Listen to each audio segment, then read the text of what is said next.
Good to see you, Mark, Steve, hello, Fuhart, hello, Volo, welcome in, Slivers, how's it going? Slivers, you're currently with Spractal. Hello, Spractal. And at a pizza bar. Is this one of those, is this one of all-you-can-eat pizza bars where you're able to, request they put a special pizza out for you, and then you can go take pieces of it and have a little bit of this, a little bit of that? Two things about that. Number one, are you at the Pizza Ranch? The Pizza Ranch is a Midwestern pizza place where they have a buffet and all you can eat. It's amazing. I like it very much. Number two, does anyone know the word for all you can eat buffet in Japanese? Anybody know the word? There's an amazing story here. You're gonna like it. Good seeing say George. Hello Drac. Hello to Triskel. And hello to all the people who are out there in Lurkerland and on the YouTube and everywhere else. Welcome, welcome, welcome. Do they call it the American? They do not. That said, pepperoni pizzas here are called American pizzas. All right, friends, ready to go? The all-you-can-eat buffet in Japanese is called the Baikingu. Baikingu. Now, you might say, what on earth does that mean? It is the Japanese pronunciation of Viking. Okay, why on earth do they call a buffet of lots of different kinds of foods a Viking of all things? Because they can't pronounce smorgasbord. You know the word smorgasbord, having lots of different stuff? It's a word from one of the Scandinavian cultures, maybe Swedish, I'm not sure. And so they, instead of saying smorgasbord, they took the next nearest word and said, it's the Viking, and then call it a Viking. There you go. If ever you want to find a buffet place and you're in Japan, ask someone, where is the nearest Viking? If you please. There you go. Happy to teach you some Japanese live on stream. Always a good time. I love these stories so much. As you all know, perhaps more than any other kind of nerd, I'm a word nerd. Yesterday someone came in and asked me to define what kind of nerd I am. And they said, are you a history nerd in particular? And I said, I don't think so. Then one of you said I'm a generalist nerd, which is probably true. But I want to be a word nerd also. I think very little makes me as excited as seeing how words fit together. Dago, good seeing you. Hello, Cajun Killa. Welcome, welcome, welcome, everybody. Knut, good seeing you.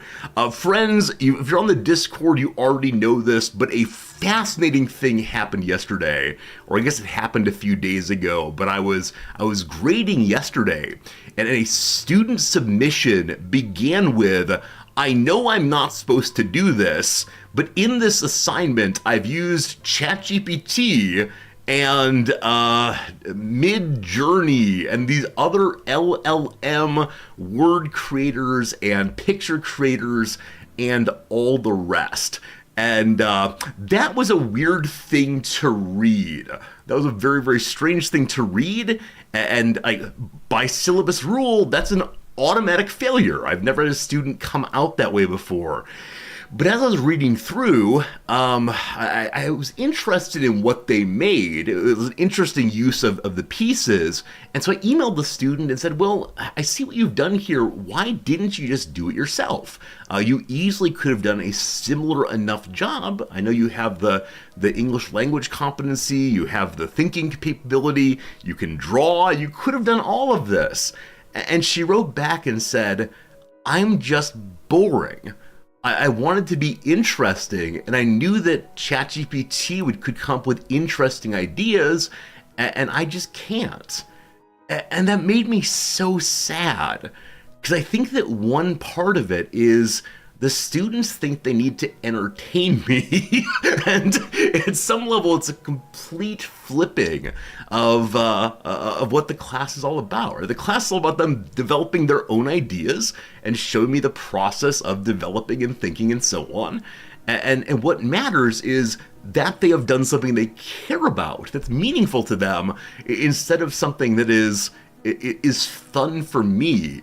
And so I wrote back to the student and said, look, at some level, I read the exact same paper every single semester, right? At some level, students who are 20 years old have very similar experiences on the whole.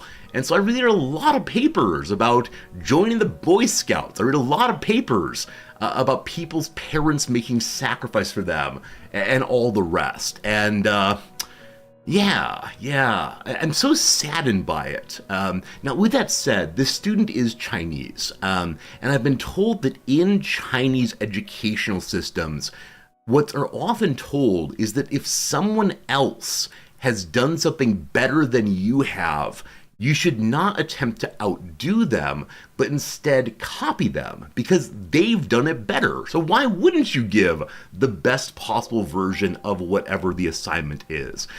This plays into the sort of ancient sages' conception of education, where like Confucius got it all figured out. So if you have a question, go look at Confucius and pass on his ideas to the present day also. Just a very different conception of education than the one that I push and that's more popular in the Western traditions. But yeah, definitely a new situation. Had never seen that before, and I don't know. I'm considering allowing the student to redo the assignment with the highest possible grade of a C, maybe a C minus, just because this is the first time a student really has said, I have done this thing I know I'm not supposed to do, and it just feels different. So who knows? Anyway, that's what's going on in Resorty the Teacherville. Not too fun this time, but other papers are great, of course, and always enjoy doing my job. For sure. At some point in today's stream, there will be a ding-dong at the doorbell.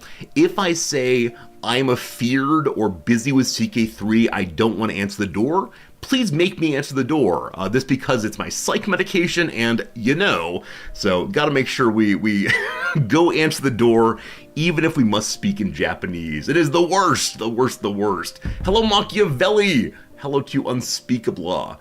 Eka asks, how good or bad was what the LLM produced?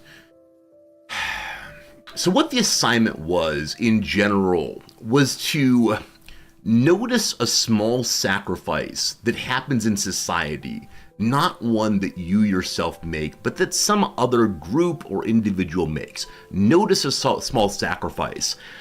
Create something other than an essay that displays a sacrifice, that shows, that responds to it.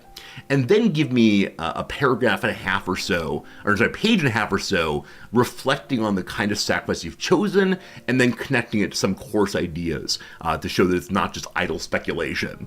And so what the student decided to do was to go to ChatGPT and ask, what are the 10 most important minor sacrifices that are made in contemporary culture? And then they took these, and again, very explicitly, there's nothing hidden here.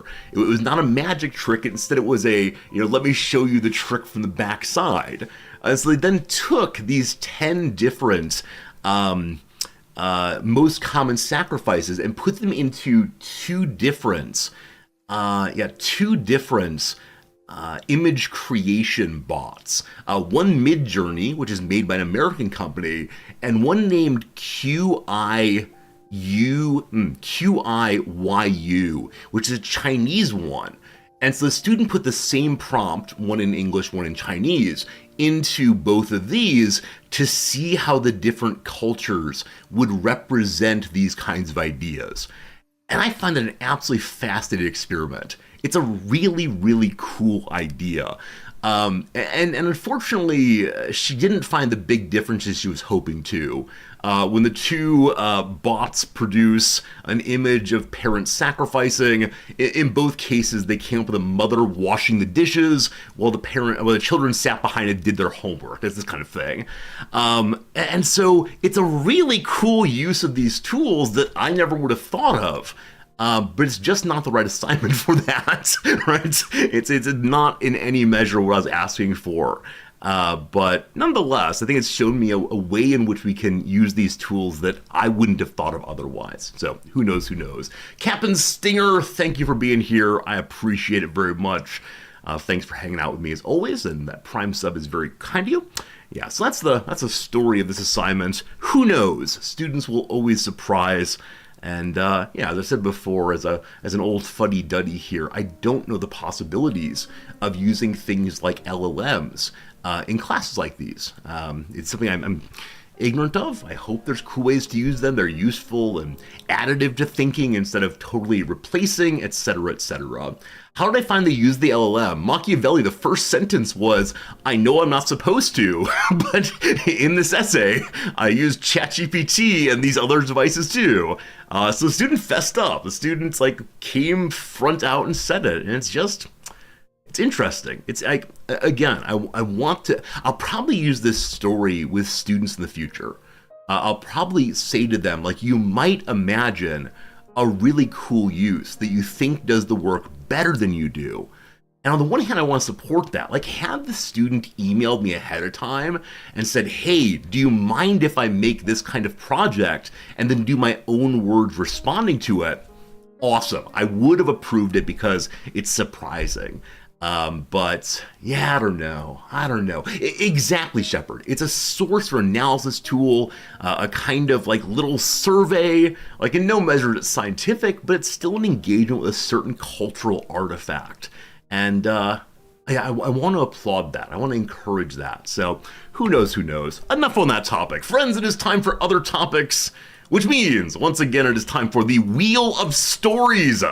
Oh yes, oh yes, oh yes. One added that is being pointed to right now, it's disaster. And honestly, I can't remember what the disaster was. I know I put this on the wheel during stream yesterday, and I have absolutely no idea what it's referring to. So I came up with some other disaster that will work, but what it was, I don't know. 3 chat comments. Number 1, Cajun Killa asks, do I prefer MLA format or AP format? My discipline uses Chicago footnotes, so I prefer Chicago formatting if you have to have it. That said, for the class I'm teaching right now, I don't require citations that are explicit or formalized. I just need them to say hey, this quotation is from this text, and that's good enough for me for this level of class. So yeah, my assignments on the whole are relatively informal, as long as they're doing the thinking. I don't care if they use super formal presentation. That's how it goes. Where's the pie, I promise? Unspeakable, I believe I said in today's Discord message that there is pie, but also, or I said I've heard there's pie, but our senses do fail us. I must have misheard, unfortunately, Unspeakable. And Brickhead, good seeing you. All right, we spin, and see what we get. Oh boy, can it be? Is it? It's a return to the top 100 games yet again. All right, team, we've been gradually working our way through a list of the top 100 games according to some magazine. Can I find it? Here it is. And we've gotten to number 70. Number 70 here. We're going to try to go through 5, 10 of them, see what we think. I know some of you have already rushed through and seen all of them, but I haven't. I've tried very hard to avoid it. So we read Strange Horticulture last time. I've been told this is one of the top games of all time, not just by PC Gamer, but by some other sources as well. The reviews of it are so darn good over on Steam. So yeah, it's a detective game in which you figure out how different plants work. Who knows? All right, let's do number 69. We already did that. Did we do that?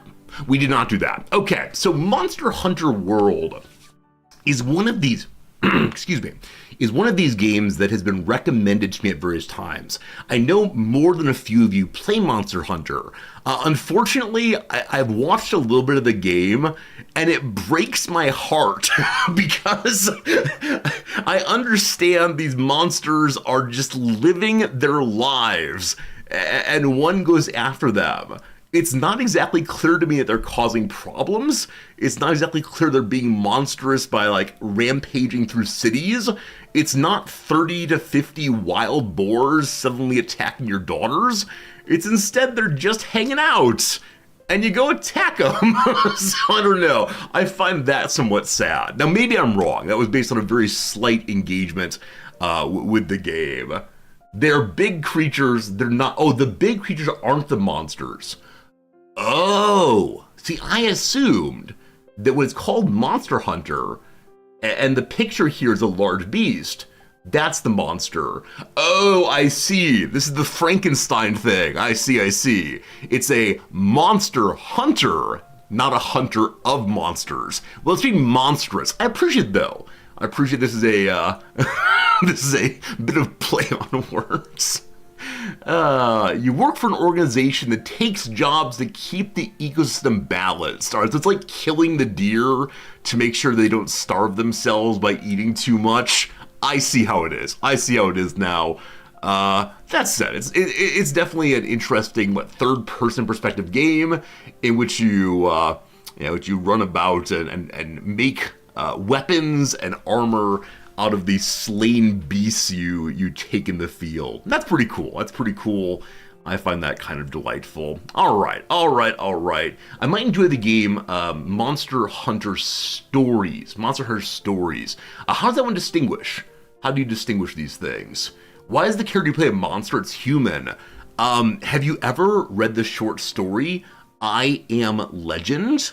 There's a Will Smith film based on it, but it offers a really interesting flippant perspective that asks you that question of what is it to be monstrous, as Frankenstein does also, right? Frankenstein suggests there's this beast, this bestial man I don't know, demigod, Superman, whatever, that has been created. It's like stereotypically the big green fellow on Halloween who's lumbering along with bolts in his neck. But Frankenstein asks the question of, is the search for science, is the search for knowledge actually monstrous in its way? Are the humans the monsters? And that kind of thing. It's super interesting. Now, it's not clear that this game is that. We're just making jokes here. Jokes. Kerbal Space Program at number 66. Yeah, were I to make a list of the top 100 games I've ever played, this is easily in the list. I want to be good at this game, but I think I'm unwilling to take the time to be good at this game. It's a really cute game. Even if you only get so far as making rocket ships and blasting them into the sky, that is pretty darn cool, isn't it? And yeah, it uses delightful physics simulation to allow you to explore the solar system. And it's a game that a lot of science types tell me that they really, really enjoy. And they find a depth of engagement they don't find in many other games. So it's really amazing.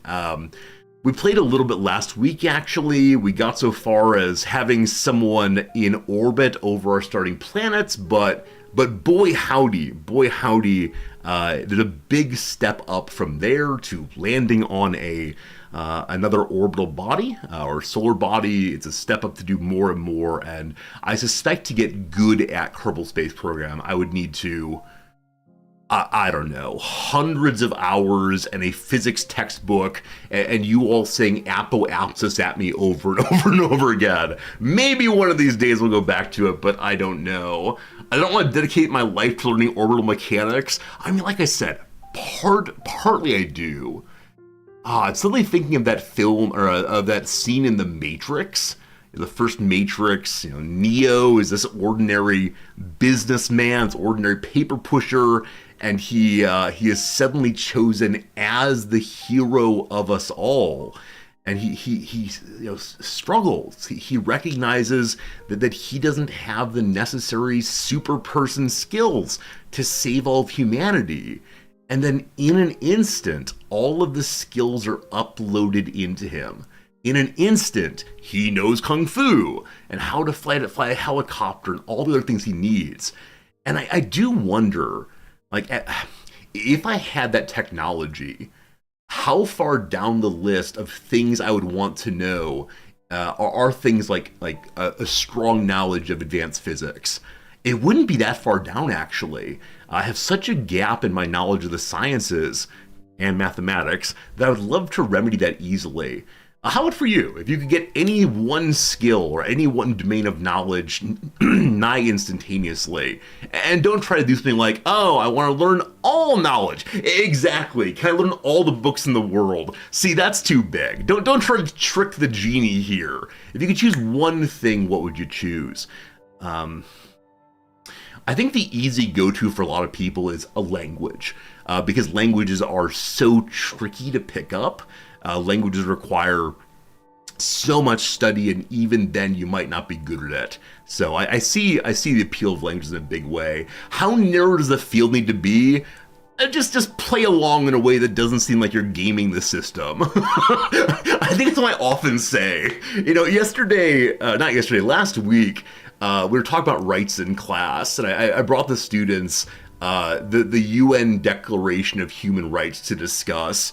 And round about Article 22 or so, there's a big shift in the rights. They're no longer negative rights, like people shouldn't be tortured. They suddenly become positive rights, like for the sake of human dignity. For the sake of human dignity, people should have housing, right? This positive incumbency on a society to house people. And one of my students freaked out. And he's like, whoa, I can't discuss this right without knowing what human dignity is. Allow us to discuss human dignity at great length. And I get this. I get the attempt to want to push this conversation in ways it shouldn't go or isn't meant to go, at least in my understanding. So the same way you can't ask for more genies. You get your one genie and that's all. If you get all of physics, you take that, possibly. You want an instrument instantaneously. Yeah, I remember the first time I ever heard this question. If you learn one skill instantaneously, what would you choose? I chose the piano. I said I want to be able to play the piano well. And it was because I was at a summer camp. And there was this one guy who would walk into the common lounge area and just sit down and start playing the piano. And everybody loved him. Right? Everybody ran over there and was like, oh, play this one. Oh, play that one.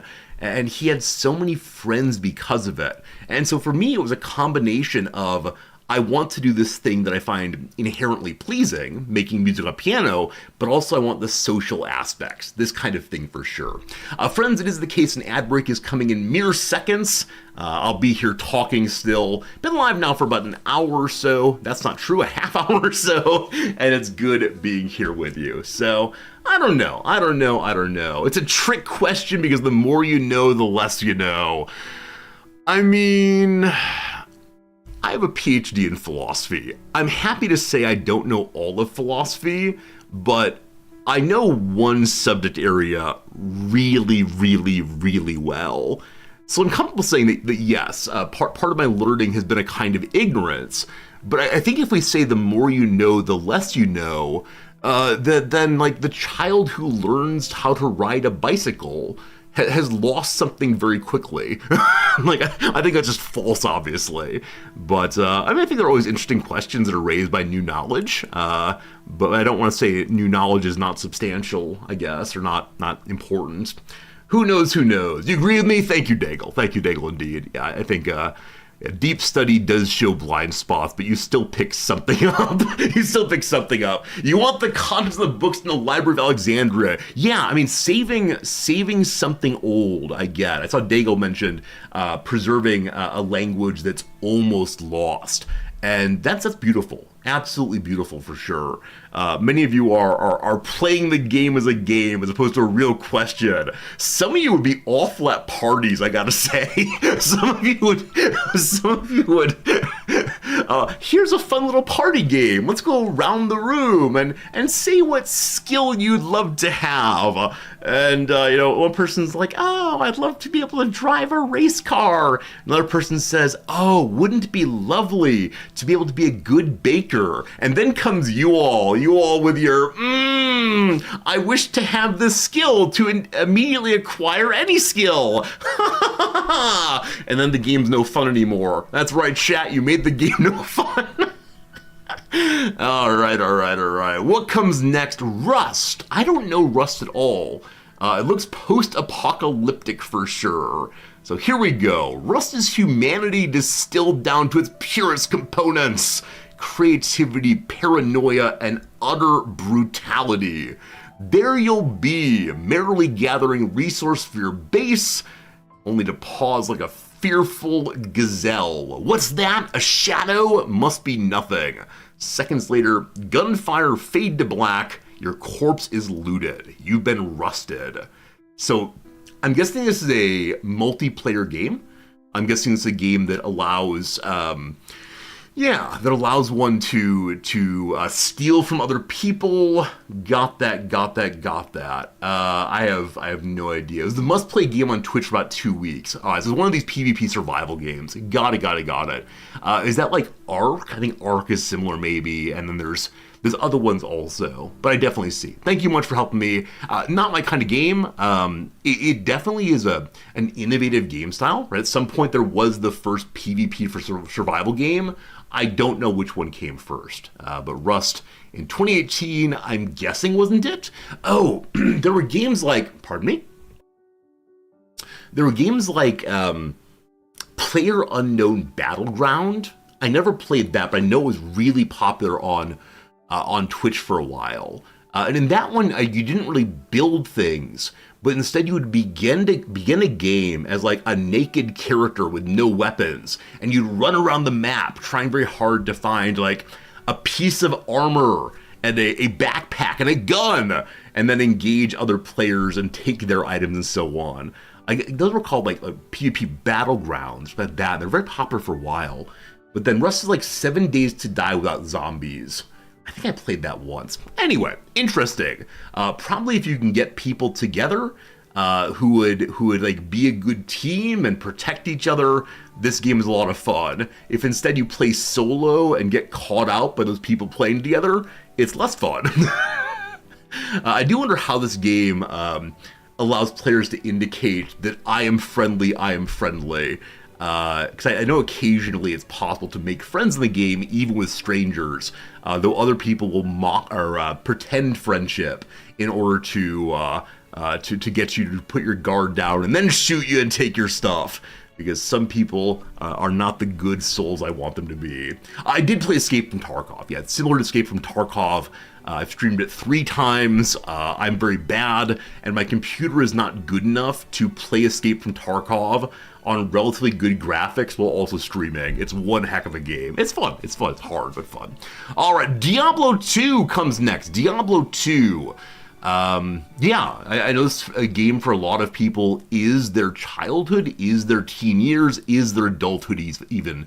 It has that, ARPG, gotta catch them all. We attack this dungeon to get some better gloves, so we can go to the next dungeon to get some better gloves.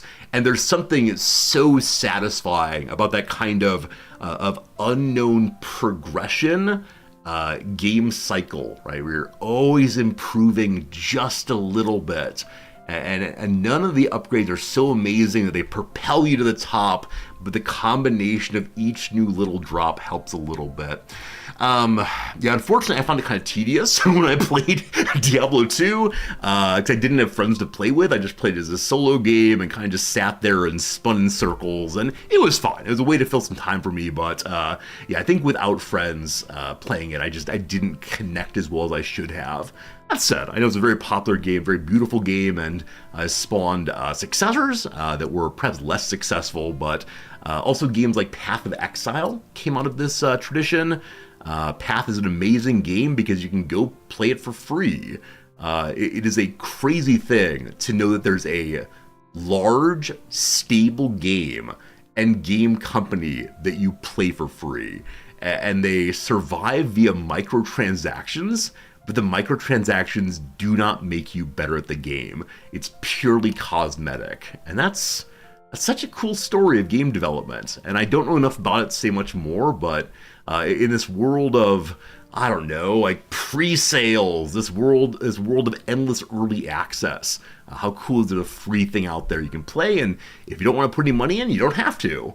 That's, I think, a lot of people buy more bag slots or bank safe space so they can hoard more items. Anyway, very cool game. Let's go ahead and do two more and then back to the wheel again. Resident Evil 4. If you say so. If you say so. I don't know. Yeah.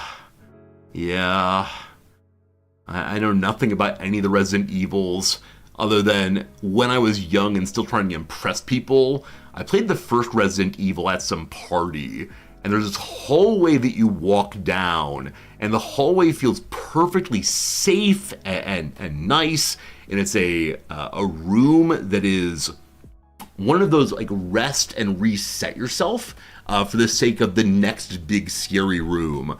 And then as you're walking down the hall, these windows shatter. These windows you didn't even notice were there shatter, and dogs come flying in. And my friends at the party, I jumped and yelped.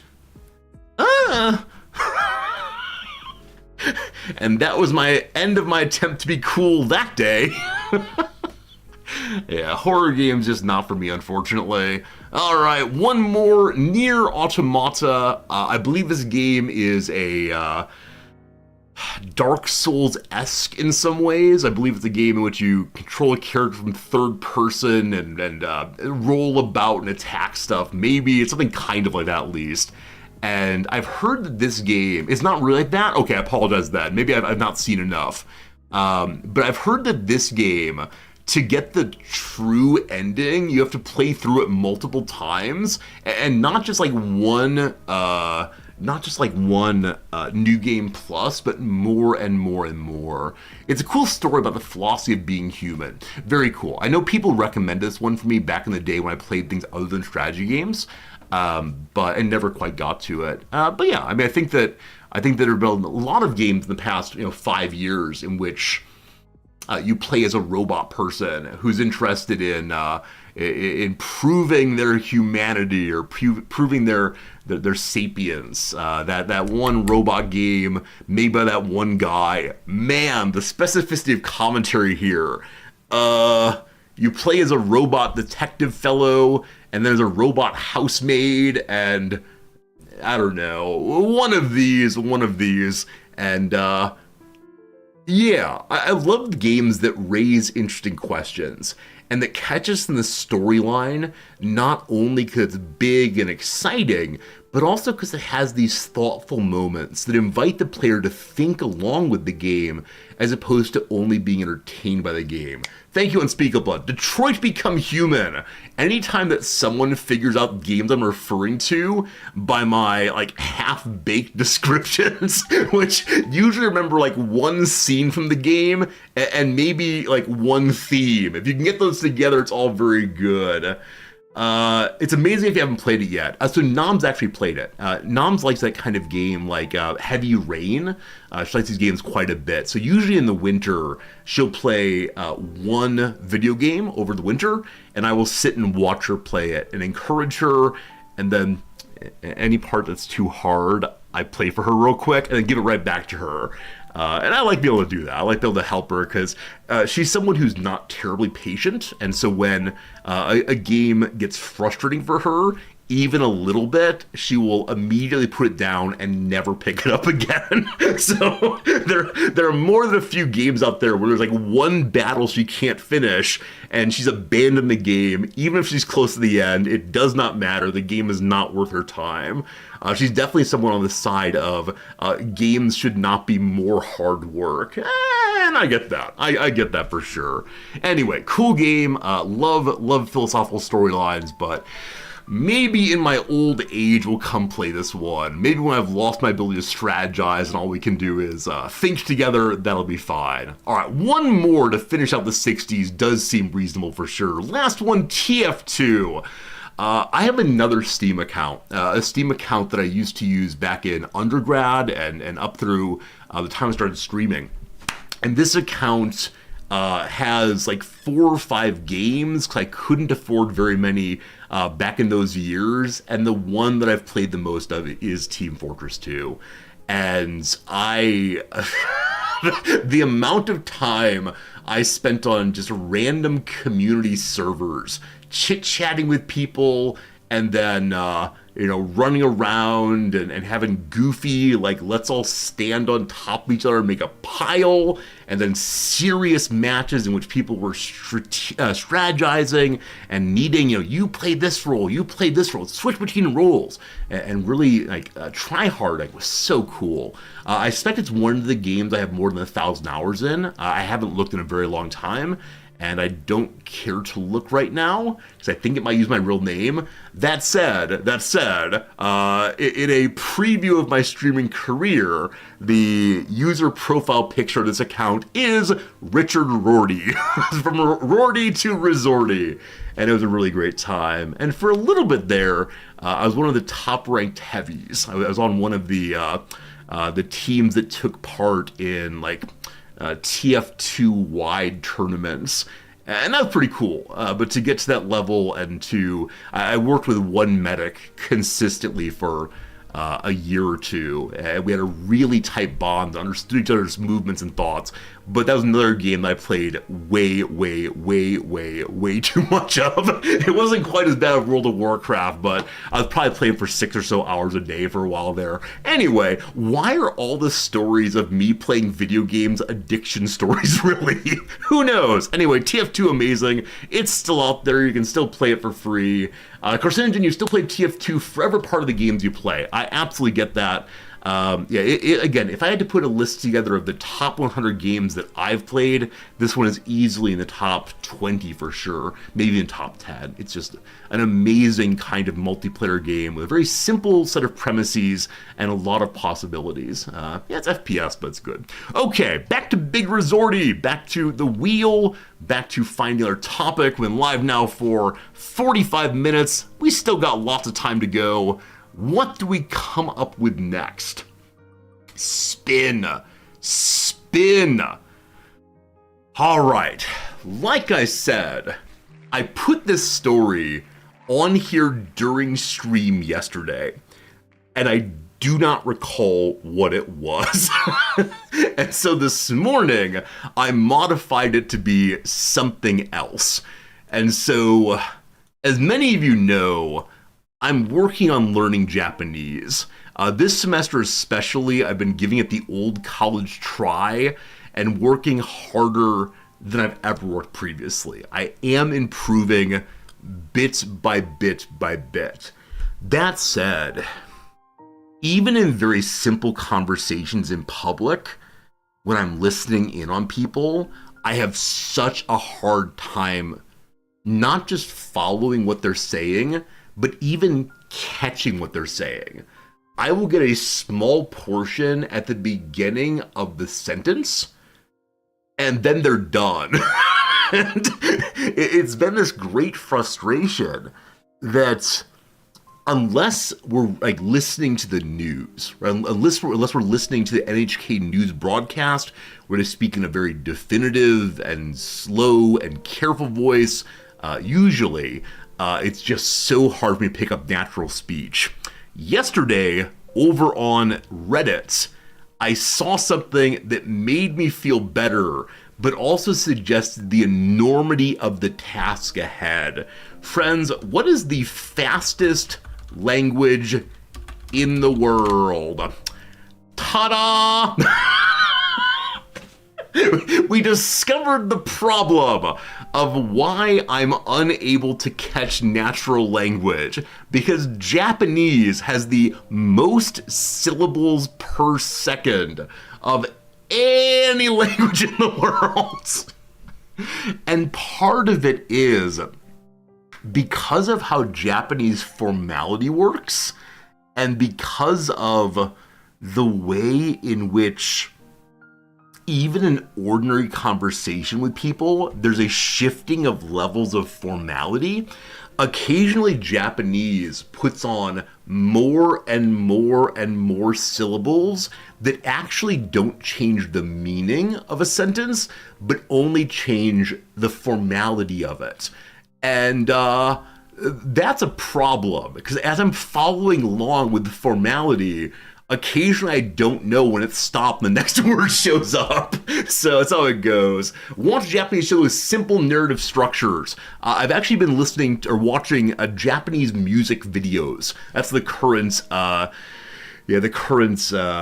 real world content I'm engaging with, because especially at karaoke or karaoke versions have the words at the bottom of the screen, so I can read along, and the choruses especially are very repetitive, and they're fun also, and I'm having fun with it, and that seems good. So yeah, for me it's the news broadcasts and the music videos right now. At some point I'm gonna graduate to soap operas or the like. Beloved Namza's mother, when she first came to the U.S., was so nervous about even taking Japanese English lessons, that she wanted to get her English pretty good first. And so the way in which she learned English was by watching soap operas.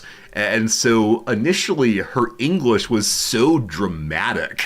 It was so like quick to move to certain kind of accusatory tones.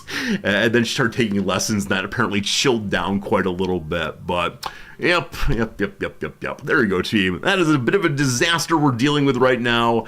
It's fine, but it explains some of the problems I've had. Dago, you learned English by watching Friends. Yeah, maybe this is super, super common. Maybe this is a super common experience that people choose something fun to work with. Now, I know it's the case that many young people will learn at least some part of another language by playing video games in that language. I've heard from more than a few people that they played Pokemon games in English, because many of the words in the Pokemon games were still like Japanese adjacent, and they learned that way. It's very cool, very cool. You learn English by watching Friends, though. See, now that I know that, I feel like I should make references to Chandler Bing and Monica and Phoebe and all the rest. There's a song about a smelly cat I vaguely remember. For you, Dago, one of these days. All right, let's spin it again.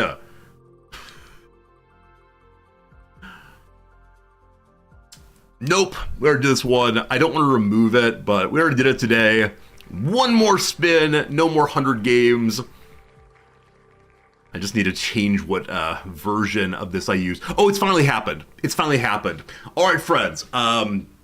Last week I was feeling so terrible. I had a terrible illness, high fever.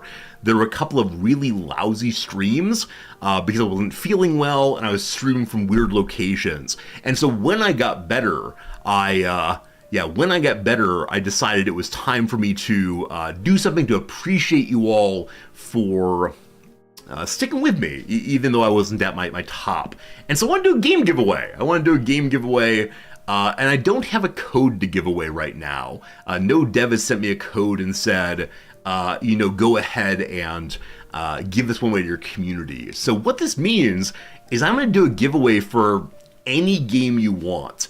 Now, it needs to be one of two kinds of games.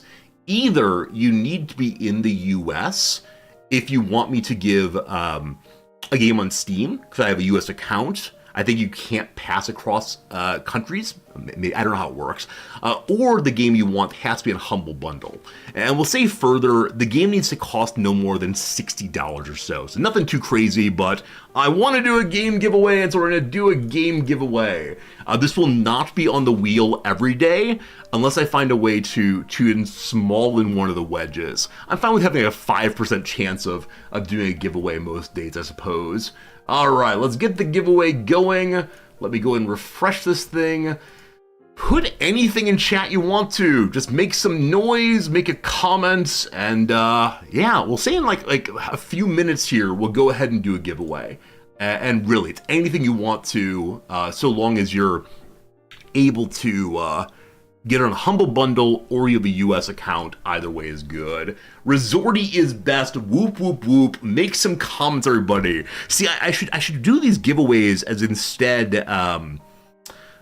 instead like you have to say a particular word instead of just type anything, and the word has to be affirming of me, like Resorty is good. Like, Resorty is good. Resorty is good. So I'm not saying no EU. I'm happy to give it to anybody anywhere, so long as I can get you a functional key. And so I'm gonna trust you to be able to determine if you can get a key that I can send you. So Humble Bundle, I think the key will work anywhere. I believe on Steam though, I can't send outside of my region. I'm not sure on that though. Not sure on that. Not lurker baits. It might be a little bit. There's actually an achievement out there I haven't gotten on Twitch yet, and the achievement is like to have 100 people talking at the same time. So maybe this is my way to get that achievement. We'll do 10 seconds left. Make sure you type in chat if you want to get a free game. We'll do 5 seconds left. We'll do a few more seconds. I'm definitely a top 10 all-time game streamer, Japan-based floss professor. I think I might be the only way. The only one. With that said, occasionally my students are like, Resorty, I want to see your Twitch account. And I say, I don't know, good luck finding it. All they have to type in, like genuinely all they have to type in on Google is Twitch Philosophy Professor Japan. It may even be like Twitch Philosophy Tokyo. It's absolutely so easy to find my stream, but the students, they don't know how to Google. It may be possible to gift games to other regions. Oh, cool. In that case, we can definitely do it. I don't know what the restriction is. Whichever way, here we go, team. I'll go to the giveaway thing. 5, 4, 3, 2, 1. The winner is, hey, Farinanthus. I don't know. When it comes to nasty people, no. Farinanthus, you're awesome. We appreciate you. Congratulations, Farinanthus.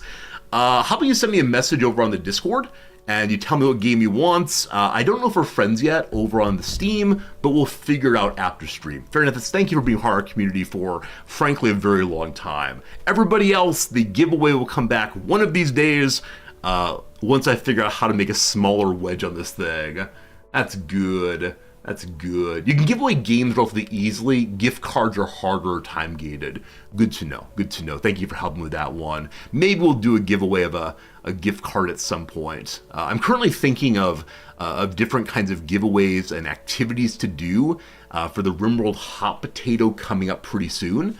Next month, I guess. I want to do some incentives to encourage different kind of giving to charity during that. I know one thing I can't do, or I don't want to do at least, is to gate any giveaways or activities behind individual person gives money and they get access to it. Because as I understand it, that then becomes a lottery, and it's illegal to do lotteries on stream in various kinds of countries. So anything we do that's gated behind the community gives X amount of money for whatever, will then make sure everyone can get access to it. So that's in the future. You're not going to see any kind of like, if you all give money to charity, I will eat disgusting things or get a tattoo. That will not be happening in this stream, but shave all my hair, probably not. That said, I'm planning not to teach in the summer. There's a possibility that if I were to shave my hair, it wouldn't cause problems during class. It'd be weird though. I don't know. It would lead to months of Resorty, where's your hair? Maybe we should do it this way. I shave off all my hair and then I auto ban the words hair, bald, shave, and so we can't talk about these things. You shaved it all shaved it all off once and never went back. I've mentioned previously, I don't think my head's attractive. right? I'm fairly sure my head is not something we want to see. I mean, it's just me, so it'd be fine. Like, whatever, you all would be cool with it ultimately. But yeah, there's no Captain Picard here. There's no, like, I don't know other bald people. All of you who are bald, I'm sure you're beautiful, but for me, it's not good. Bald Resorty is a sub-goal. I mean, I like money. No, like I said, this is for charity. This is not going to be a, not going to be a give me money yum yum yum thing, most likely. Bruce Willis looks good, absolutely. Exactly unspeakable. The topography here is not attractive. Like, I have divots, I think, weird growth. I mean, frankly, entirely frankly, I have a scar on the back of my head because I had a problematic tumor growing there, and it was removed when I was like 17 or 19 or something. And so I'll have to tell people I got into a knife fight. Definitely. Check with noms? No. I mean, I would, of course, talk to my wife about this, but my wife is totally cool with whatever I do with my body. She loves me for me. What's that song? It's something like Billie Holiday or Buddy Holly. Let's see here. She likes me for me. It's called Hey Leonardo. There you go. Y'all know this song? She likes me for me, not because I look like Tyson Beckford, with the charm of Robert Redford oozing out my ears. But what she sees are my faults and indecisions, my insecure conditions, and the tears upon the pillow that I shed. Wow, she likes us, even though we're not perfect. There you go, team. That's the story of Namzund and me by the Blessed Union of Souls. The song came out in 1999. This is definitely my milieu, rather. Look French. Hey, Axis, what's up? Good seeing you. Get some flames on my head. So shave my head and then get tattoos there so I can run faster because I have flames. We'll see. I'll probably discuss that on the Discord in the next few weeks. Because I do want to incentivize giving to charity, of course. We'll see. How did I develop my dialect? I use peculiar terms for things like topography. I have no idea. I'm a strange little human who's lived in a lot of places and has spent a lot of time reading books by people who are not like me. Yeah, it's all idiolectic, but I have no idea. I mean, part of it, I'll tell you honestly, how did I learn the particular way I speak? Part of it was the family I grew up in had a way of talking, and part of my teenage rebellion was to try to talk not like them. So I grew up in a pop family for talking about fizzy, sugary things. And so what did I move to? I drink soda, right? I think that may have been part of the way down the garden path there, but who knows how it goes. All right, spin.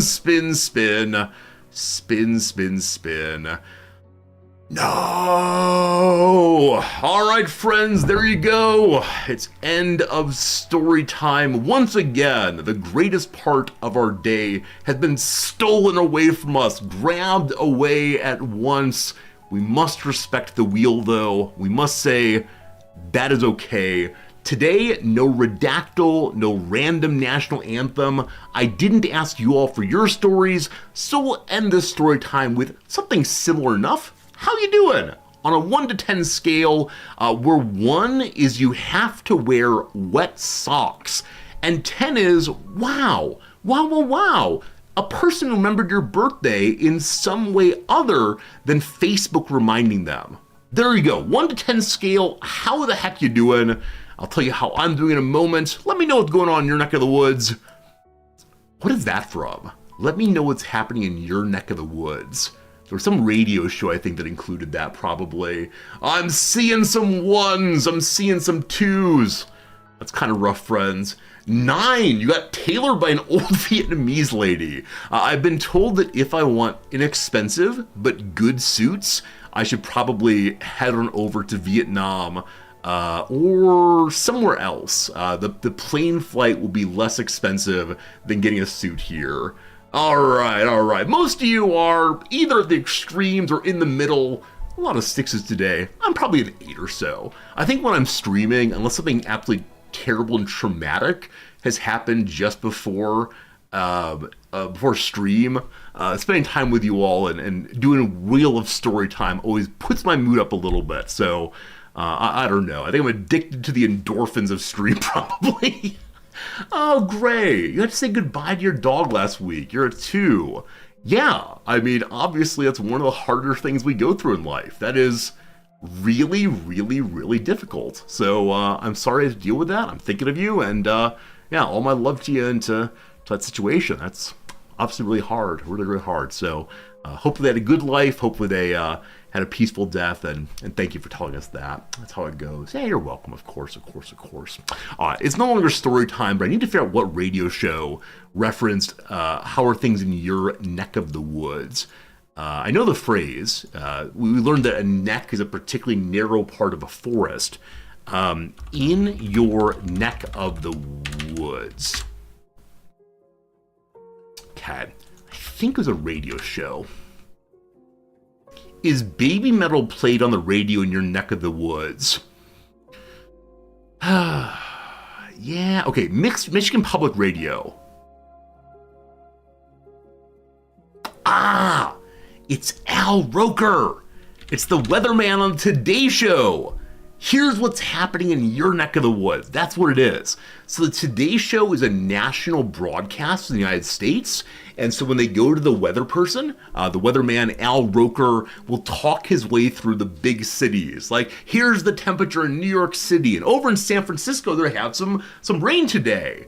And then he'll throw it. He'll introduce the local broadcast with here's what's happening in your neck of the woods. And then it'll go to the local person from wherever your town is and say, here in Fargo, North Dakota, it's cold and there's nothing to do. Back to you, Al. That sort of thing. That's great. That's absolutely great. Al Roker. If you don't know, I mean, this is one of those like old stories that probably everyone knows. Al Roker is a fascinating figure from the perspective of weight. When he was younger, I mean, frankly, he was a large fellow. He was known as being a person of substantial girth. He was known as a person that a lot of people worried about because he was on television. And yeah, he really, really slimmed down, made a really intentional effort to slim down. And I think it was a lot of inspiring for a lot of people. Like Drew Carey also. Drew Carey, the comedian, was also known for being like a Midwestern big guy who drank beer and didn't really care too much, and then got really, really serious about his health. Yeah, interesting celebrities doing these kind of things. Anyway, enough about that. Enough about Al Roker. Over here, we can take a look also at, what's his name? Wilfred Scott. Wilfred Scott is I think his name? One second. What I love is while typing this, Wilfred Sellers came up. If you know anything about me, you'll know a lot about Wilfred Sellers. He's a philosopher I spent a long time trying to understand. Yeah, I've mentioned before that in graduate school, I took a class on Wilfred Sellers' thought, and we read an essay and a book side by side. And there's one claim in the essay that is beautiful and interesting and about how to live well and understand ethics while also taking scientific reductionism seriously.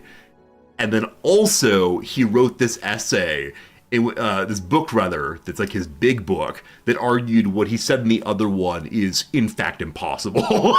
And so we read these two side by side. And the lecture from my professor, discussion with the professor ended with, seriously, what? What? That's what the professor did.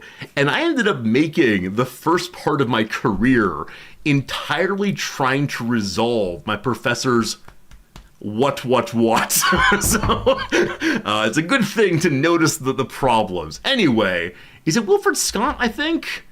He's a weatherman. There we go.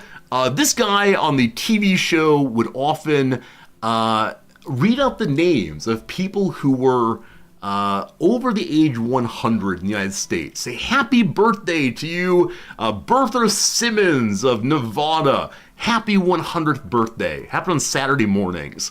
And, it's a silly thing, of course, not a big deal. But apparently for some people, they would try to live to the age of 100 to get their happy birthday from Mr. Scott here. I don't know. It feels like a very old time, a very naive time in some way, but I appreciate it. Here in Japan, we of course have Respect for the Elder Day, a day when people try to focus on the older people in their lives and neighborhoods.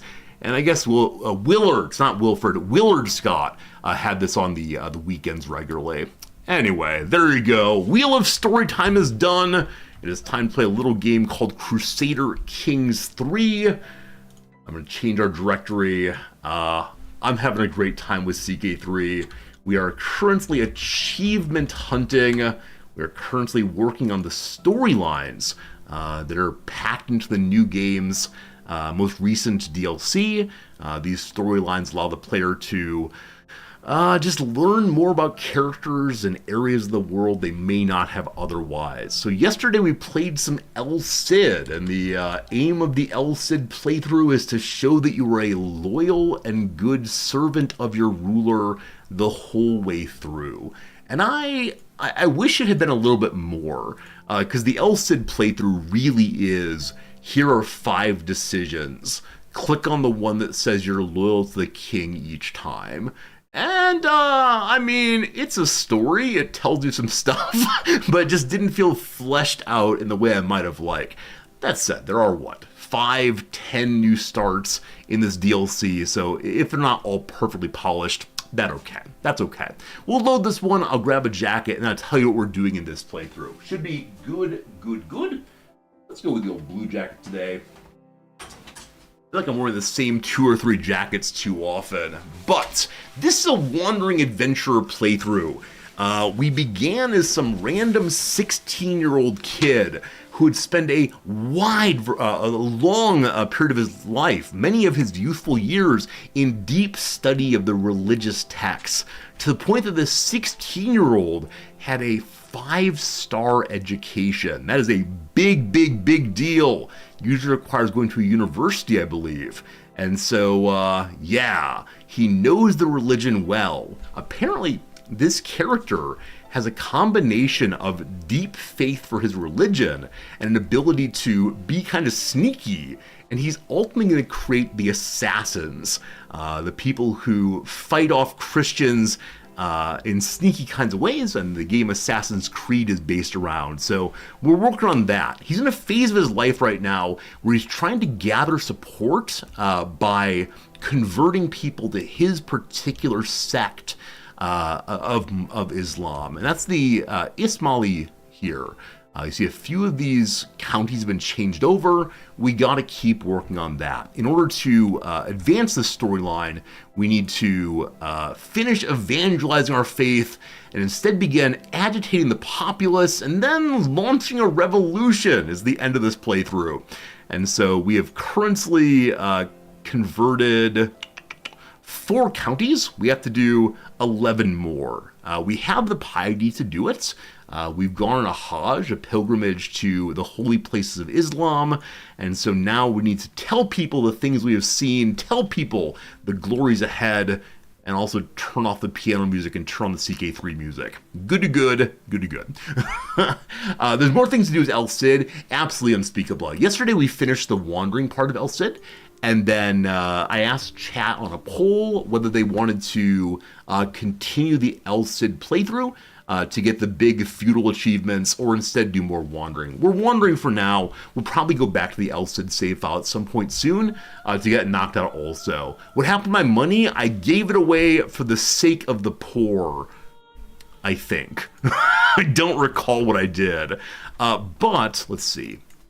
Yes, we are currently helping people carrying out missions for the sake of the local rulers in order to make money and to heal the gap. But yes, we burned all of our money and then some for the sake of piety. And it was a good decision at the time, I'm going to say. All right, we're working on continuing our theologian line for a while longer. At some point, we'll probably change over to working on our intrigue side instead. The Beg Namwar likes me 45. I'm gonna ask him for money. He gives me only 5 money. Oh my goodness. Oh my goodness. That's unfortunate. Why only 5 money, I wonder? He's a count.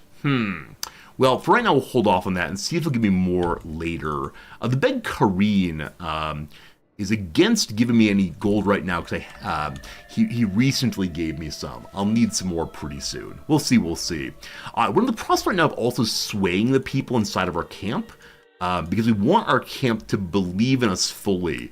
Unfortunately, some of the people in our camp are a little bit against us right now, and the largest issue is that we are of different subsects of Islam, internal fighting through and through. There's an upgrade I can make to my baggage train, which will allow me to convert the people in our camp. Unfortunately, it costs 60 money, and we currently have less than 60 money. So that'll be our next purchase once we knock out some more of these little missions. And during the missions, we kind of just hang out and wait for them to get high enough that we can launch and succeed, and then get money, and that's swell. Ins and outs. Yet again, we're wandering along the road. Yet again, we find an inn called the 3 Tons. A ton is a wine vat, I believe. Is that right? T-U-N ton? The 3 Tons Inn. They say it's closed down to people like me. Oh, speaking of which, I don't know if I should tell you this, because some of you have come to Japan recently. In Kyoto, things are very, very busy right now. Tourism is off the charts. There are more people from around the world in a very long time, or than in a very long time. Those people are, unfortunately, because there's so many of them, causing some problems. So apparently, some local restaurant proprietors have begun putting up signs that say in English and say in Mandarin, "We are full. Please do not come inside." And then at the bottom, in Japanese, it says, "If you can read this, please come in."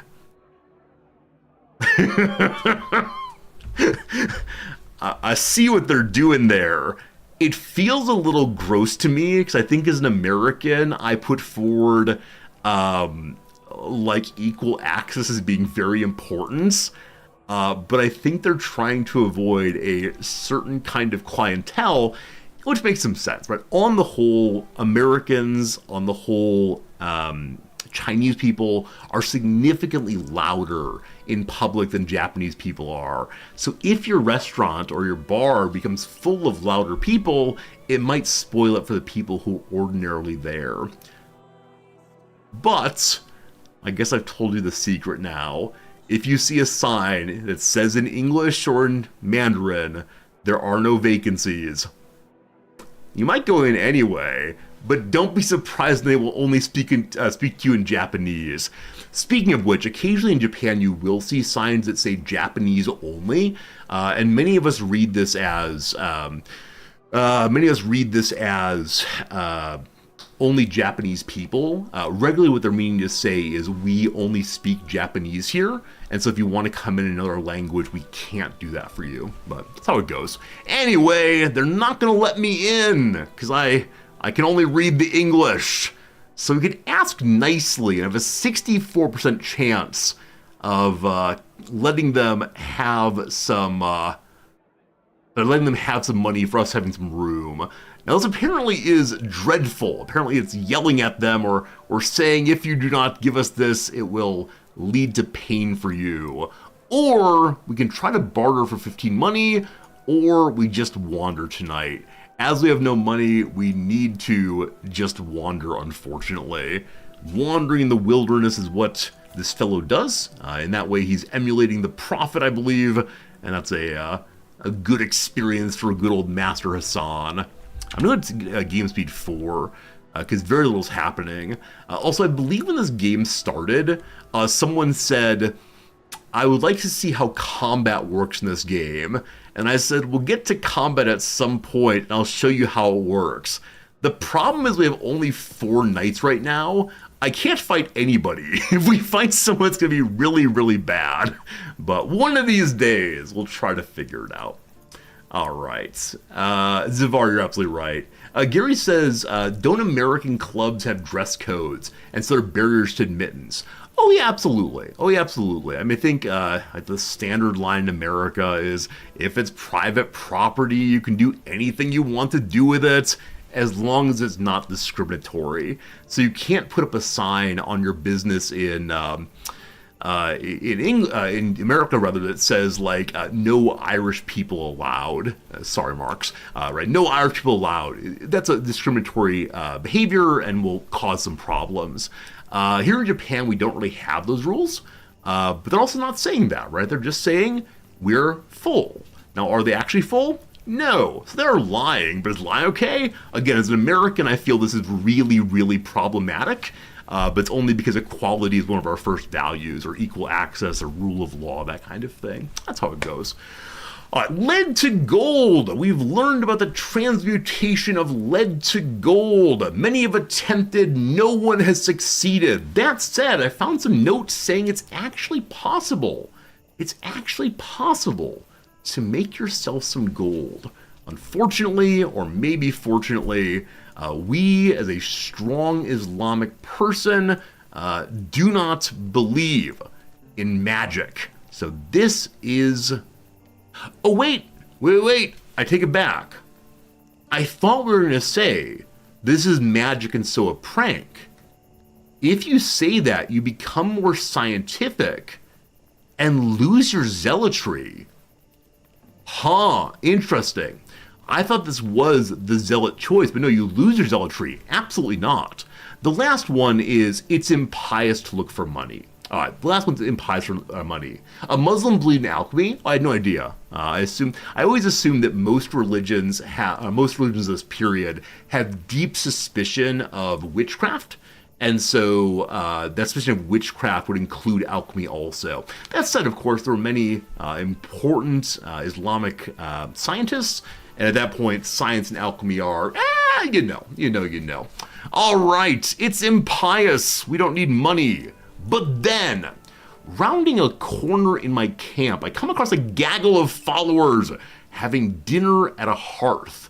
Curiously, both Arif and Kashiar are among them. Arif, my heir, and Kashiar, a poet. They're not enjoying each other's company. Before I have time to ponder a strange quirk of seating, they're muttering something unaudible, only for whispers and a reef into a blind rage. With a flash, a weapon is drawn, blood soon to be spilled. He's a bleeder. I can intervene and stop this. I'm likely to be able to talk them out of it. Instead, I can arrest my heir or let it play out. If this happens, they'll duel to the death. Bleeder's a 10, my heir's a 9. Let's stop this. Chill, fam. The fam doth chill. Yesterday I did drop a what's good fam during class. They weren't quieting down fast enough, and so I gave them one of those. They laughed and quieted down. It was good. All right, 92%, 10 ins. Let's go ahead and build a building. The building has been built exceptionally, as good as can be. We got 67 money, and so we paid off half the debt. We are models of efficiency. Job well done. Good. All right. I'm kind of wondering, should I wander in the direction of more people who are not of our sect? Because I believe part of the necessary conditions for evangelizing is the people have to not believe in their ruler as well. So it's not the religion and development is low, we're talking to the poor people, it's also the people don't want to believe in their rightful ruler or their perhaps illicit ruler. So let's look for places that are like that. Because unfortunately this Zaidi area here, This Zaidi area here, they like the ruler just a little bit. Just a little bit. Okay, over here in Riyan, the same thing. In Zadawin, well, in Zadawin, they like the ruler less. And the same with these areas. It's already converted. These two are not converted, though. So let's head over that way. There's a mission to protect the innocent. We're always glad to do that. We are good guys generally. So let's get marching, let's protect the innocent, and let's convert some more folks too. On the way, we're going to proselytize. On the way, we're going to scout. On the way, we're going to eat some food. We got 1,000 food, though we're spending 400. Should be good. Hey, Sliver's very glad to make your life better, I hope. Always glad when people come in and say I've affected their life in a good way. All right, each night, one of our fires becomes the camp's social activity hub. People coalesce there to wag their tongues. I love that phrase so much. I would never use it, but wag their tongues and trade friendly barbs. Tonight's no exception. Look, all I'm saying, chortled Amira to giggling followers, is that poor Arif, my heir, may show the same level of social awareness as the average goat, but unlike a goat, he, well, Arif, this is awkward. Arif shows up. Now you recall that earlier Arif was fast to go for his blade. Earlier, the unkind word set him into a rage. We'll see what happens here. A chorus of inebriated guffaws. We believe in drunkenness? I thought Islam was pretty strongly against drunkenness. Oh well. A chorus of inebriated guffaws breaks out from the pleased onlookers. It's wearing on Arif. We can make fun of Arif. That might lead to the life of the party. Everybody loves it, even Arif. We can turn the tables, make fun of Amira instead. We can tell a little joke, or we just soak it in and lose some stress. We're at 32 stress right now. It might be a good choice, but I'm really interested in raising the overall approval of our followers. No one's fully against us, but I want to push these forward. Now, we can only benefit the moods of the adults, but if we get even 2 points more on Pore here, then she'll move to be a supporter, and that's what we really want. So, we're going to, what's the highest diplomacy? 81%. Who am I more willing to get the hit on opinion on? They're both absolutely loving me. So we'll tease Arif a little bit. Everybody loved it, including him. And so we'll close this page and open it again in a second. And do we have more people loving us? Why, yes, we do. The camp is now steadfast. There was some steadfast bonus of some kind somewhere. I don't recall what it was, but how cool. Our people are now largely with us. I want to continue that. I want to keep boosting it, but because of that, we get more piety more quickly. Our schemes play out faster, and we fight better once we have an army. That's great, absolutely great. Am I currently swaying someone? Yeah, I'm swaying Arif, who loves me as much as he can now. Arif, the beloved of me, I suppose. Alright, we'll move to swaying this guy. One tick and a move up, that's good. That's fine. Hello, Selden. Hello, Wizards. Hello, HPG. Welcome, everybody. Good seeing you as we continue our CK3 playthrough. We are now... I've lost myself again. We're now down here. Very good. All right, while we're here, it is time to evangelize the faith. Oye, oye, we spread the word of the Lord. The crowd is won over. We have yet another group converted to our cause. 5, we need 10 more. All right, we're waiting for 1 month that we can do that again. Let's go protect the weak against whatever troubles they're having. I'm going to autofill slots right now. We have a good number of people who will do well in all these roles. Yeah, the worst one is our muscle. Our muscle is a little bit thin, a little bit gaunt. He'll do well today, I'm sure. All right, what else we got? We can ask for some more money. We're okay on that right now as we finish this mission. It can get 88. It'll just be a while. I'm interrupted from a stroll near the lead baggage cart by the approach of a nervous stranger, a woman who introduced herself as Hasna and she's clearly as alien to Zanjan as I. This is where we are right now. Lord, you and I both know these lands have no truck with those who worship differently from the lords and ladies. Momentarily she pauses, steeling herself for a clearly expected rejection. I understand if you already have too many people to care for, but if you'll have me, I'll loyally serve you all your days. Alright, she's a Nestorian. This is a version of Christianity. We all believe we're evil here. We all believe the other's evil here. That said, she's a pretty good steward. It's nice having more people following us, but she will never be happy unless she converts. So I could say, of course, we had a friend, I help her find a home elsewhere, or the right thing to do, given our religious commitments, is out you go. Out you go, team. Very rude of me. I'm not a good person. Or I am, if you only think about goodness as doing what the divine wants. Speaking of divinity, an emissary from the Caliph greets me today with a courteous bow and a message. The Caliph has heard of your great labors here and wishes to have you further your studies as an Ismaili missionary in Cairo. Allah has a design for me there, or I'm most needed where I am. My friends, this makes us more likely to get the assassins going. The Caliph is currently stuck in bed, his severe penalty to health, etc. And here's how it goes. I also think the CK3 characters are too ready to declare undying loyalty to people that think are evil.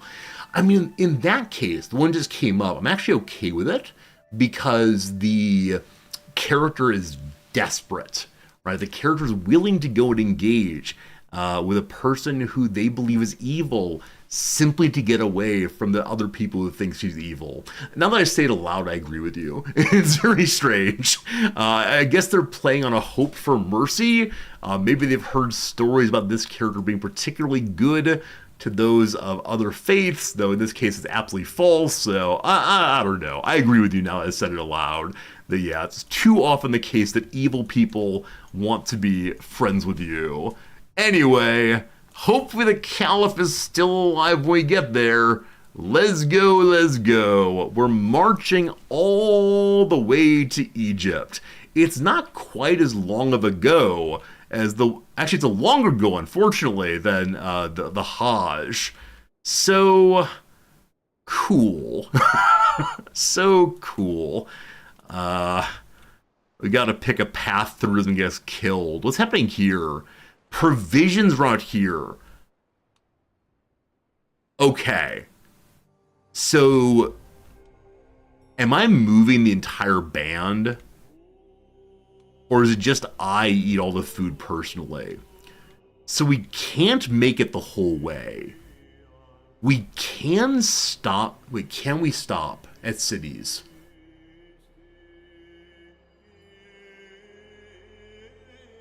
I believe the caravan has to stop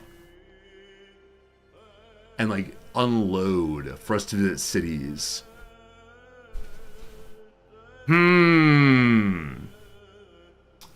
I don't think we make it. Friends, there are hours past. Time for a quick little ad break. 3 minutes of ads, and then we'll figure this one out. I'm pretty bummed if we can't go.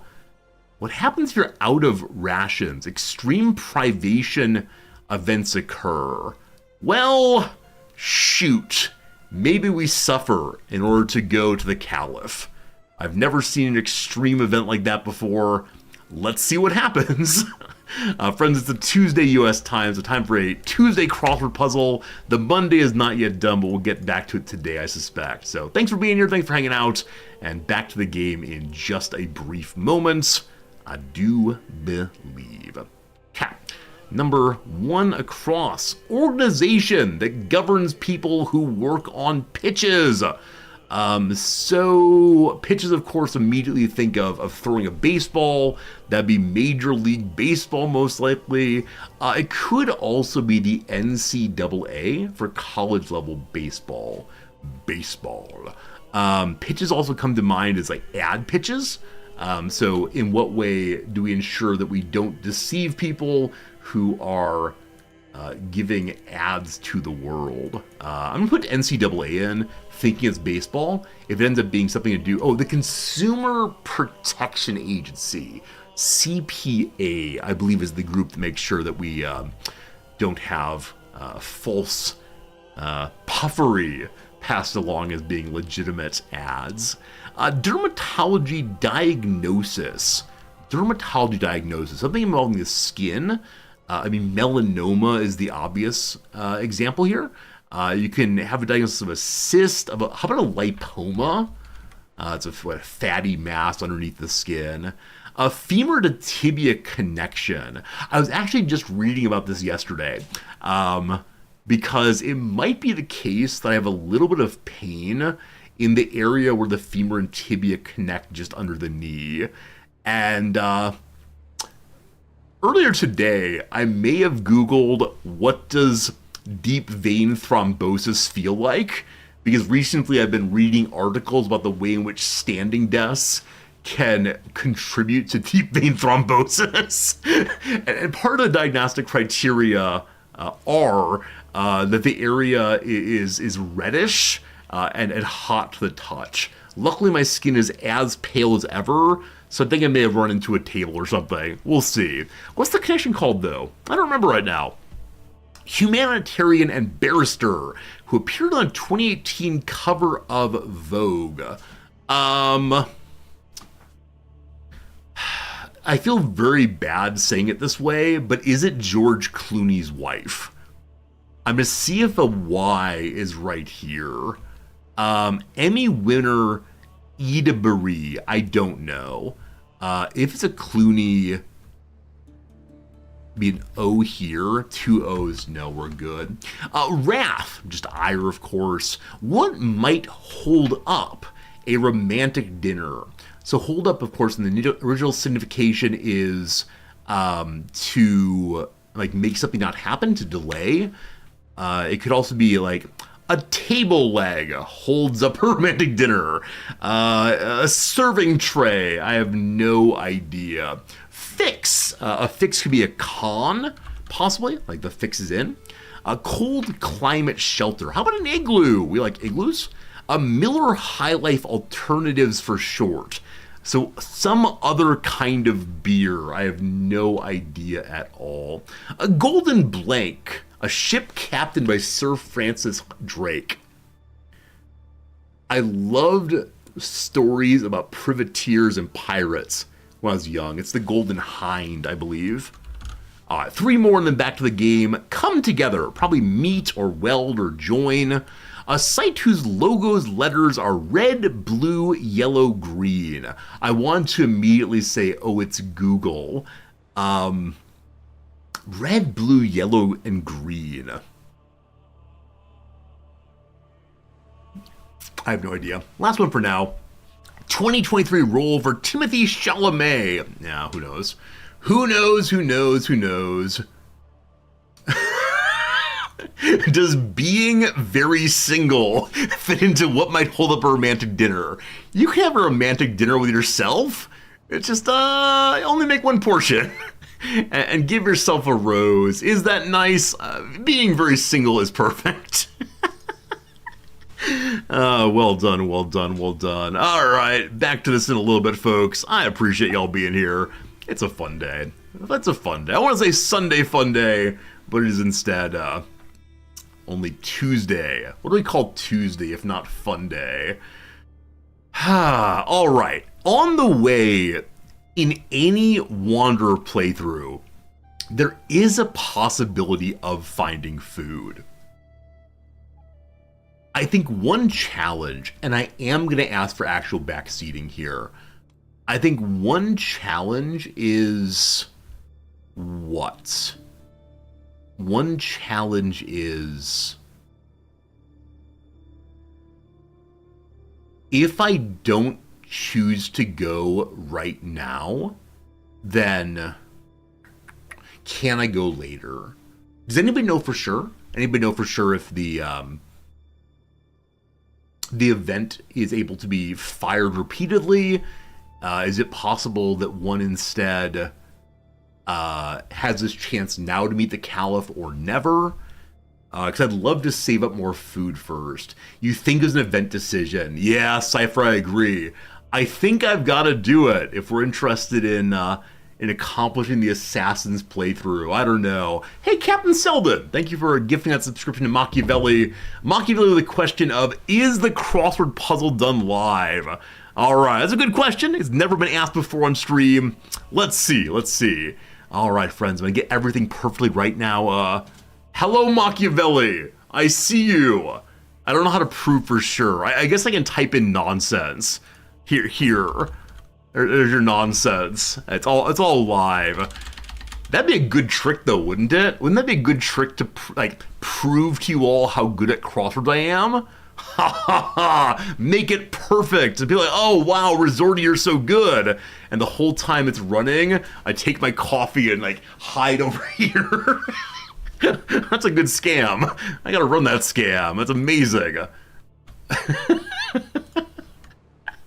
I like y'all. All right, so in submission to the Lord, we're gonna do the thing we ought not do. I don't think it matters when we get there, just that we get there. Is there a way to scout for food as we go?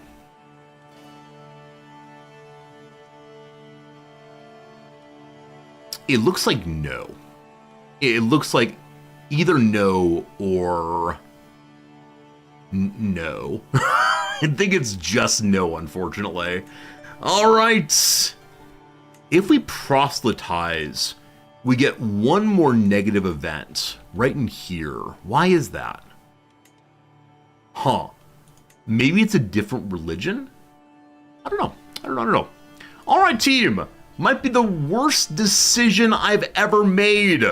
But we're walking and converting people. We're spreading the good news. And we're hoping beyond hope we get events. Wait.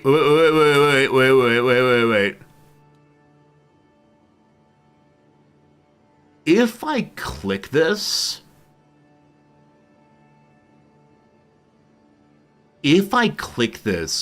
does anyone know if it stops the travel or merely pause the travel? Because for the event, I can't stop traveling. But gathering provisions would be pretty cool. You haven't tried it. You haven't tried it either. I don't know. Well, on we go. We will suffer. Yeah, I know it's a shortcut to the gather provisions decision. I guess we can look and see right now. Is the decision actually available? It is actually available.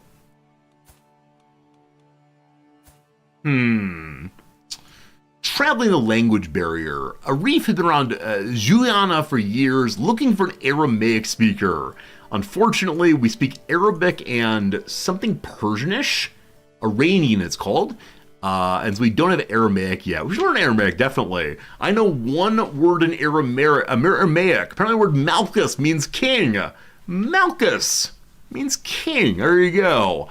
So, let me try. We get lost, unfortunately, it's fine. Oh, man. I've actually never done this. It gets instant results. I think we can do this. Unfortunately, wait. I forgot to push the Iron Man button in this playthrough. Now, usually, I will never save scum in CK3. If it breaks the storyline, I'm okay save scumming for this one. Here we go! Stepping outside the camp, I survey the surrounding drylands, seeking any sign of game or fodder. Sinjar should treat us well. The scrublands are full of life, and one really needs to take a proper time to find some food here. So I could say I will find us food. We're likely to find some food. It's more effective in farmlands, forests, etc., somewhat in drylands. I can use some snares. This is less likely to be good. Now, if I had foragers or hunters, we'd be able to do other kinds of interactions, but that requires particular buildings that we do not have. We could have a porter. Unfortunately, no one's very good at counting right now. We'll have to work on that at some point. All right, I will look around. I find nothing. You fool! What's the cooldown on that? Unfortunately, it's gonna be bad.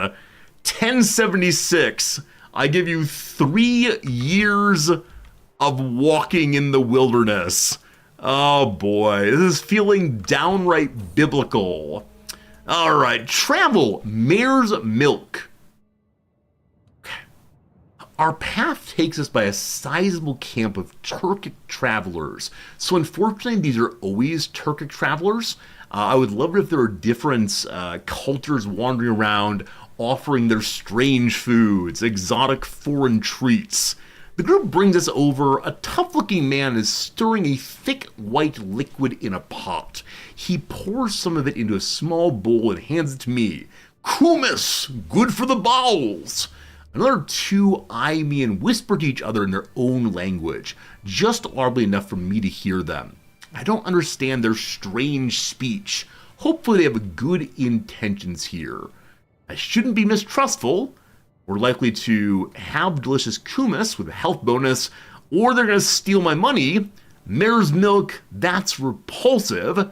If I do that, there's more tension between our culture. We get prestige, though, for speaking ill of them, or invite the man to teach us our ways and to have him join us. I can't afford that, so let's trust these people. They wouldn't dare steal our money. They stole our money. Son of a gun! All right, we are getting close to the point at which we are out of food. It's been days since the last time the camp was able to find water. Food a man can do without for a time. A rumbling stomach takes weeks to kill you. Without water, though, with nowhere in sight to replenish and stores running very low, thirst threatens a far more rapid extinction. Number 1, we can look around. 53% chance of finding something good, or pray to Allah. It's likely that God will spurn us. Well, what's that line? God helps those who help themselves. Here we go. We found some water. Woo! With that, all the adults love us a little bit more. Are all adults happy now? All but one. All but one. There may be an achievement involving this temperament. I believe what it is have at least 10 adult followers and have steadfast in your camp.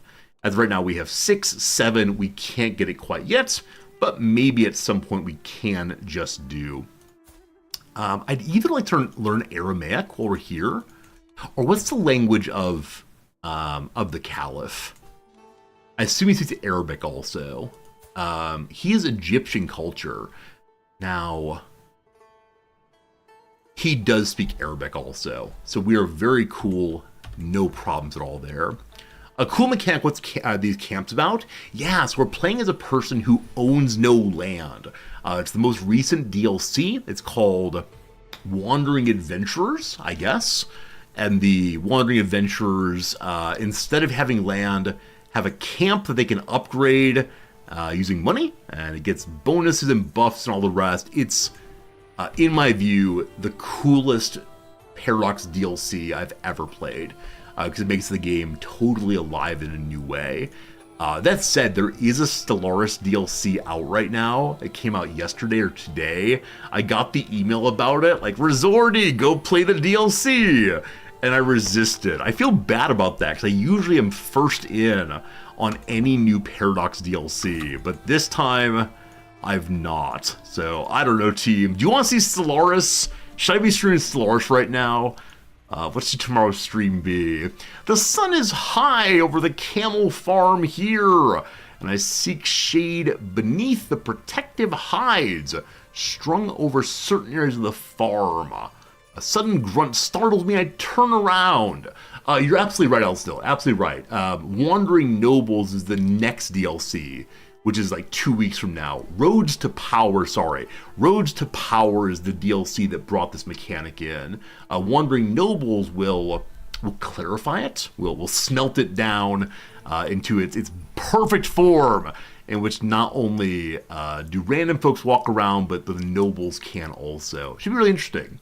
Didn't I not enjoy last Stellaris DLC? Yeah, you're absolutely right. I think that's my challenge, is last Stellaris DLC was meh, in my view. And so the new one coming out so soon, I haven't yet entirely expelled, spat out my distaste for last DLC. So, I don't know. Is this CK3? It's absolutely CK3, all the way, my friend. We're traveling along. A sudden grunt of the camel farm startles me. Next to me, a magnificent beast has the same idea and cozies up in the shade. I lean over to pat its neck when the animal, in one swift motion, slams me on the forehead and spits on my cheek. I regain my bearings and see its owner standing only 20 paces away, mortified. Who is the owner? A person named Nazanin. I can be very angry, punishing her farm. If I punish the farm, I better get the camel meat. I can say the beast's head is a fine warning. You decapitate the camel, this is tyranny, and get a camel head artifact. Camel head artifact. What does that even mean? Or the beast is a mindless creature, it's not their fault. So, I'm not able to be a tyrant as I don't have any land. But it is an act of dread anyway. I need the people to love me, not to fear me, so they join my religion. The beast is a mindless creature. It's Allah's will that it would spit upon me. Here we go, team. We now have no provisions. We are a little over halfway here. A little over halfway to the capital of the Egyptians and the Fatimids. This might get rough, but the Lord will provide.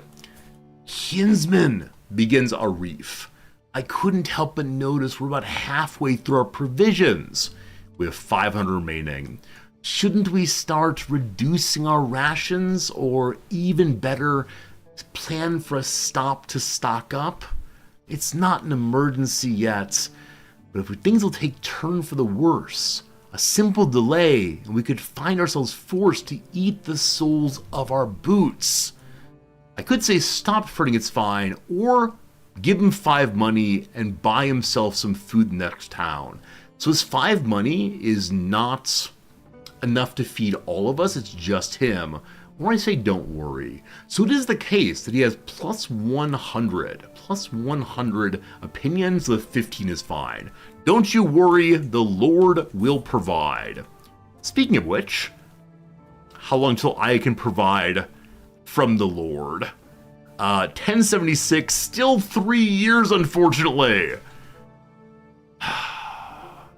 Desperate measure, butcher the animals. I've yet to see this.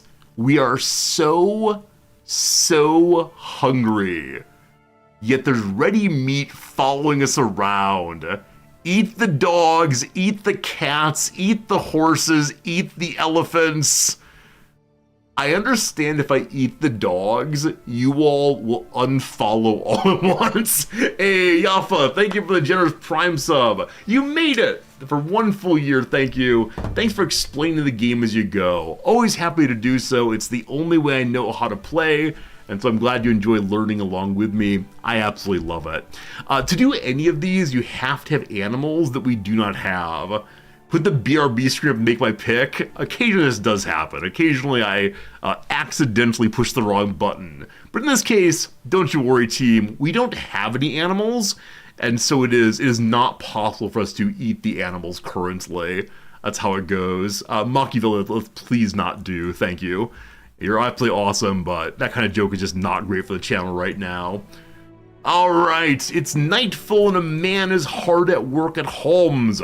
He appears to be flattening crops at a rapid pace, using a large flat piece of wood and heavy stones. He's doing something involving extraterrestrials. Cool, I guess? Not allowed to stop him, that's okay. Alright, while traveling along, we see a local captain and his troops. We have no money. We can't spar. Oh, this is the event where you don't have to spend money. Alright, the local captain just encourages us to engage with him. So I can personally fight him, maybe getting 1 point, or maybe getting wounded. Probably not the good choice. I guess with the strange contraptions he has.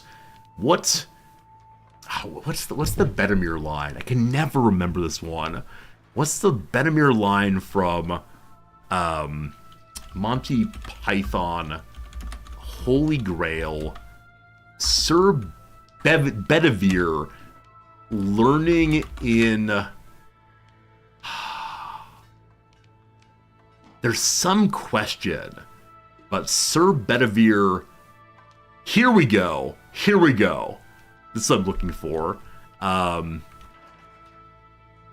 So they come into a scene, and you hear the learned knight begin.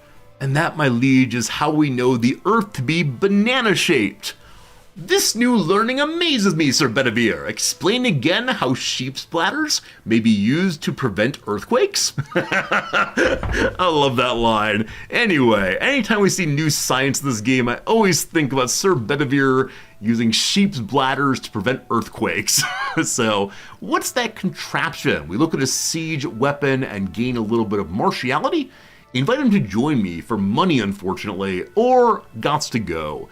Yeah, what's that contraption? We learned one martial by learning more about weaponry.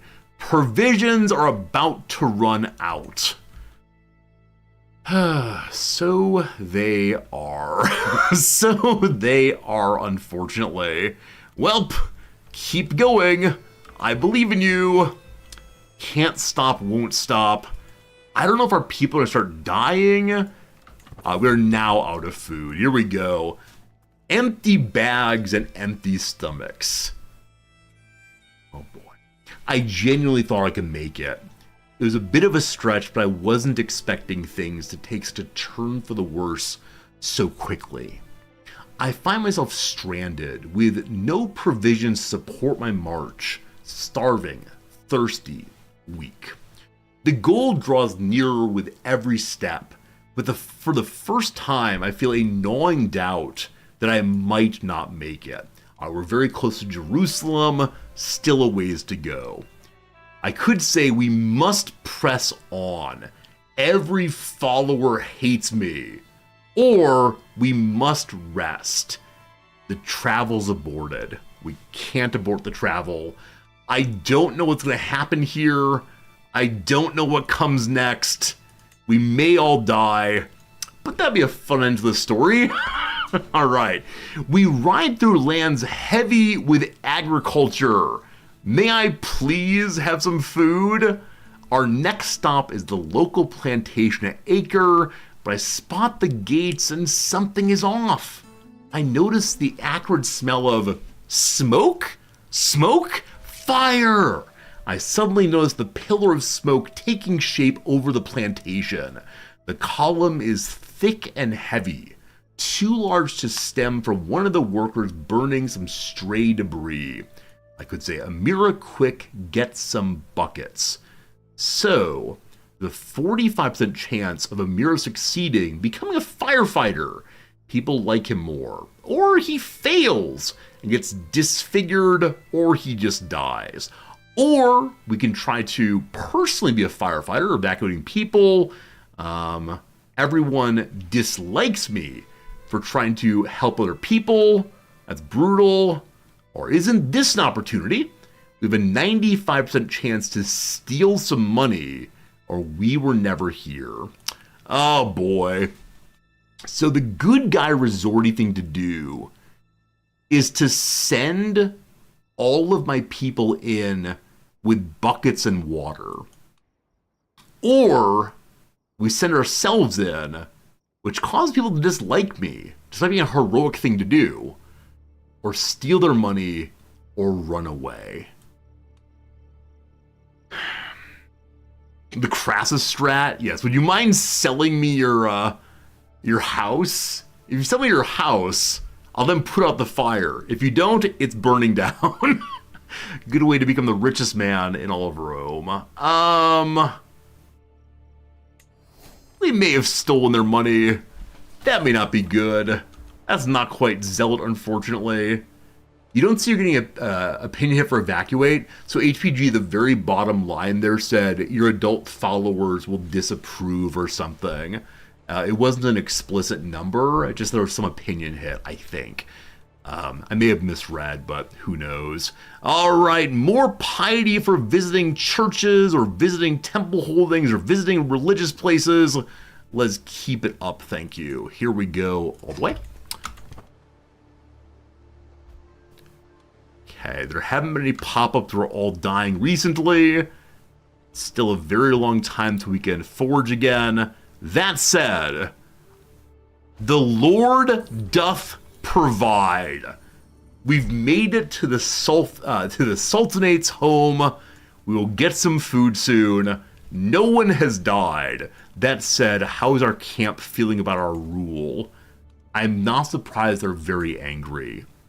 Only one person has dropped down to complacency. The camp is still in good shape. Praise be to the Lord. I've arrived and already the state of affairs in the caliphate are dire indeed. Abu Mansur al-Nizar, Caliph al-Mustanisir of Fatimid's rightful and preferred successor, has been removed from the line of succession. This is clearly not what the Prophet had in mind for the future of Islam. The scheming and lies of men have corrupted Allah's design, and something must be done. Okay, so succession has gotten weird in the Caliphate. I wonder if the Caliph is intentionally incapable in the storyline, and so the succession will happen soon. So they've passed over Abu Mansur, the eldest son here, and gone instead with Al-Majid, who is the second son. So what's the first son like? He is zealous. He's brave. He's a big angry. He is the wrong religion. That's how it goes. Over here, yeah, the ruler Ismail. Majid, also Ismail. Okay, so the first choice is to stand with someone who is not of our religion, but is the rightful heir by primogeniture, which apparently Allah prefers primogeniture. Why is that? In order to avoid Confederate partition. Allah likes primogeniture. Or I stay the course. I guess that means I follow with the Caliph. We support the will of the Lord, and we change our religion. A rationalist faith that emphasizes reasoning interpretation of the Quran and Hadiths. Being Imam is hereditary, and they trace line succession to Ali. So it is the case now that we are going with Ali. This is our second conversion in this character's lifetime. Apparently that's how it went historically or by legend or otherwise. I made a friend by supporting his claim. Alright. How does the Caliph feel about me for standing with somebody else? He dislikes it. He definitely dislikes it, but that's okay. So now that we're down here, we begin to evangelize some other faith. Alright, I get around and ask people to become Nizaris instead of Ismailis. I believe it's the case that the Caliph asked me to come to Cairo in order to become a great missionary for the Ismaili faith. And instead I converted religions. We said that the hearts of men led astray. I worry that we're led astray with our constant flipping. Just like John Kerry were a flip-flopper. Alright, we tell the people of the Lord, and they are won over. 9 more needed. We gotta buy some food. Alright, we gotta get some money. Alright, we got some problems. So, apparently one of my people has acted sinfully. What'd you do, brother? You've been oh, got it. Under our prior religious sect, witchcraft was okay. Having changed on over, whoops, didn't mean to have the game running. Having changed on over, he is now a criminal for being a witch. I forgive you. I forgive you this day because you will soon convert. But then, a devoted follower. A moment, my master. Arif stops me as I survey the encampment. He's still breathing heavily when he addresses me, paying close attention. Do not think your efforts go unnoticed. The men admire you. Children pretend to be like you when they play, and the whole camp seems to think you're the greatest man alive. Wow, this guy's buttering us up. Let's see what his ask is. I wish to help you in the same way as you help us. I know of your current efforts, and I believe I'd be a worthy addition. What are our efforts?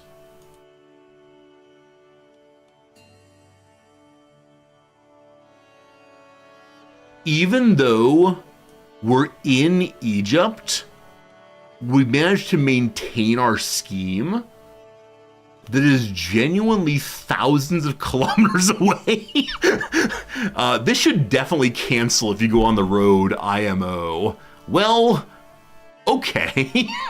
So, he wants to help us. I could say, no, I'll do it alone. If we do that, we get one more scheme advantage up to 6. And we become self-employed. A 20% bonus success chance. Move us to 107%.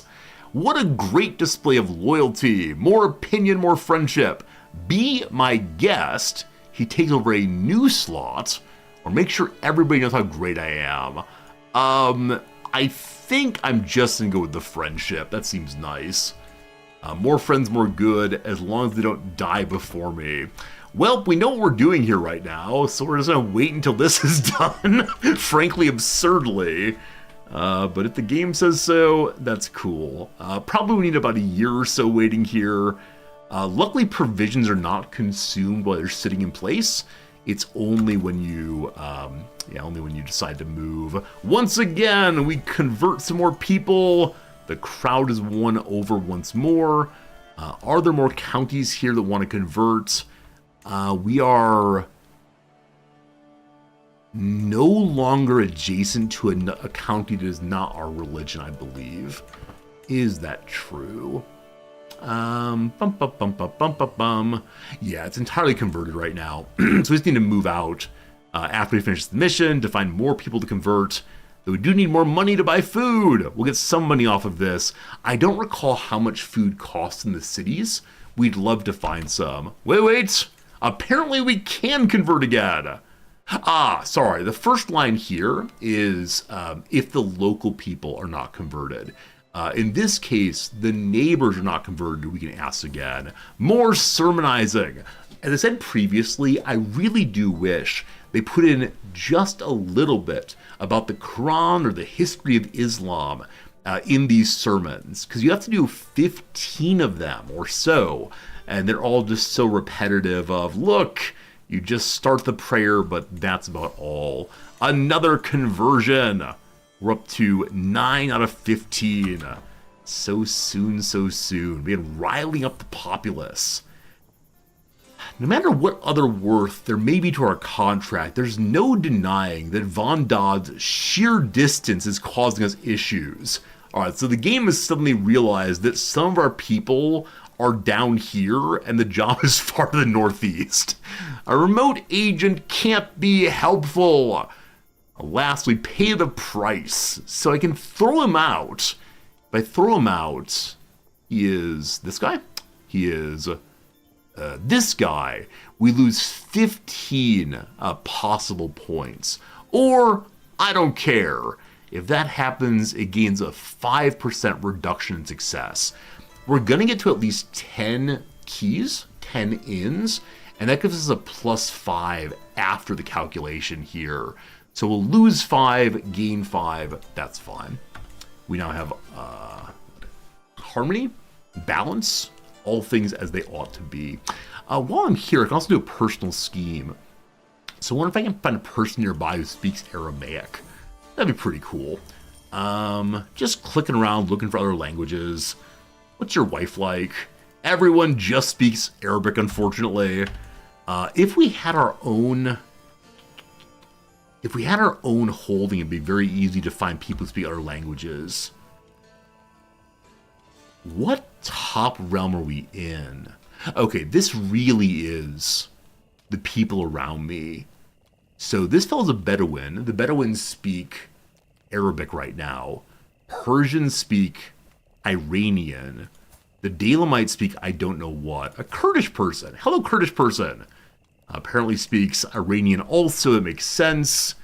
And that's it, unfortunately. No one here. Hello, sir. What's your wife like? I mean, we ask questions. That's fine. Okay, I could look for other people in the world. I can ask for people who are inside diplomatic range.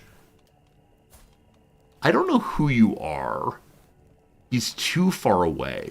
So Diplo range is not necessarily interacting range. Hello to the Basilius. You want to teach me a language? No, he's too far away also. Easy ways to do this. I'm looking for a person of a different culture who's close enough by that we can interact with. I don't know of any other way to lower range, unfortunately. So I think we have to like poke around while we're doing our other scheme. It's tough to describe what's so appealingly intimate about the low buzz of a camp settling in for the evening. I agree with that. When I've gone camping, it's really nice to hear everyone else also, rifling through their bags and closing their tents and then settling down, and you don't hear them moving anymore. That movement from we're all active and doing things to we're all sleeping now. It's kind of like a really enjoyable communal activity. Occasionally I go through Tokyo late at night. We have a store nearby that's open 24 hours a day. And so, around 11 p.m. I'll say, I'd like some ice cream. Or more often, I realize that there's no more food for the cat for the morning. And so going out in the middle of the night and like realizing that all of the boxes I'm passing are full of sleeping people, I really enjoy. Like I enjoy the recognition of safety. And I think campsites are very, very similar. Like we all agree that this is an okay place to be vulnerable. Like if you're sleeping, you're very, very vulnerable. I love that element of society and community groups and so on. It's so cool, so cool. Anyway, enough about that. Maybe it's the haughty cry of indignation from our scholars in the wilderness, the smell of the campfires starting to be lit, or even the humming along to himself as he walks past. I don't know who this is. Someone is humming. All this forms a quiet, comforting blanket of familiarity. This is my domain, and these are my people. A small kingdom, but one where I know every sight, sound, and soul. Our stress got pretty high, 84 out of 100. So I could just stay a while and listen, burn some stress. I can go ahead and discipline the baggage train, we move faster, whatever. I'll take a seat at the fire and get more diplomacy. While +3 diplomacy would probably be useful for converting more people to our team, I want to go ahead and burn the stress and just have a little sit and think. Sitting and thinking so nice, all good. 42%, we can evangelize again. We're up to 10 assassin steps now. I do wonder what other assassin steps there are other than... Yeah, other than just evangelizing. Being invited to Cairo was a big one, apparently. Learning from the best around. 2 of my agents have found a common cause in the plan beyond the basic goal. Impressed by her compatriots... Impressed by her compatriots' skill with wits, brawn, and physical conditioning required to uppercase P, protect the innocent. Poré is taken to studying what Mirmardon does differently to herself in the hopes of improving his own skills. Harmless enough in theory, but it doesn't really help our goals. I could say excellent, and Poré will gain more personal combat, or sorry, martiality. As a woman, this is not useful, unfortunately. Put the energy into the plan, you fool! If we do that, the scheme goes faster, or maybe I could learn too for martial lifestyle. Now, we did wander around for a while, so I am curious how many points we have in martiality currently. We currently have 0, unfortunately. We got 1 point, and that's all. Now, in this area of Egypt, we could wander a little bit and hit a number of important locations that will give different types of experience points. I'm not sure if there's anything that gives martiality, but that could be an interesting idea. In fact, we can figure that out quickly by going to the economics page over here and look at what they give. We can't actually see in this mode, unfortunately. We can hypothesize and generalize based on what kind of buildings they are. So the pyramids, I'm guessing, give stewardship, and the university probably gives learning. Now, we went to the capital of the empire here. There may be other important cities we can't see in this mode. If we don't here, it's just a temple, unfortunately. So I'm not sure if we can find martiality nearby. We'll see, we'll see. I think for now, we're going to say, put the energy into the plan, you fool. Anytime we can call anyone a fool, I'm absolutely here for it. Absolutely. We can evangelize again. We have a slight problem on our hands. This is probably more of the path to being an assassin. The Caliph al-Mustansir of Fatimid has at last been united with Allah and is at peace. Those of us left behind must confront the burden of his absence. Through political maneuvering and forces beyond comprehension, Caliph al-Majid of Fatimid has succeeded him, and our claims have been ignored. I know for certain that Abu Mansur al-Nizar was the preferred candidate, but if I make my allegiance known, I shall surely make an enemy of myself. Could say I shall not perish in unbelief. Abu joins us in the camp, another wise zealot who's very, very bad at being a governor. Or we accept that Al-Majid is the rightful caliph and change religion again. No, no, no. We go with being a believer.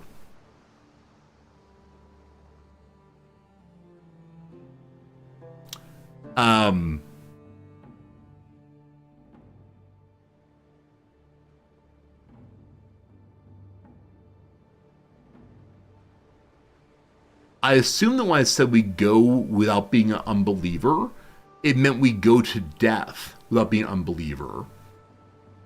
Are we going to wander out of here with no food?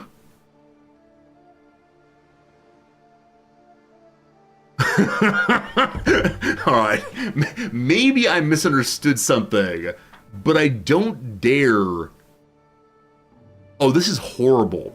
So this is the part where I'm being punished for my early decision to burn a lot of money on getting piety. We had enough piety to push ourselves into constantly converting, and that was great. But I wasn't able to buy any food while hanging out here.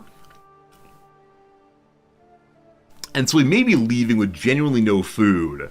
We need 4,000 to make it. It was one thing to go a short distance with no food.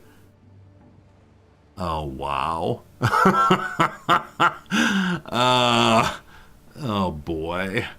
Well, the hunt for provisions will come up in a year and a half's time. This is fine. This is fine. Empty bags and empty stomachs. Oh God. Oh God. Oh God. It's pretty bad, team. It's pretty bad. Alright, I genuinely thought I could make it. A bit of a stretch. I wasn't expecting it to take so bad so fast. We must press on or less rest. We must press on. Do I see a light? I can't remember the last time I've eaten. My throat feels like parchment. Everything hurts. I can't even recall where I'm going, just that I need to go on. I don't want to go on. I just need this all to end. Alright, 12% chance of starving, 12% chance to partake in an unholy meal, my mind might break, I might go blind. The best thing here is that we get sick. Starvation. You gain hunger, sickness, and disfigurement. Since almost starving to death, this character has not been the same. Their skin is marred by sores. Their body and mind have grown weaker. We now have a nice little mask. Oh boy. Oh boy. Got stressed out too. Danger! Part of our wagon wheel breaks. Can we eat the wagon wheel? I'd like to eat the wagon wheel. Alright. We get confused. I'm full of lascivious thoughts and erotic fantasies. I lose myself in sinful daydreaming. I can cry out, Jesus, deliver me from the temptations, and become Catholic. My suspicion is that's not the way to go for this playthrough. I suspect that's not the way to go. I can go to the brothel, become rakish, maybe catch something unfortunate, or I bite my lip and keep it going. I have 5 years to fix this. Keep going. The Lord will provide. My hard question is now, if we starve to death, do we replay this start? I did not know we'd have to do so much traveling. Alright. By the way, I sit down, my mind falling apart for having not eaten in, I don't know, half a year, 2 years, who knows how time works anymore. Here's a different life than being in a palace. Freedom out here is easy to enjoy. There's no downsides at all out here.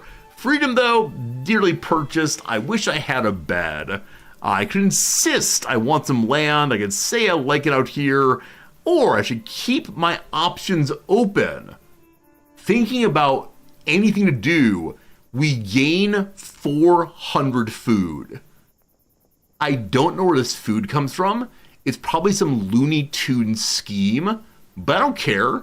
We keep our options open. Maybe we're gonna get some land. Maybe we're not. We have food. We have food. Allah provides. I don't know why. 1 second. 68%. Almost done. All right. Learning on the job.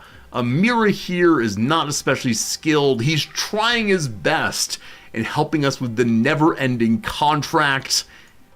Bettering myself is costly, but helps in the end. I can encourage him to do better. He will definitely get stressed out. I can say instead, I'm great, and everyone here should appreciate me, or the plan will go well. Just the plan will go well. Don't you worry, brother. I didn't stress you out too much. What? One more phase growth, I believe, and we're good. We are once again out of food.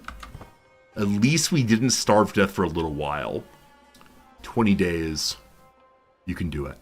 How angry are the people? Are they getting their clubs out yet? They wouldn't dare. Sorry, I apologize. There's a 9-year-old who found his club. I didn't expect to see that, but a 9-year-old is currently working against us, trying to convince people to rise up against us. Rise against. Oh boy, oh boy. Let's do some swaying against our bodyguard. Gotta keep them happy. That seems fine. Oh, child. Can I dismiss the child? I can throw the child out. Everyone gets cranky. It appears not to be sinful to make the child wander in the wilderness.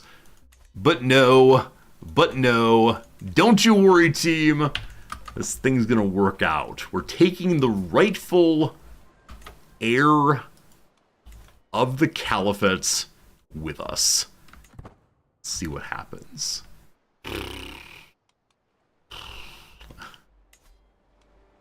85% good enough. Please, please, please, please, I need some money.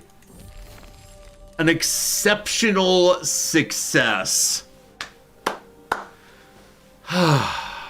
We killed 5 lions.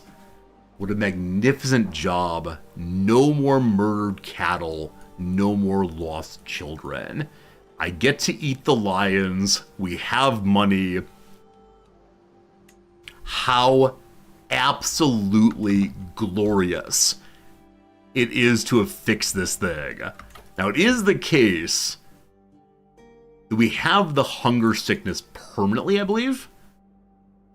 It's a permanent modification. So we had a really bad time one time, unfortunately. Okay. We gotta find a way to deal our stress. Fishing will definitely do that once we get to our location. We may run out of food once more. I'm not sure. If we're gonna do more of these big walks, and I kind of suspect there's one more to bring the rightful heir back to the Fatimids, we need to increase our baggage train, I believe. Yeah, baggage train lets us carry more and more food. Again, the big march we made twice now is 3,600. So from the plus 10 to plus 20, 2,750, plus 10% more, gets us to 3,000 is all. It's still not enough. Now there are modifiers also. Able Porters gives 25% more. Proficient Trackers gives more on gathering provisions and also lowers our consumption. The kennels let us eat our dogs. Looks about all right now. But to do these things, I just need so much money. And the difficulty, of course, is the events fire for the playthrough, probably at predetermined times, which means I may not be able to get it all figured out before the next event fires. We'll see.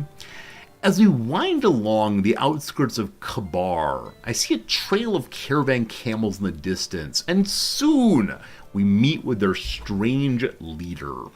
Good evening to you, worthy friend. Come in, come in. I promise you, you'll like what you see in the stall, like Jazeera herself. I promise you that what I have in my stall, like Jazeera herself, are far more than they seem. I guess it's a far. Like Jazeera herself are far more than they seem. Paradox, he says, showcasing countless shining trinkets before my eyes. He has a mysterious puzzle. We get more learning from more stress, and it's easier to learn languages. An extravagant golden puzzle covered in engraving from a foreign language. It's said to have once belonged to a powerful game master. So we get stressed out trying to open this thing. We learn more about mechanics and engineering. I'll pay anything you want. 50 money. as much as I do want more learning, because we are a scholarly band, and you get some bonuses, I believe, for having more smart people. It's somewhere. Don't remember where exactly. It's a lot of money, and I need the money to upgrade our camp. We could steal it, make a deal for even more money, or I don't care. I'm sorry, I can't pay for it. Eyes in the night. All right, 1 second on you. I'm sorry, the Discord noise on my end. I'm not in streamer mode on Discord. One moment. I keep turning off streamer mode. So streamer mode in Discord allows the Discord to block important information in case I bring it up on screen. But I want to read that important information while I'm not streaming, so that's how it goes. Can I learn Aramaic from the Syriacs? That's a very good point. That's a very, very good point.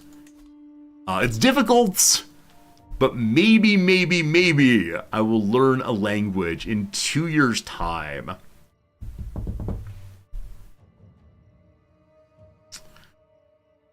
I'm currently trying to fix my camp's opinion of me because they all may have starved for a while. Were this not so difficult because he hates me, and also he's a big dum-dum on learning, so doesn't know how to make lesson plans. As the student, I read about this on Reddit yesterday. I occasionally go read the teachers subreddit to see what the poor high school teachers are having to deal with, so I can also see what kind of students I'm going to get next year or the years soon thereafter. And yesterday was one of those stories you love to read, in which some snotty student during a language class insulted the teacher by saying, "Man, it's so easy to teach." And the teacher did the thing. If it's so easy, you can do it now. And give the pen to the student, and the teacher sits down in the student's desk. And the teacher goes up, or the student goes up, and realizes they don't know what to do, especially when their classmates get a little bit rowdy. And the teacher, of course, would know how to control that. And after a while, according to the writer, the student said, "Man, it's harder than I realized. Sorry." That's a nice story. I like that story. You can set Discord to automatically do streamer mode. Yes, Wizards, it automatically does streamer mode on and off based on if you have your broadcasting software open. As you might know, I don't open or close anything on my streaming computer for fear that it will break. So if I were the kind of streamer who closed his broadcast software, it would do it automatically, but I'm just not that kind of guy. We're not going to burn our personal scheme here. Not at all. All right. 1 second. So I'd like very much to get the personal altar. It's only 60 money, and then I can convert my people so they hate me less. You thought I didn't use the computer for anything but streaming? I mean, Discord's open also. It's stream related. But yeah, I don't use this computer for anything except for streaming. Except one time I couldn't get my laptop to connect to the Wi-Fi, and I had a meeting with my psychiatrist. So I have met with my psychiatrist on the computer, and definitely while he was talking, I played a video game. Bad human. All right, we'll make the portable shrine so we can finally convert our people. Friends, there are hours past. It's now 11 a.m. my time.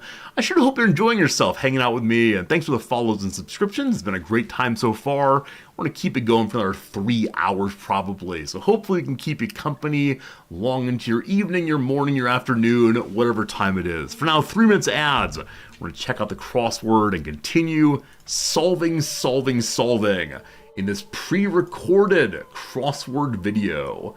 Man, we love it. All right, here we go.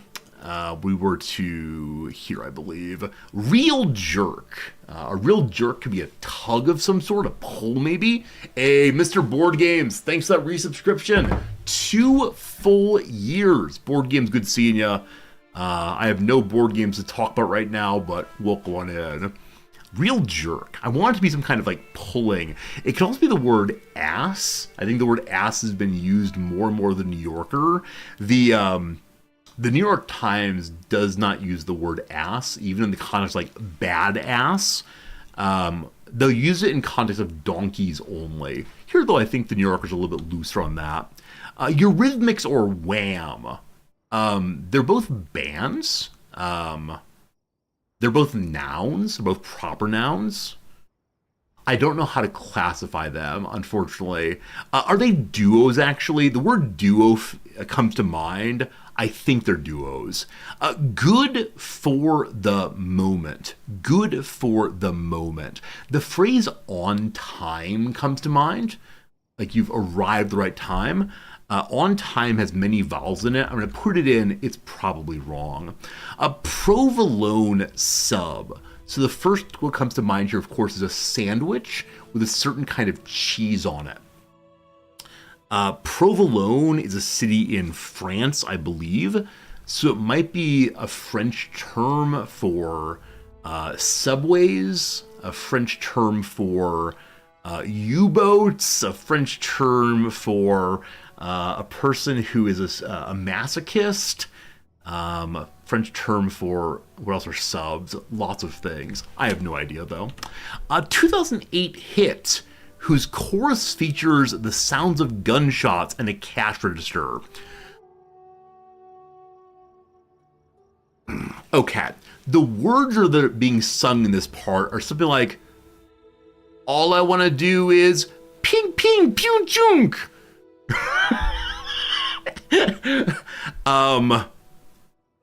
I believe it's sung by a woman, but I have no idea. Does all I wanna do fit here? It does. Oh my goodness, I think that may be the song. Thank you, 2008. Thank you, graduate student Resorty, for remembering things. That's a real possibility. That's a real possibility. We'll look it up after the puzzle's done. Like geese, for example, question mark. All right, geese, all that comes to mind for question mark is the game of Duck, Duck, Goose. So they're like chosen out in some measure. Like geese. What else for geese? I mean, obviously the birds, but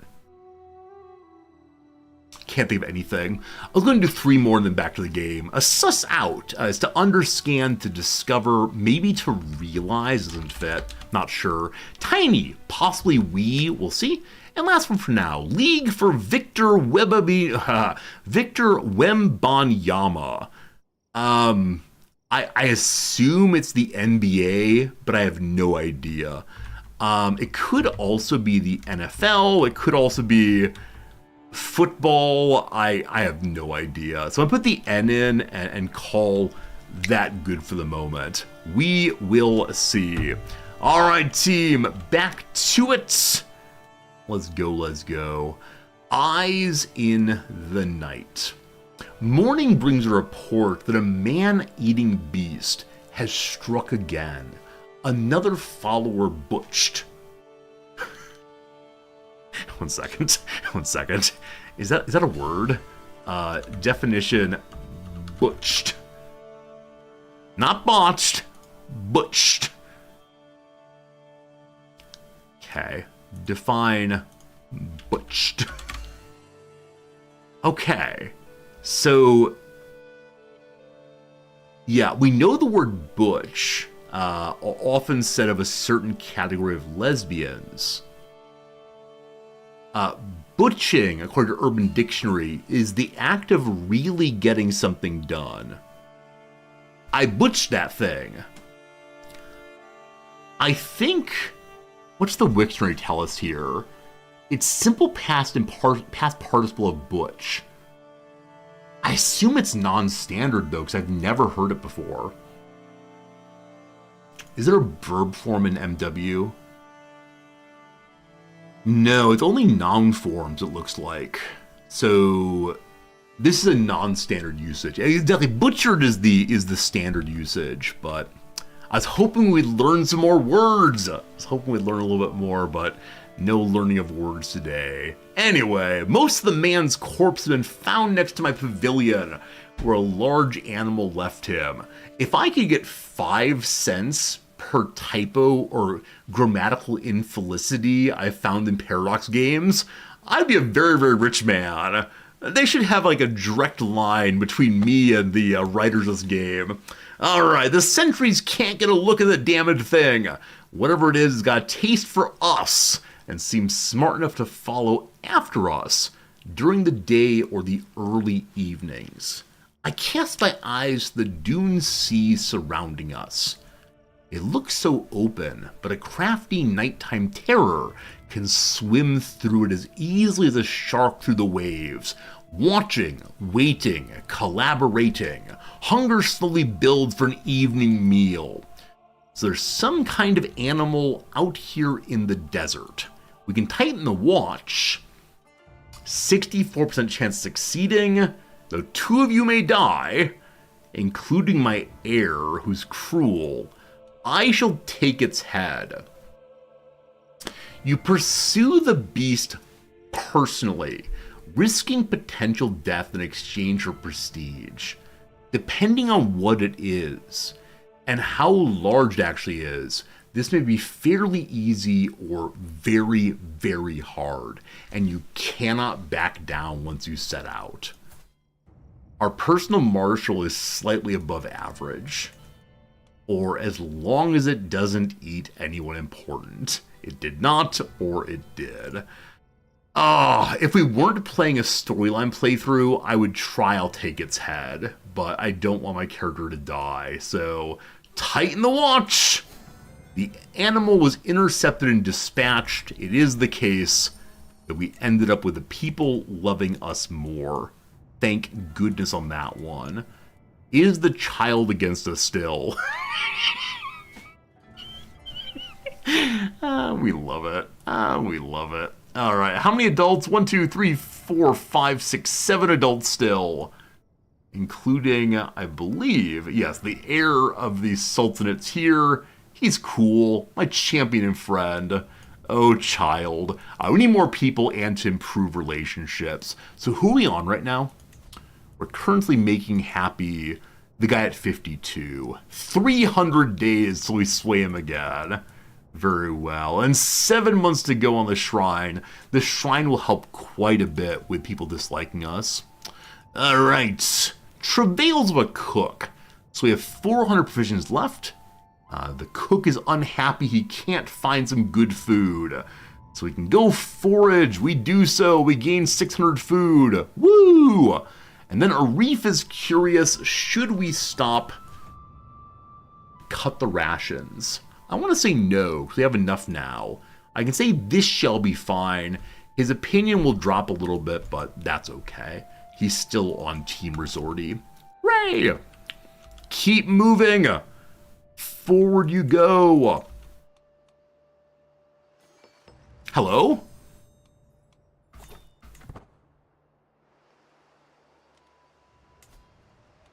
There it goes. I don't know, maybe we stop for an event or something.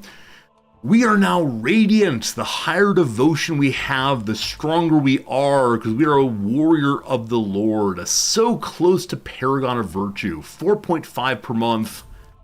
You can do the math here of 60 points needed. We'll see. Travel other people's pastures. On a fine day like this, the pastures are jumping happily. Everything is wonderful. If we had a permanent home, we could apply this back home. We have no home though, so maybe we can help out, or maybe we don't get involved and lose some stress. Yeah, I gotta burn off some stress. In this game, are you always moving or are you wandering? We do have a camp that we can set down for a while, but we don't have any land permanently. We do have some counts and dukes who support us. We can ask for money or food. They like us, but we're largely wandering and doing missions for right now. Now we saw a new pop-up, a new kind of Islam popping up. I didn't click it fast enough. I believe it was called Quranism, and I don't see it here. So what we're going to do is go into the Muslim side and look for, yes, the different kinds of Islam happening right now. Quranism. Huh. It's right here. So no counties currently have it, but it is one that is starting just now. High fervor. People want it. So what is your story on Quranism? A literalist interpretation of Islam that emphasizes the Quran as the only source of divine wisdom and should be followed to the letter, ignoring the commentaries, the hadith and fatwas. So literalist Islam, the book only. Good luck to you all. Good luck to you all. I'll be converting against you soon. Beg Mashad has converted, so at least one county is now that new religion. We'll see, we'll see. More begs change. It's only a count so far. Only the counts are changing, but that still counts. Pori says, ugh, my head. I raise my eyebrow in silent inquiry. What does she say? I'm trying to figure out if I can raise one eyebrow. I don't think so. I do not do a good rock impression, but I can do it with my hand. I don't know. Anyway, in response, she slumps on the horse, whimpering and clutching at her temples. Clearly, someone had a good night last night. A little hungover, apparently. We can slow on down. Either way, she's hungover for 3 months. We can laugh at her. We can kick her horse. Or we can trot on, leaving her behind. No. We'll slow down a little bit. We gotta get her 60 opinion, getting sooner and sooner. Well, this is unfortunate. A persistent cough shakes my body. We still have food. This is not the food problem. A persistent cough shakes my body. Some water could help, but it ran out yesterday. My hands shake. I'm probably running a fever. I feel weak and sick, a condition I share with many of my followers. We must stock up on provisions and need to do it now before it's too late. So we're getting the almost out of food concern again. We can gather provisions in 2 years still. All right, so I'm exhausted. I'm ill. I have a level 2 stress break. I need to stop in one place so I can burn off stress. This is so bad. We are in fact ill. We are overwhelmed. Haunted by the past. This playthrough is circling the drain, my friends. This has not worked out as it should work out. I sit alone brooding, my heart heavy with memories, all alone in the moonlight, mulling over things I did years and years ago.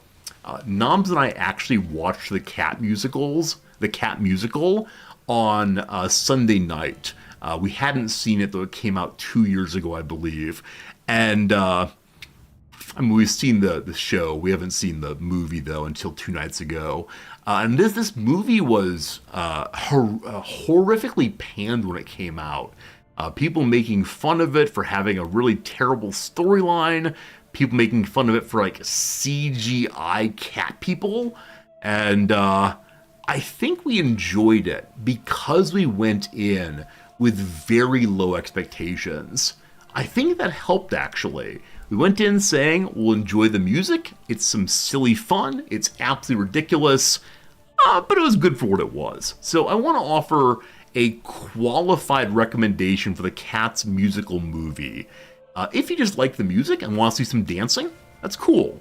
If you want an emotionally mature, meaningful story, no such thing. Because the original Cats musical is really and sincerely a number of cats introduce themselves to you, and then one goes to heaven. That's the entire storyline of Cats. I'm sorry to spoil it, but it's a very, very strange movie. It's a very strange movie because they try to give it a bigger story, and it just does not work. All right, the world is terrible. Have I ever done the right thing? Allah is testing me. I go to a whorehouse, I beat myself, or I lock down again. Friends, we gotta now burn 155. 155 stress next 5 years. Luckily, we have a physician. She has no medical trait, but she's very smart. The time has come. I know of ways to treat you. Our health is now poor. The stress is not helping. A simple treatment, please. She has me kneel with my buttocks raised. Friends, it's time for an enema. The enema actually helps. Good job, enema. Thank you. Thank you. I feel clean. I feel good. We're starving again. I just need to stop traveling. A friend has been imprisoned. Agdun Safavid. Whom? I don't recall making this person as a friend. I know we had a couple of random events where we were cool with people and they appreciated it, but one of our friends is in prison. That's not good for the old stress, I'm afraid. So close! One more step! We made it! We're back in Alamut. I don't know why we're here, but I know we can get some food if I can get some money. Okay. I know we're ill. May I ask for food from anybody? Yes. Someone we helped earlier will give us 400 food. Thank you. Other people we helped earlier, the Begnamwar, will give us food. 400 food. Awesome. I can visit the keep also, but in visiting the keep, don't you have to spend money to buy food? That's why I've not visited a city, is I have no money to buy food. Okay. He'll give me food. Friends, we have half as much food as we can carry. That's okay. That's okay. You can also burn stress there. Again, I was fairly sure you had to spend money to burn stress. Oh, you don't. You actually don't have to spend money here. You can go and listen to the free music in the tavern. Good call on that one. I'm gonna go fishing first. I'm allowed to. Can't go fishing. There is no river here. Darn you, desert. Okay, we'll walk over again in order to get some fishing. I can engage in some mysticism on being a wise man. This doesn't burn stress. However, it does give me strange voices that might help us lower our stress more quickly. All right, I'm engaging in mysticism. I promise we're only talking to Allah in a different way than usual. I have a club. Apparently my version of mysticism is a little more brutal than others. With my mystical practices, I've apparently developed quite a reputation. People don't know what it is I do exactly, but they know they don't want to cross me and find out. Oh no, are we the monster? Are the people with pitchforks coming our way? This is ridiculous, but maybe not so bad. They can be as afraid as they little souls make them. We become dangerous to know. Our schemes are slower, unfortunately, but we're more dreadful. Or, I swear I'll do no harm. I'm the protector of the people. Either way, we get the exact same traits. Is this, do we want to be feared or loved? Loved, thank you. I'm trying to help folks, I swear. All right, things are going to be okay. Now, there's no mission here to do. We still have 4.5 years to burn our stress. I want to move to fish, but for the moment, let's visit the temple and we can maintain our health, or maybe contemplate a different sect than our sect. Hopefully we don't change religions, we'll see.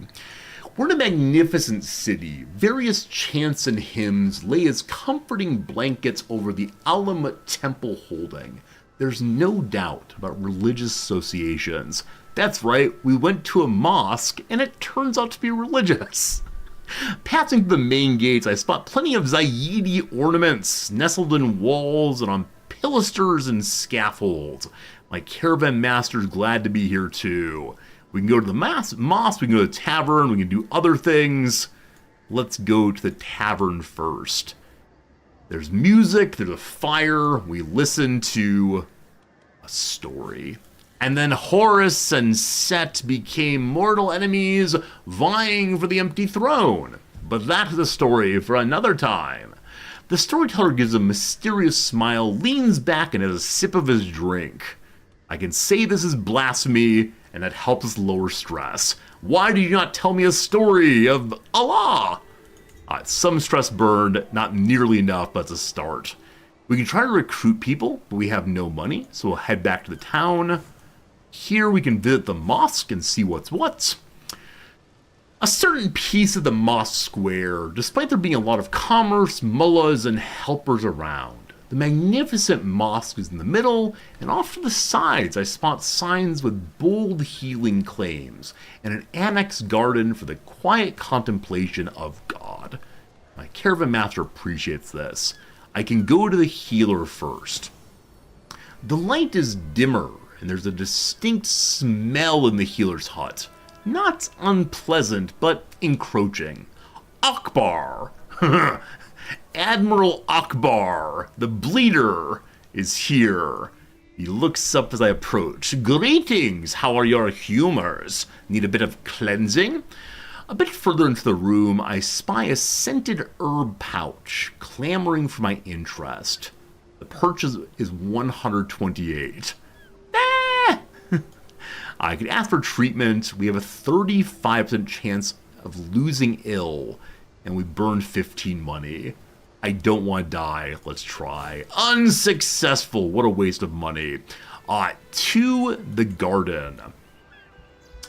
The garden is framed by hedges and trees and are spread out across gentle mounds where the odd bird and a squirrel can be observed through the foliage. I feel the presence quite strongly here, caught up in all the beauty. What if, through trials and tribulations, Allah has been with me all along?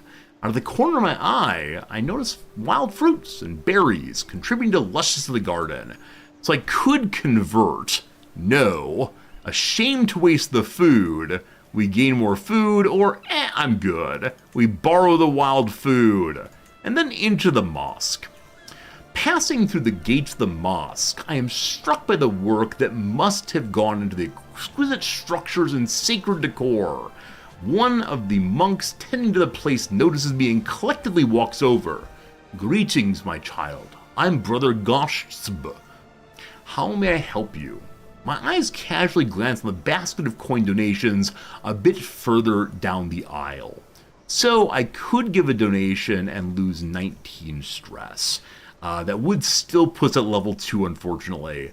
I could ask for a blessing. The blessing leads to greater possible stress loss and much higher life expectancy. I mean, I think a blessing from the Lord is the right way to go. It's raining, but at least God loves us. Done with the mosque. I think we can't ask for another story. I get one story and that's all. And we can go over here, buy some more food, but we have no money. Or ask the town crier for more stories nearby. This burns prestige for spending time with commoners, but a story might be good. Diplomacy or intrigue. We're better at intrigue. Tell me some intriguing stories. I thank you. I'm hoping we have an intriguing story right where we are. Unfortunately, we failed in that.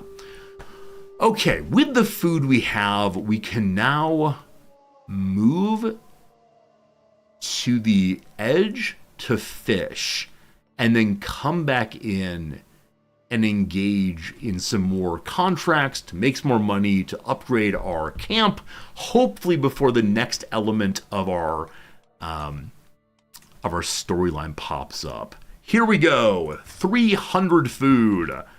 We're passing on through more than we need to, but that's okay. We're gaining more Wanderer XP. The higher Wanderer XP one gets, the more health one gets. That'll help.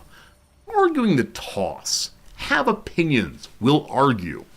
A simple truism for any gathering of more than 2 people of a scholarly bent, and there's decidedly more than 2 such scholarly people in our group, the Summoners to the Faith. This fine evening, there are 2 overlapping and rather loud discussions going on. One of rhetoric and fine politics with the Amira, and one of history and philosophy with Pore. With whom should I engage? The first one? We're likely to lose, but make Amira like us more. That'd be great. He's my bodyguard and hates me.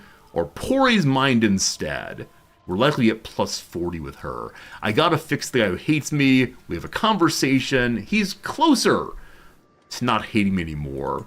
Thorn, you think today's Stellaris DLC has more than last one? I was just so stung by last Stellaris DLC that I'm not sure. It is the case that following the normal Resorty stream order, we'd be playing Stellaris today and CK3 next week. So, I don't know. Maybe Stellaris tomorrow. Gotta play them DLCs. We'll see. It's still ill. One second. Still ill. We can evangelize again. Okay. So, interesting here. To move to the next level of the Assassin playthrough, one thing you can do is have the Caliph be dead, and I have chosen an ultimate enemy of the Nizarism. I don't know how to do that. I'm guessing an event will pop up. That said, we need 4 more assassin progress. We evangelize once more.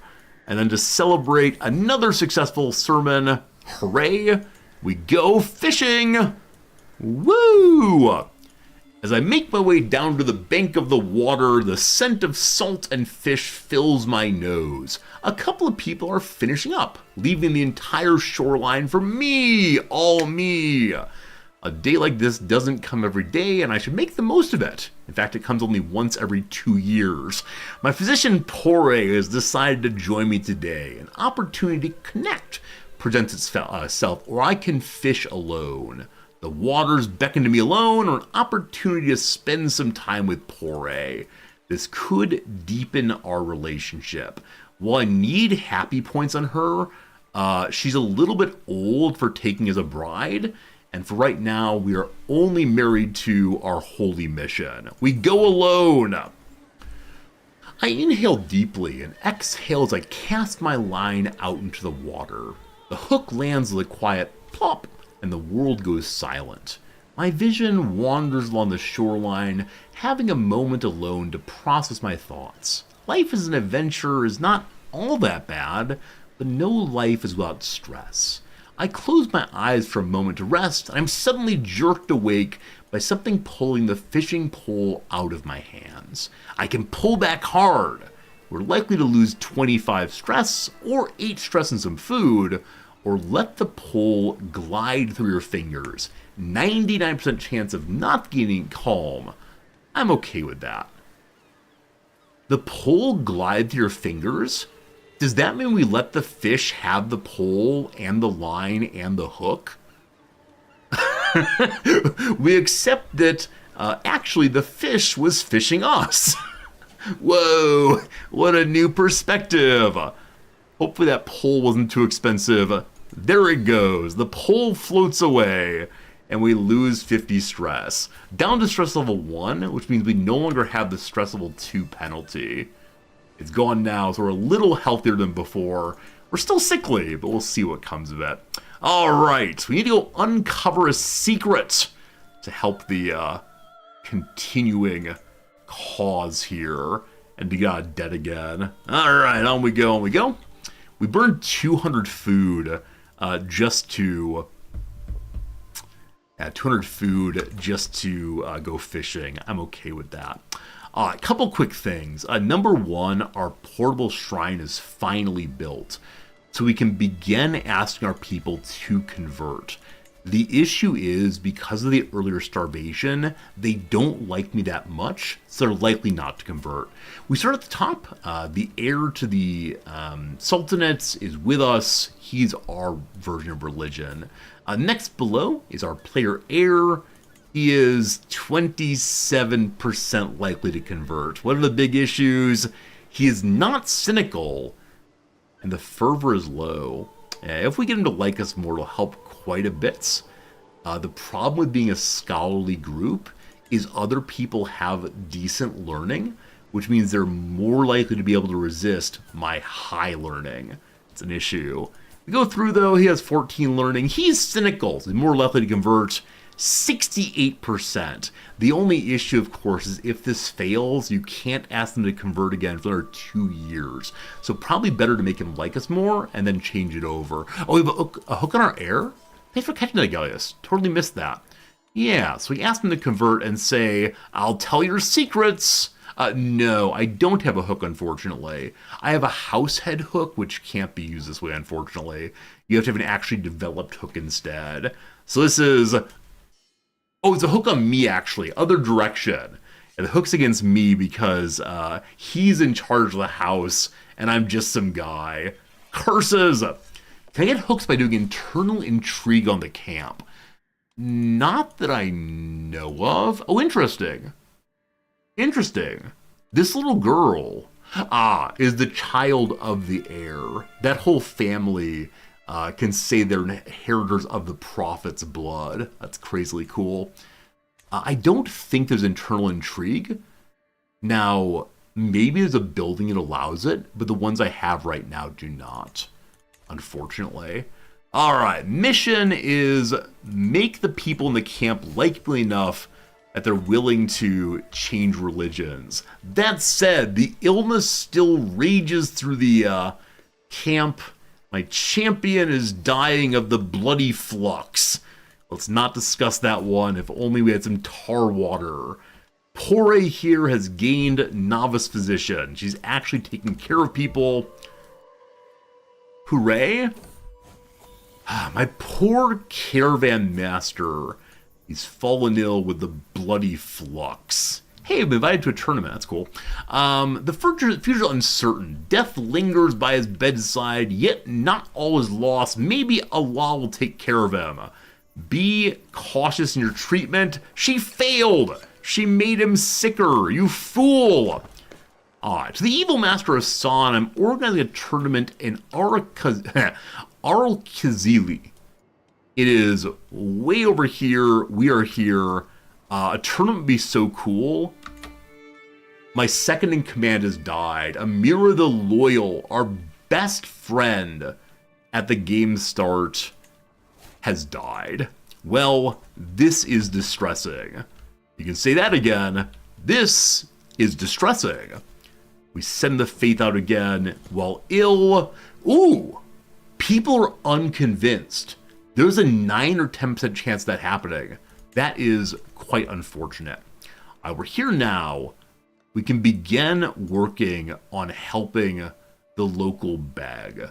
So, wily eyes and ears are needed for work discovering personal secrets. There's only a basic success for 250 food, 30 money. This is not especially good. I walked through plague twice. Oh, did I? Bloody flux, though, is not a plague, I believe. I think it's just dysentery or cholera. And the illness of my character here is just random illness. So no plague problems. I'm going to say that so I don't feel bad at myself. Here we go. The Beg Namwar believes his steward is something awful. I'm stalking him through the halls of the mosque. He's clearly deep in counsel with himself. Such a weird phrase. He's talking to himself quietly. I chant some more steps closer, hiding behind a jutting wall. I can almost hear his whispered words. whether a confession to Allah or something wild, I can't quite make it out. I love that we're spying on people while shivering and wearing our bedclothes. I can sneak a little closer, 70% chance of pulling off. I can pretend to know something. Because we're deceitful, we'll lose stress even if we fail. I no longer hide and charge at the man, or I don't care. I sneak closer, and excellent, excellent! The Begnamawar booms as I bring him the news. I had my suspicions, of course, but to have them confirmed... He gestures at a guard to bring forward my pay, stroking his chin in thought. Your reward. Should I need help in the future, do not hesitate to answer my call. Farewell, Master Hassan. We burn off H stress. We figure out the secrets. Good job to us. The corridors of power. While staying at the residence here, I get better food than usual. Namor is grateful that we're here. He wants to see if there's anything we can do to help each other.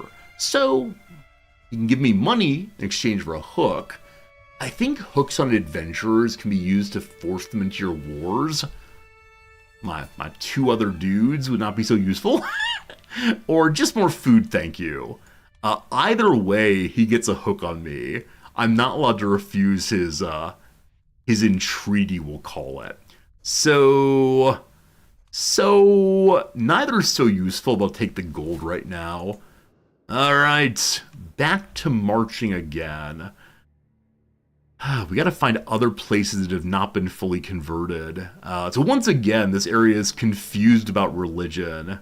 Because we did make it Ismaili first, now we're making it Nizari. So we can go here if we want to. I need to bring the caravans. We're able to scheme while we're there. Move again. Back to here. Let's go, let's go. The constant wandering continues. Just please, main character, don't die. It'd be absolutely heartbreaking if you do.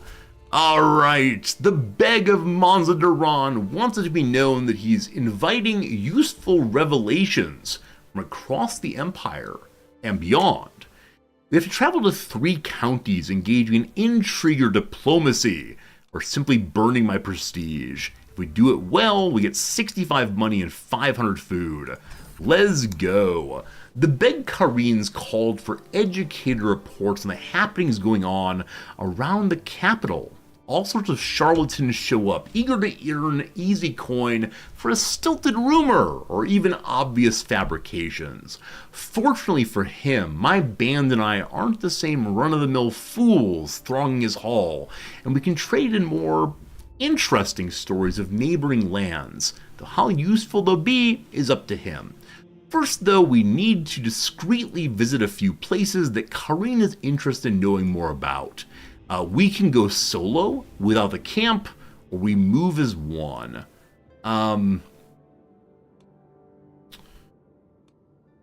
Okay, we're going to Ruyan, Gilan, and Sarir. Ruyan? Gurgan? Gilan. Where is Gilan? Over there. And then Sair. Donde está Sarir? Way up there. Okay, so the third one is a long walk. We have 1,100 food. That's enough to bring the whole camp along. I think my only concern with this is what? Will we then have enough food for the next wandering if they make us wander back to Egypt? Hopefully they don't do that. We all travel together, thank you. The camp's on the road again. Just can't wait to be. Here we go! An event finally pops up. I complete my sermon looking across the crowd of enlightened faces staring at me. My mind turns to his master. I don't know who that is. The one who leads people away from Allah to begin with. While he enjoys a decadent life, his subjects clamor in the dirt, obscured for truth of the Almighty. I feel I can stomach this no more. I wish only to see his people become free of him, united in Nizari philosophy. We have found the true enemy of our religion, or maybe it's somebody else. Alright, this is the leader of the Seljuks. So it's one of the large empires in what should be Arabic lands, of course. And so yes, you must perish. We've gained a nemesis. I declare that the Sultan Al-Muzam Alp Arslan is the ultimate agent of evil on Earth. That seems possibly a little bit strong, but who am I to question that? Dago, good luck with the typhoon coming to Taiwan. We'll definitely keep you in your keep you in our thoughts. Man, Taiwan's getting hit pretty hard this year. Japan has not had that many major weather events, but Taiwan's getting it. Dago, good luck, seriously.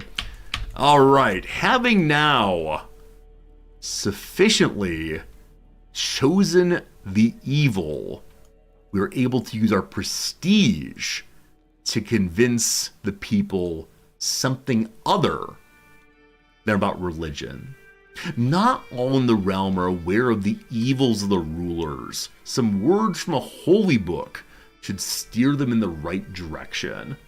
So we can change their religion or make them angry, and at some point begin the... Oh boy. So I'm guessing the more people we agitate, the more likely it is that we'll be able to raise a large group against the Empire. And then lastly, found the assassins. I'd like to do that eventually, but we'll have to figure it out eventually. Yeah. For now, the revolution must happen. I assume the revolution happened before the assassins do. Requires the Beylik of Manza-Duran to be Nizari. So if we do this, we get a bonus to piety and faith. We gain some intrigue. And that's about it for right now. We'll hold off on that till after revolution. Okay, did I mark this as use when available? Show me when available on both of these. We must continue converting the people to our cause, but first, we need very much not to die of our illness.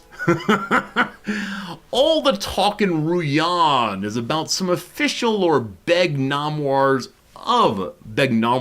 caught in taking a truly staggering amount of contradictory bribes. A little corruption here and there is nothing unusual. For many civil servants, it's an expected portion of salary, but these things must have their limits. Here the limits have been well stretched past breaking. Poor news for the beg. Excellent news for those with an interest in upset locals with stories to tell. So I could listen in and hear some intelligence. I can use my charm instead. I can interrogate someone, they get angry then. Buzz with whispers of war and blood, with many locals utterly convinced that Begaram plans a conflict, and soon.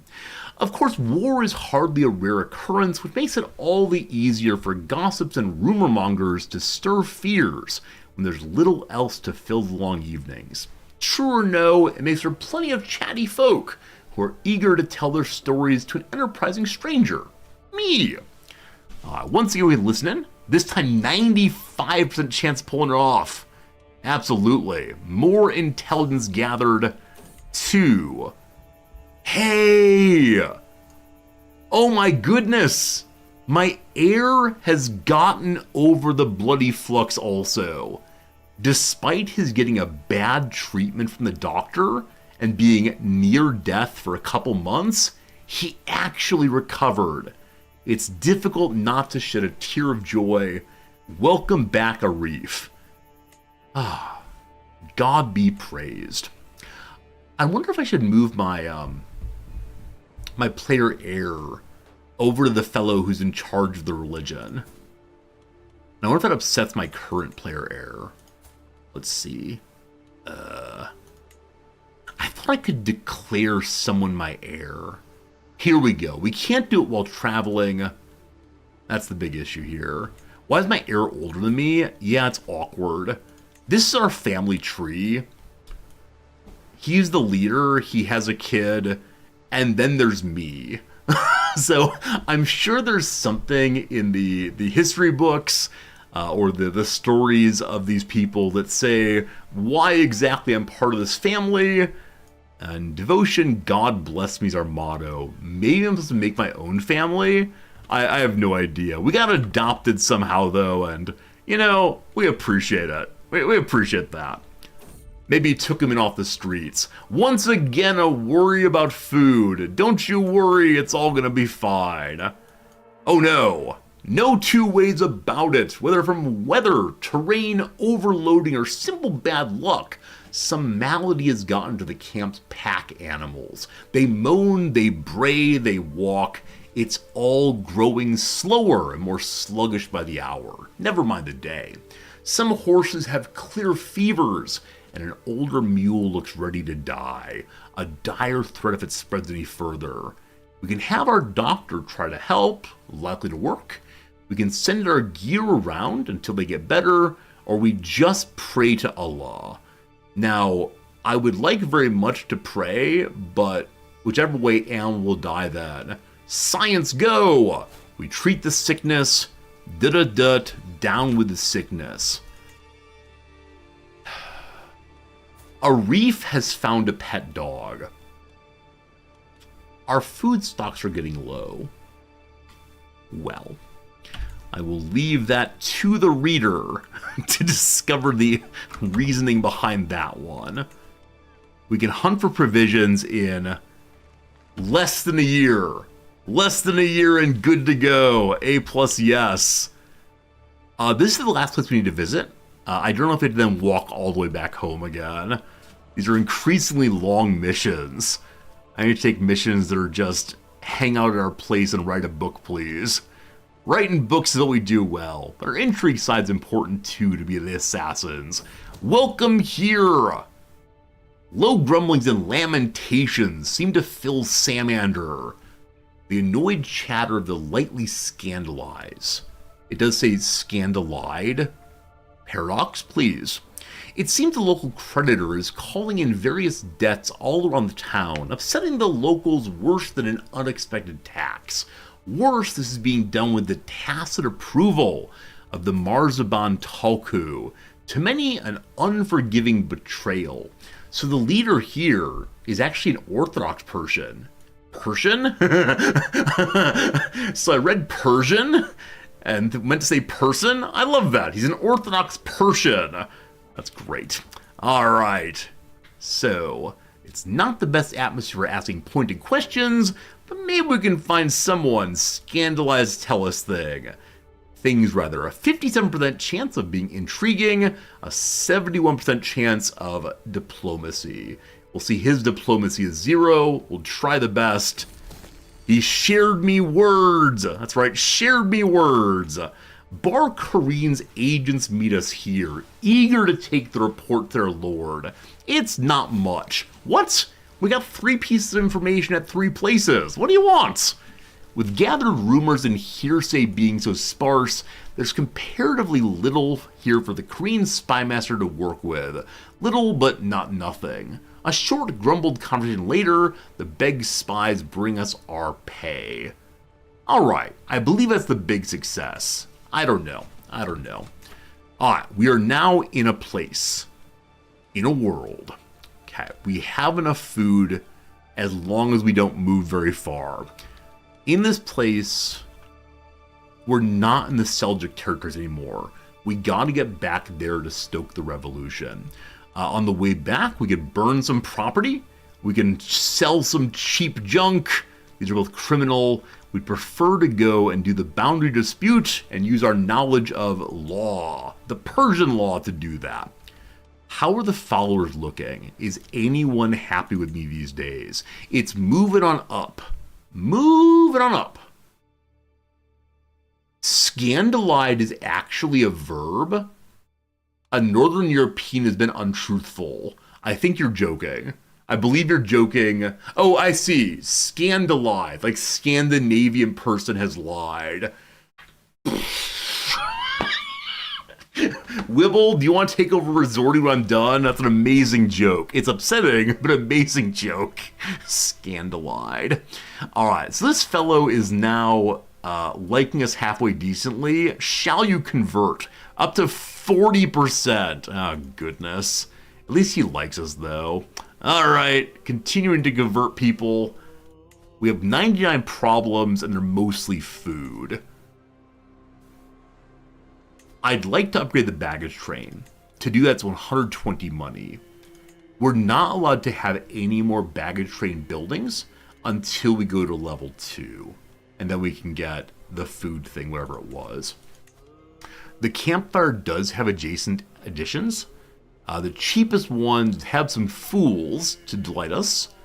Local hangers-on we can't choose, though, unfortunately. Debates, rumors... Rumor has it. Main pavilion, there are no possible upgrades except for level 2, and we're impoverished on that. So the thing to do is probably burn some stress at a tavern here, and then try to buy some food. To the castle we go. Hello! Majestic castle of Samander. Let's mingle with the locals. Someone tell me a story. See, I know going in that we're going to ask for a story, and then what will our response to the story be? Blasphemy! There's no way this person tells a holy story. Here we go.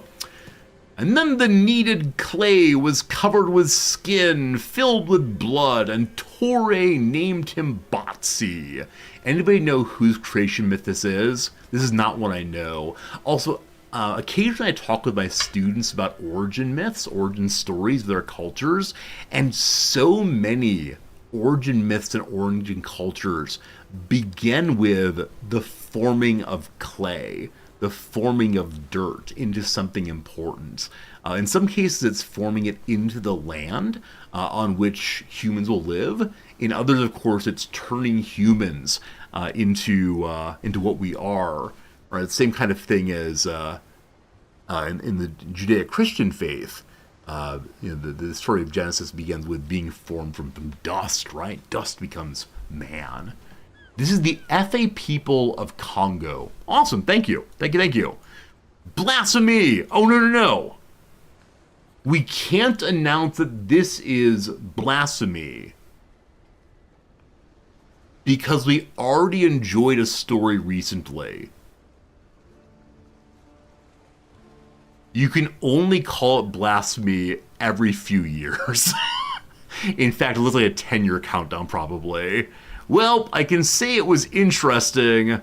We gained more diplomacy for 3 months. Cool. That was a waste of our time. Can I buy some more food? Alright, from onions to fabrics, firewood to sewing thread, the supply merchant has it all. The stall is filled to the brim with whatever one might need for a night in the wilds. I move a bit closer to draw her attention, and she lights up and looks at me with a friendly smile. Anything catch your interest?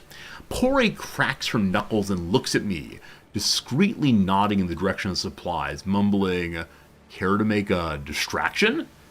Alright, how much is it to buy the big supplies? 109, I have 99. I could see the edibles may be going bad. I wink at her and she'll give me expired food. Oh ho, clumsy me! We knock something over and Porre tries to steal, or let's leave. May I convince her to give us the rotting food? She does! The rotting apples may not look attractive, but they fill our bellies anyway. Fantastic. Let's head back.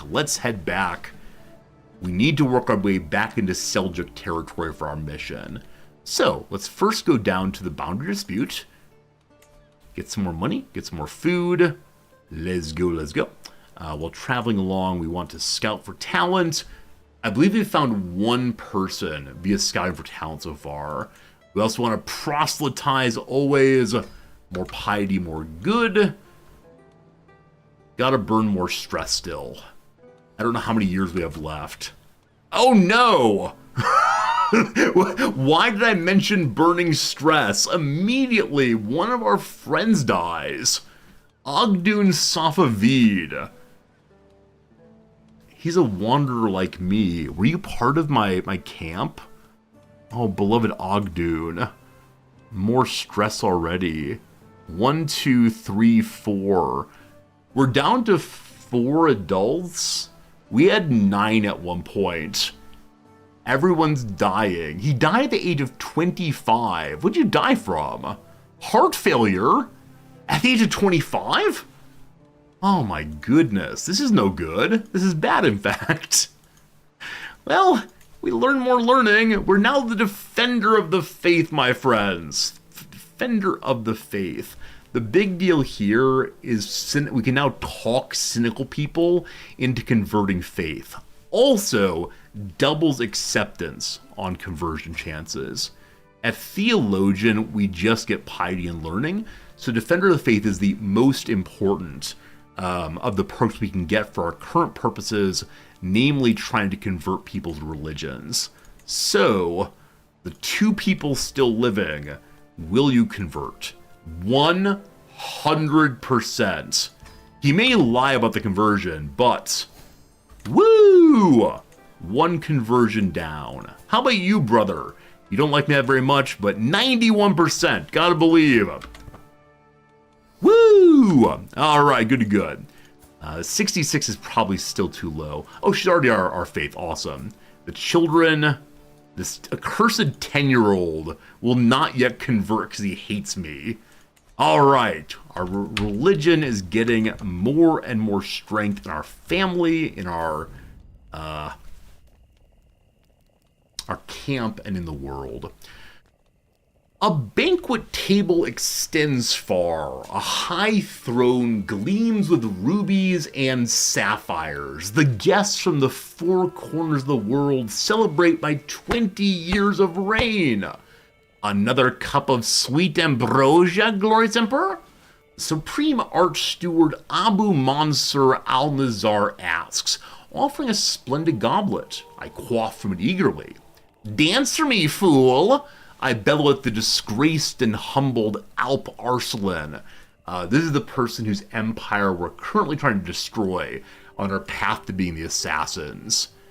Such is the fate of those who cross me. I close my eyes for a minute. Upon opening them again, I find myself in an all too familiar straw bed. It was just a dream. I can say I want to make that dream reality, trying to get some land. It was a pleasant dream. I want some land a little bit, or I no longer care. I'm glad to be on the road. 33 stress burned. Gotta burn 62 stress still. It's gonna work. I saw a fascinating, aptly fascinating post on Reddit yesterday about some guy who apparently is able to wake up from bad dreams by inside of the dream imagining the StarCraft 2 menu screen and pushing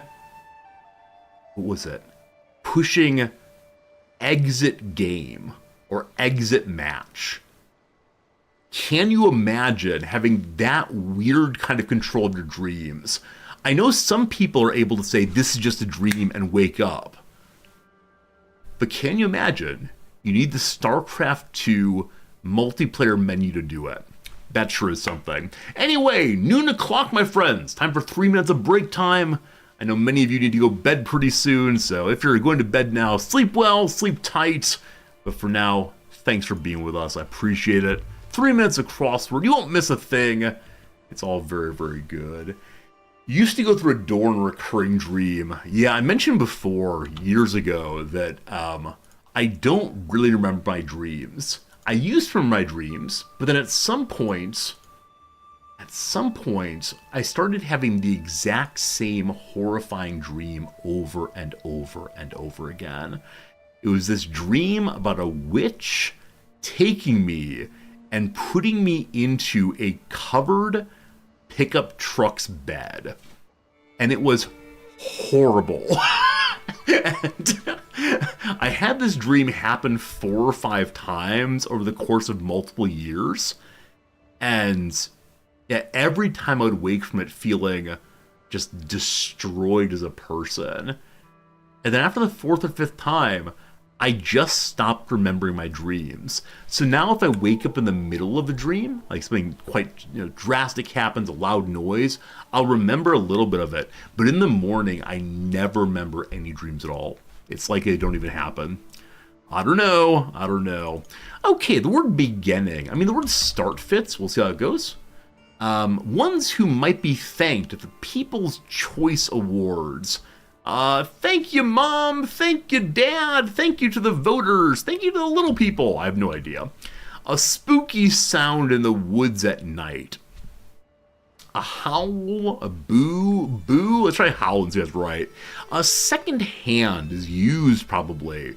A high school class with integral lessons. So the first thing is it's HS, and it's an abbreviation. I believe it's calculus.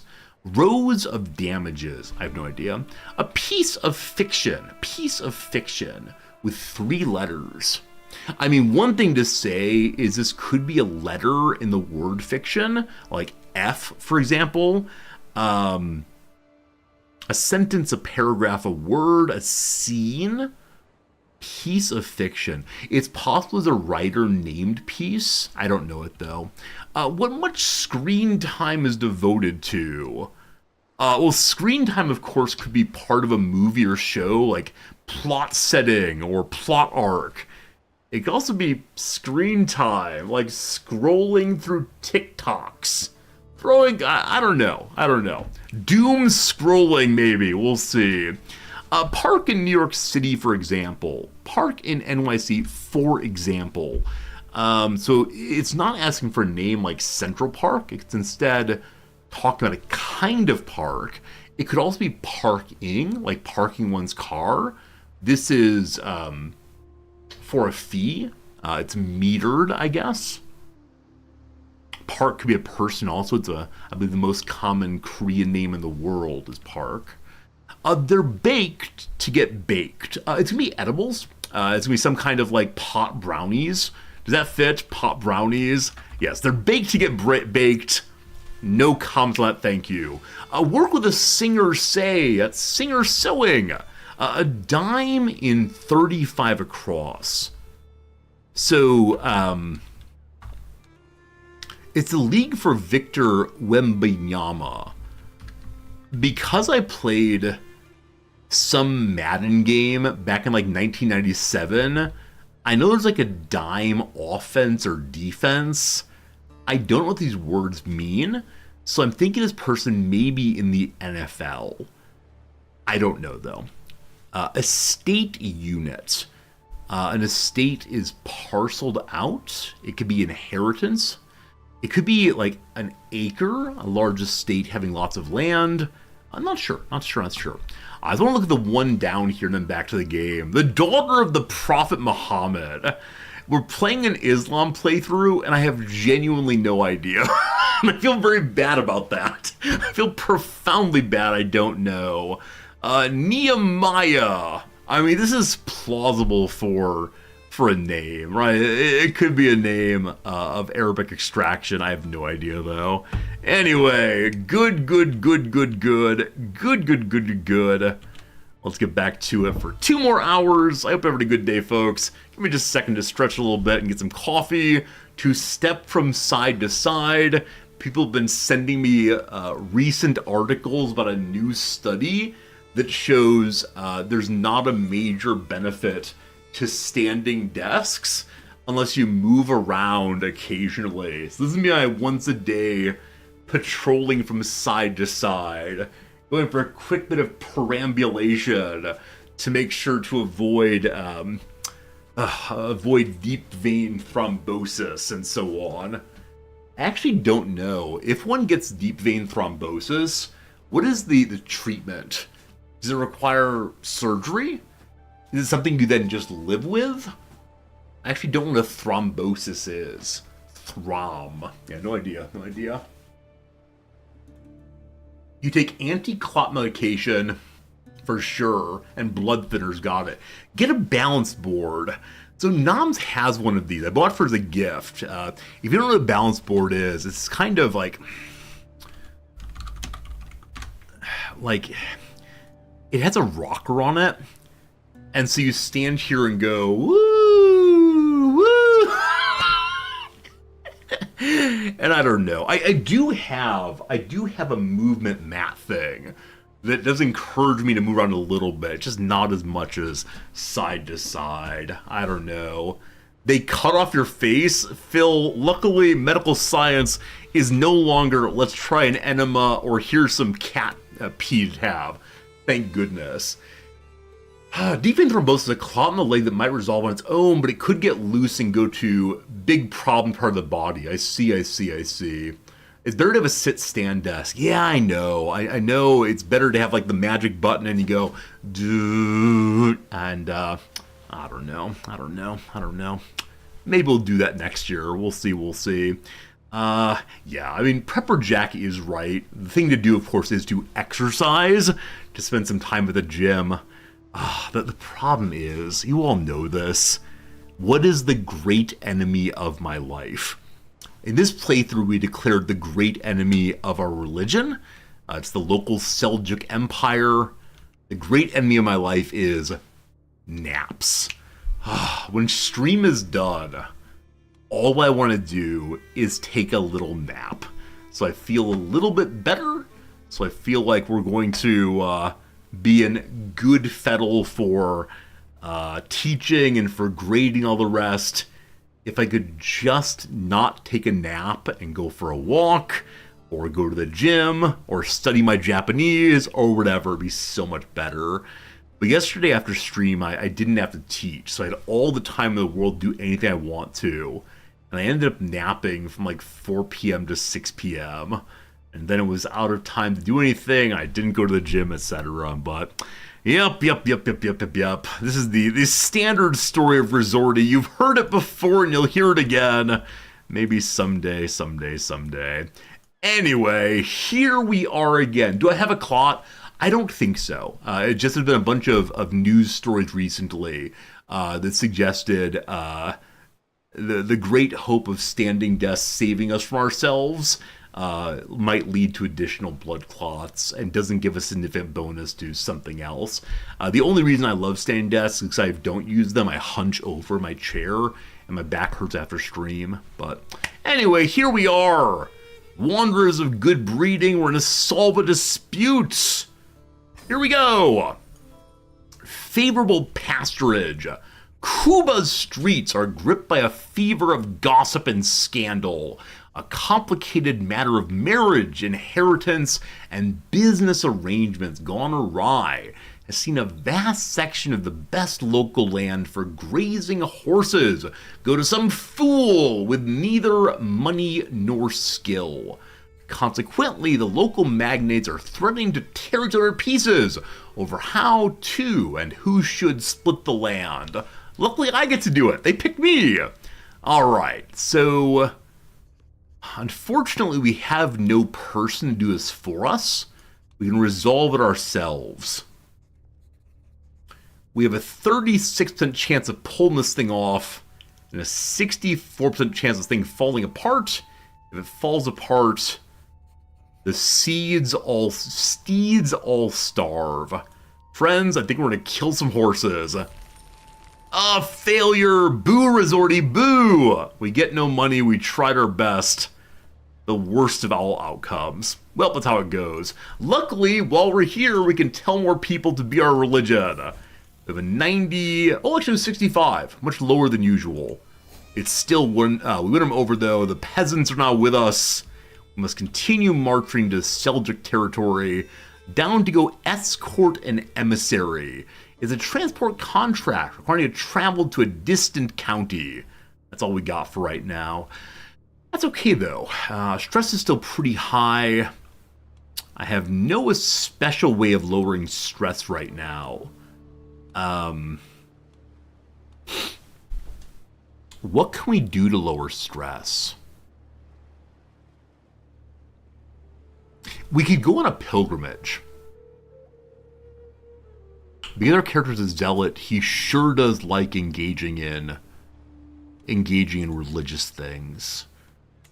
We could try to stop at a temple holding, but I believe there's a cooldown on how often you can go to temple holdings to remove your stress. We can check real quick though. Who do I have to kill for next level assassin? I've got to raise people against the Seljuk Emperor. We're working on it. I'm just trying to make sure we don't run out of food. And earlier we ran out of food twice while marching from Egypt back and forth. It was pretty rough. But we're working on it. This is a slow playthrough for me. I wish to go visit a church. Are you a church? You're a city, aren't you? Yeah, there's no churches there, nor there. There's one here in Unar. Alright, Unar shall be our goal then. Let's get going. There's a little bit of danger on the way. It's wetlands. We'll be fine. We keep walking through danger, but I believe that the Lord is protecting us. He must, he must, he must. How long am I allowed to engage in mysticism again? 4 years. Alright. Alright, alright, alright. I could have a stooge. Someone in my group I insult to get our stress down. Other than that, we have some missions here involving becoming a true missionary. To do that, I must become theologian. I'm very, very close on that. Have a second pilgrimage done and be at a Nizirai holy site. Interesting. Need a Nizirai top liege. There's one of those right now. It's in Cairo, unfortunately. I should have done that while I was there, probably. The champion of the tiger. So instead of the swan knight, you could be champion of tiger here. Champion of Persia. Great conqueror, etc. We're still working on these, though. Okay. Where are the holy sites of our religion? Qom is 1. Najaf is 2. Medina, Mecca. Yeah, so unfortunately, all of these are held by people who are not our branch of Islam. We have to get one of these held by a Muslim person in order to complete the great... Wait, Jerusalem. Wait, Jerusalem! Jerusalem actually is held by someone of our faith. Wait. The top liege is someone of a different faith. However, the local count, who is an 8-year-old boy, is of our religion.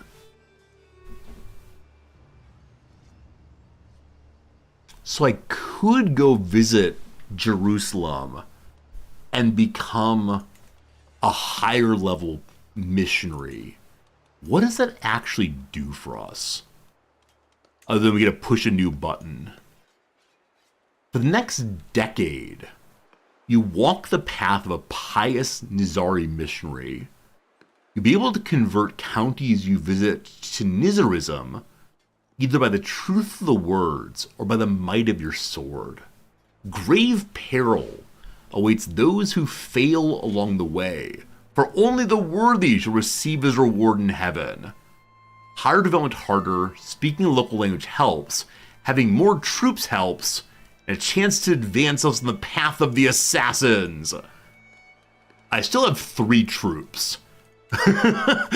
As a wandering band of scholars, I actually don't know how to get more troops. I know how to get knights, but actual men, we're allowed to have men-at-arms regiments. We could do that, but they cost money to maintain. We don't have that. Hey, Not Lee, good seeing you, man. Hope we're doing well, Not. It's always a pleasure to see you, and I do think about you occasionally. Don't worry, not in a creepy way. We're going to Jerusalem. That's going to be good. And when we're very close to Jerusalem, we can launch a pilgrimage. We actually launched pilgrimage from being on Jerusalem, which is very strange. Anyway, we've lost ourselves in the bogs of Pandagaran. I heard there's, what is it? Russes here? Rodents of unusual size. Maybe the men-at-arms don't require upkeep? Oh, really, HPG? I thought it did. Well, in that case, I should have had men-at-arms a very long time ago. I forgot how the mechanic worked. Anyway, someone is missing in the swamp. The heir to the Fatimid Sultanate is lost in the swamps. I can send my caravan master. There's an 81% chance of his dying. His being the heir to the Sultanate. Or they're as good as dead. Do I need this character?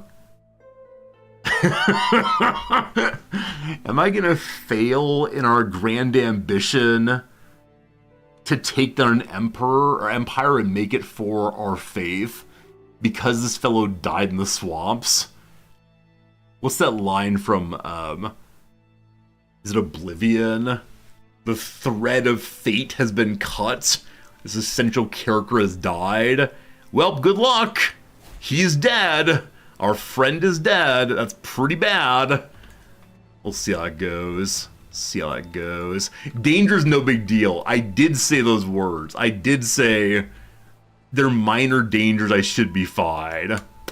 Well. All right. Let's go visit the temple and hope this all works out. Resort, you fool. To the tavern. We hear a story. The camp filled with women emerged victorious over the camp filled with men, allowing them to once again engage with each other. Is this the Lysistrata? The camp filled with women emerged victorious over the camp filled with men? I believe it's Lysistrata, but I'm not certain on that. Unfortunately, it's been too recent since we assaulted someone. It's also been too recent for us to contemplate the story. And so we can't do anything. Thanks for the story, man. I appreciate it. I'm guessing in the mosque I can't do much either. Is that true? So I have already been blessed. I can make a donation of 15 money out of our 99 and lower our stress some more. We will do that. It's only 25. We have to burn 51 more stress in the next 2.5 years or so. Thank you for these things. Thank you. We can go wander in the garden also. We can get some food in the garden, and that's our time here. Alright, may I actually have men-at-arms? They do cost an initial pile of money. What are the Ayar? Young and eager, members of the Ayar fighting clubs serve as willing and able soldiers ready to be called upon at a moment's notice. Alright, so they are heavy infantry, just local kids. Sounds good. We got one group going. We got to embiggen them once we have money, but cool. We now evangelize, changing additional people into our faith. They didn't believe us. They're not down with our religion, unfortunately. A shame. But it's time to push a new button.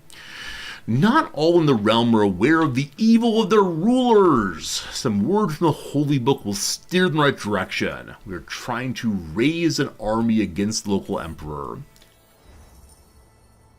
The dull, uninterested eyes of the crowd stare vacantly in my direction as I hold my Quran and prepare to speak. Friends, welcome to being a professor. That's actually not true. They don't stare at me. They stare at their phones. Occasionally before class, I'll walk around the room and see what the students are up to on their phones. I'm sure it's a terrible, terrible invasion of privacy, but they're cool with it. It's almost always scrolling TikTok or chit-chatting with friends on Instagram Messenger. All fine.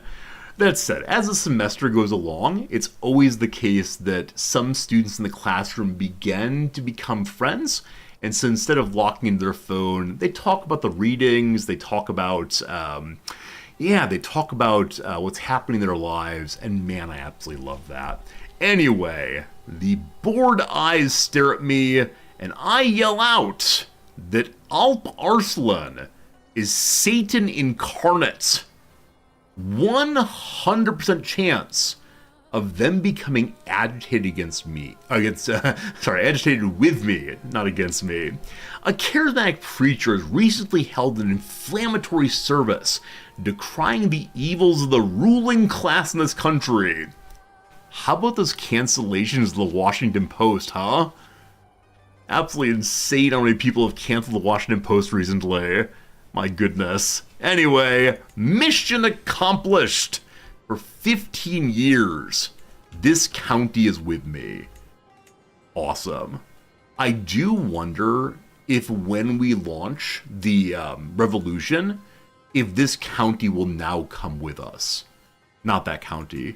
If this county will come with us. I'm just not sure. We'll see. 10% of readership. Exactly, Tron. It's a huge number of people have canceled. And Bezos wrote a really interesting letter to readers in which he commented in part about the importance of our profession. And in the R, he meant journalists. And Jeff Bezos is not a journalist. Anyway, fascinating topic. We should discuss it over on the Discord. I'll try not to pollute our channel with too much politics, especially at this point of the year. Alright, we did what we could do here for stress and so on. We want to go on a pilgrimage. I want to stay inside the Seljuk Empire as long as I can. Luckily, it is very close to Jerusalem, which is our goal. As we head over, we could stop and see if there are any missions for us to do. With 793 food, we may not have enough to make it to Jerusalem, especially in the winter. So it is here. Yeah, it's 2,300 food to go all the way, and there are a lot of very, very dangerous locations here with very low control. So we want to actually scoot down this way. What we're going to do is take a very small march. Once we're there, we'll try to rile up the peasants some more. After getting there, we'll ask the people in the local castle if they have any jobs for us nearby. Gosh, we hope they do. If they don't, I'm not quite sure what we're going to do. But let's go to here for first. We'll actually go low on food, but not overly low on food. We go more slowly, I suppose. Yeah, this is one thing that the game added. Not added. It's a central mechanic of this DLC, which is you can't travel that far, especially in winter, unless you have a huge amount of provisions saved up. So we could winter here. If I knew where this emissary wanted us to go, it'd be cool. Can we see? So a noble envoy of the Beg needs protection from bandits and accidents. Let's go to a distant county. Yeah, it doesn't show what it is, and it does not give any food, unfortunately.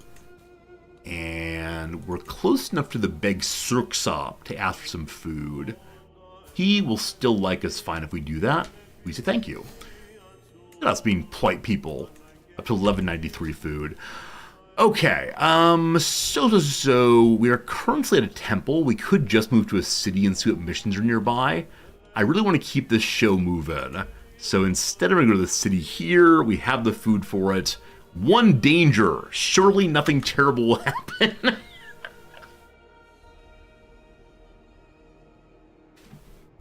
Alright. Have we done another Wander since the DLC released? Yeah, we did El Cid yesterday, and then this one is the Old Man of the Mountain playthrough. So it is the case that we are going through the Wanderer DLCs, and I'm enjoying them, but they are... I haven't done like a normal non-story Wanderer yet. Maybe we should do that at some point. Just play some random dude, hang out in some random county, and see what goes of it. I like the storylines, though. Alright, here we are. We go here, we listen to the town crier, and he says, what kind of jobs do you need? Unfortunately, there's no jobs here about scholarship, which we need most of all. So we could do martiality, we could do organized things, or we can carry some people from place to place. Again, if only I knew where the goal was, I'd love to have that, but for now, we're going to again do boring old stewardship. Boring old stewardship. And both of them are backwards. Well, fine. how long to get over to here, please? Hello. One moment. This button. 3, 2, 4. No danger. Let's go. Oh, while we were here, shoot, we should have proselytized. Meant to do that, but didn't do so. Also, it looks like the contract was just canceled. That's no good. A message from the person that we have called Satan. Consider yourself warned. You and your ilk have outstayed your welcome in the Persian Empire. If you do not take your camp elsewhere, I'll be forced to consider you a fugitive and make you leave. So, if I have more troops I can attack him, or this is serious. He's able to freely imprison me in 3 months. Well, shoot. So we could leave the Seljuk territory and run to Jerusalem. I need more food for that. Hide out in Jerusalem, and then poke back in bit by bit and hope he doesn't notice me. I don't know what I should do.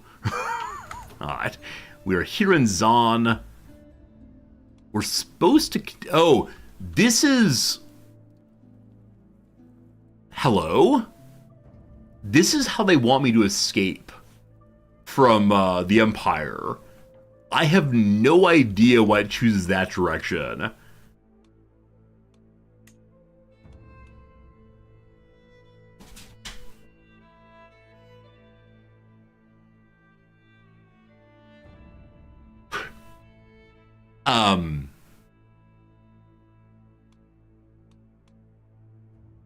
It locked me into this run. So because I couldn't fight him without 100 men, it's forcing me to flee to the mountains to the east. I don't have that kind of food.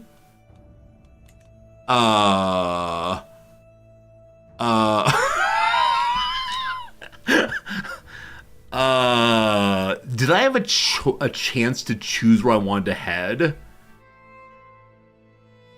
I'm fairly sure I didn't.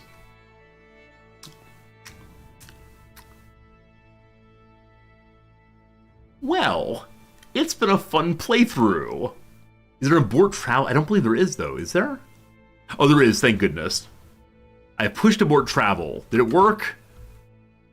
We're going a different direction now. So we're definitely, well, the Israelites fleeing. So when you abort travel, it picks a new target.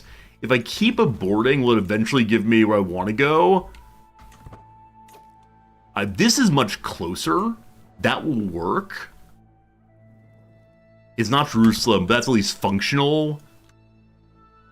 Oh, that's a mechanic I've not seen before. I knew it was possibly exiled. Iblis's tithe. The howling wind makes it near impossible to be heard more than a few feet away. This damnable storm's intensity is only picking up, rain stinging our eyes and stranding heavy carts and laden animals in a stew of rocky earth. The same silent tableau can be seen up and down the line, stronger followers helping to pull transports loose, whilst the young and elderly huddle beneath whatever shelter they can find or form. Nature is against us, leaving my followers on the edge of breaking. We can put our backs into it, likely to be harmed. Get the gear and move, or pray. Okay, so... the best chance of succeeding is a martial challenge to push hard. 25% chance of getting worse hypothermia. We push. We succeed in pushing through. We are the savior for insisting on that. Being a savior... There's almost no one in our camp. So illness has absolutely ruined this playthrough, my friends. I don't mean to overstate matters, but the illness we picked up, but I think 4 characters picked up the illness, of whom 2 died. And, well,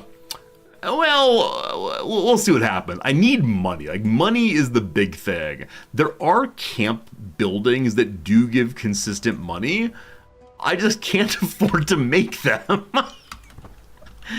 Oh, goodness. All right. Another person is now 100% with me. Thank goodness. He's already a religion. He's enjoying the hash. All good. Who's up next to make... there's only one other adult here. So you need to get swayed next. If only I had money, I could buy people. We're running out of food. We must keep going. So one of our wagon wheels breaks. That's fine. All right, we're safe once more. Luckily, from where we are, we're allowed to proselytize across the border. We do that. We succeed in changing people's faith. Okay. Okay. We're safe for the moment. I do not know what happens if we go back into territory from which we were exiled. We'd like to find some food. We'd like to have some money. May I gather provisions?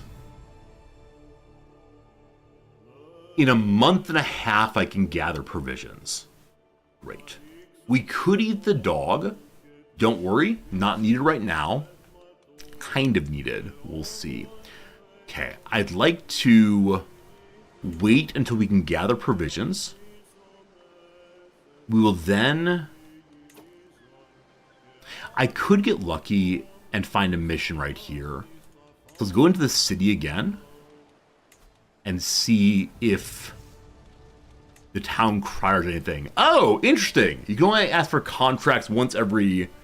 Okay, every 6 months it looks like. They have to wait for 16 days or so, and then we can go back in. All right, waiting. Need the 17th of April.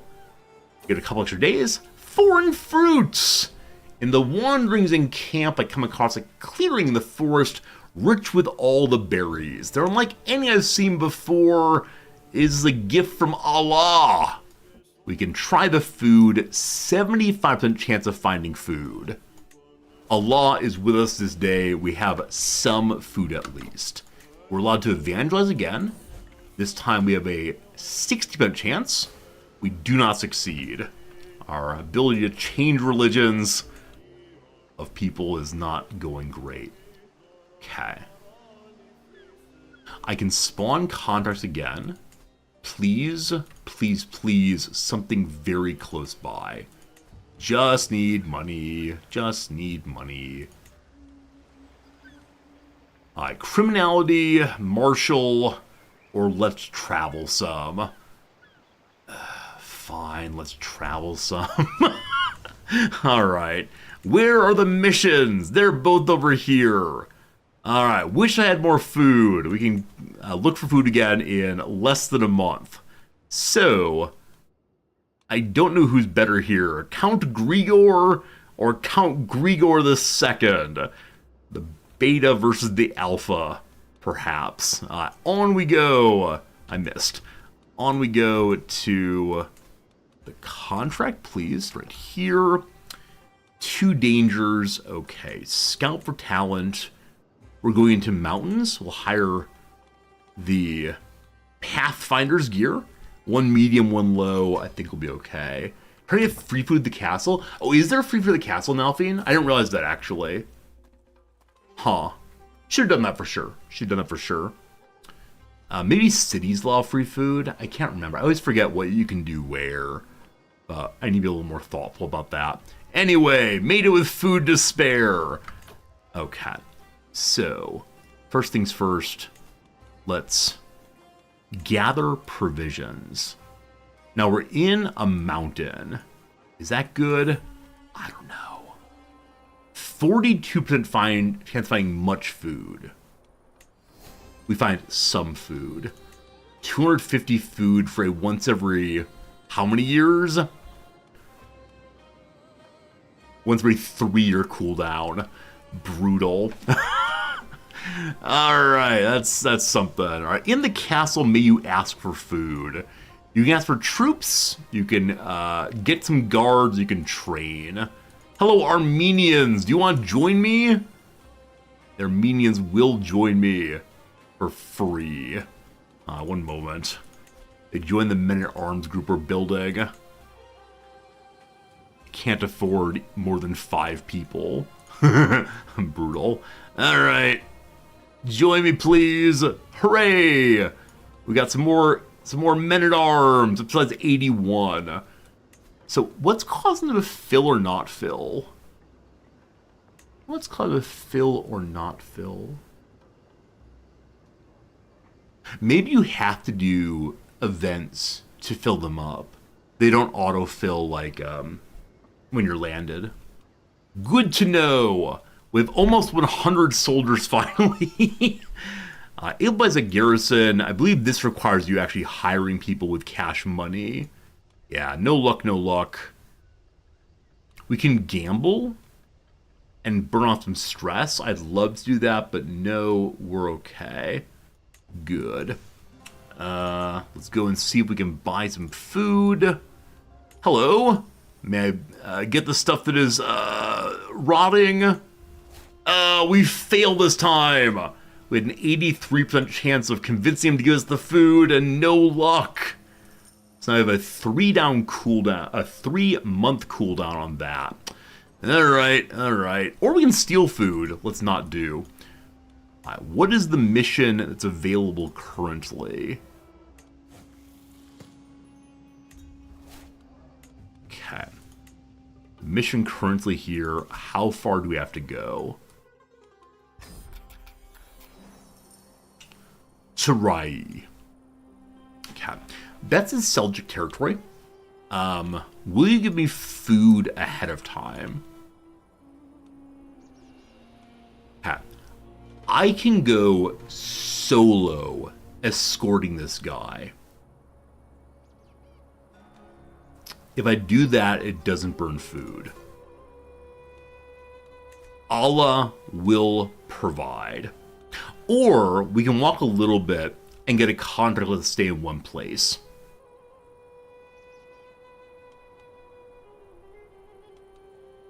No, thank you. This one should be much easier. I'm going solo.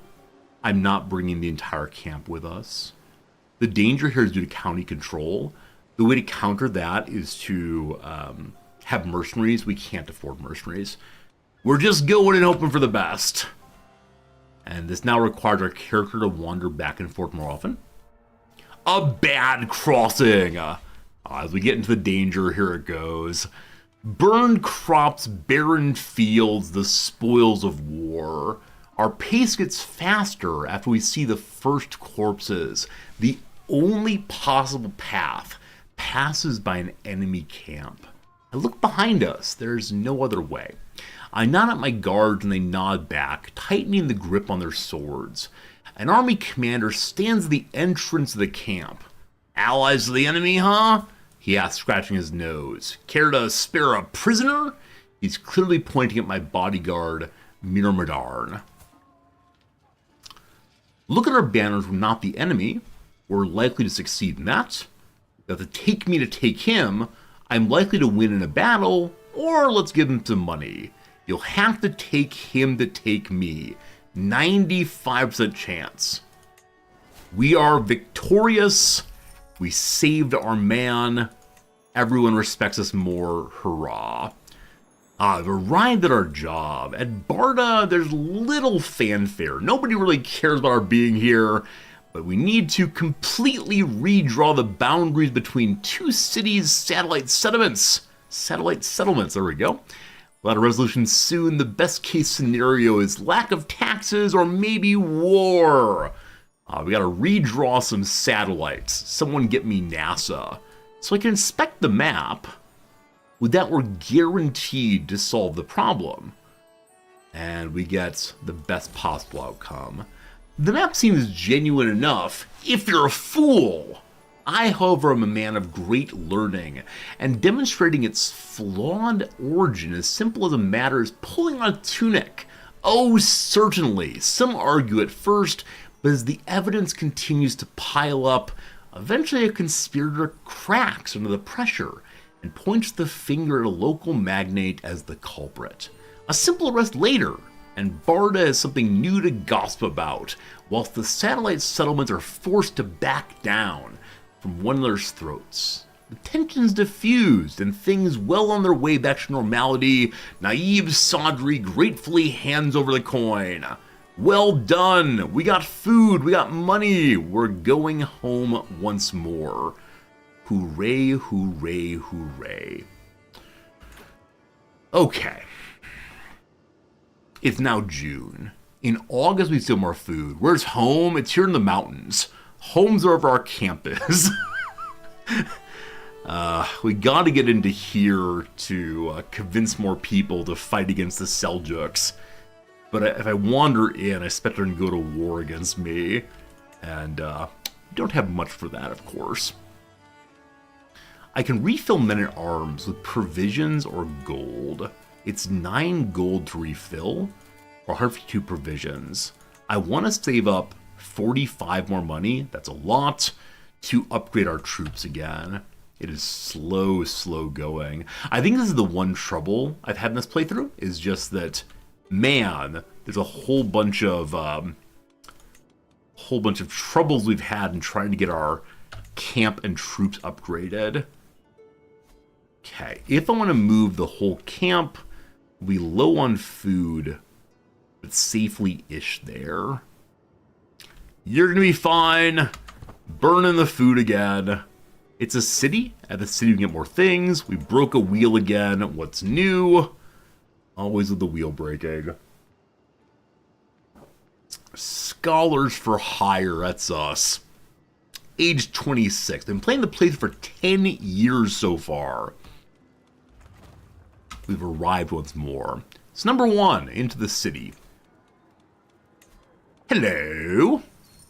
May I borrow some food? Are your foods getting bad? Oh, we're 23 days early. 23 days early. We'll have to wait a while longer. Let's go visit the tavern. You got a story for me? And then the egg fell, its parts forming the universe, the egg's yolk, the warm sun, and the white, the beautiful moon. Another origin story. May I insult the story? Not until May of 1082. Alright, well, thanks for your time. I appreciate it. No money, nothing to sell. What do the craftsmen have? I have no idea. I have no money, though. Alright, what is your dispute this time? Another boundary dispute. Allow me to help you. The dispute in Berkeley stems from a minor local legal case. The employer foolishly ruled a particular natural landmark to have a slightly different boundary than traditional.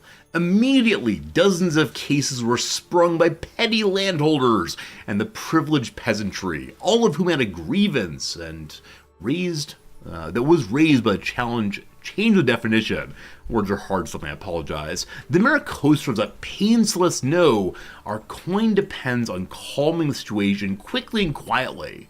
We can use stewardship to try, or instead, we can use our high intrigue to insist accuracy is less important than clarity. Explain what it is. A little creative verbal legwork is all it takes to sow the seeds of doubt in the angry people of Berkeley. Suggest that this was said instead of that one phrase meant another, set one or two against each other, and voila! Everyone is too uncertain over who's right and what's even true to put up meaningful resistance. We did it! We did it! We convinced people that they know nothing, and so should let us be in charge. The matter isn't solved, but diluted enough. The mayor's grateful. We made some more money. Alright, while we're out here, may I ask you for something? He says no. He doesn't like us enough, unfortunately. Well, fine. Gotta do more jobs. They're collect taxes jobs and a boundary dispute again. Boundary dispute up here. Collect taxes is... Actually, I don't see collect taxes.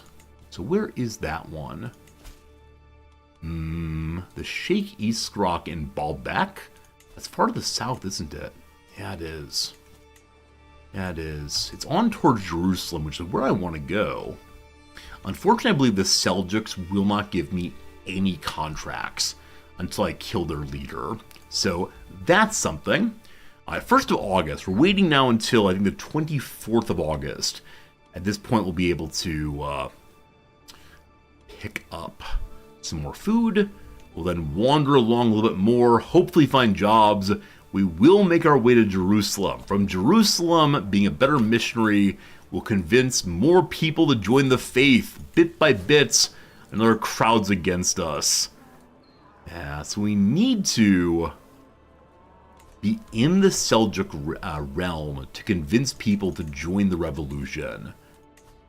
As of right now, if we launch the revolution, we get some people in Berkri. Is Berkri the place I converted? Or it's where I am, maybe? Berkri. I have to find that one. It's this key? Nope. What is the hotkey for locations? V. Okay, so Berkri. It is where I am. Okay.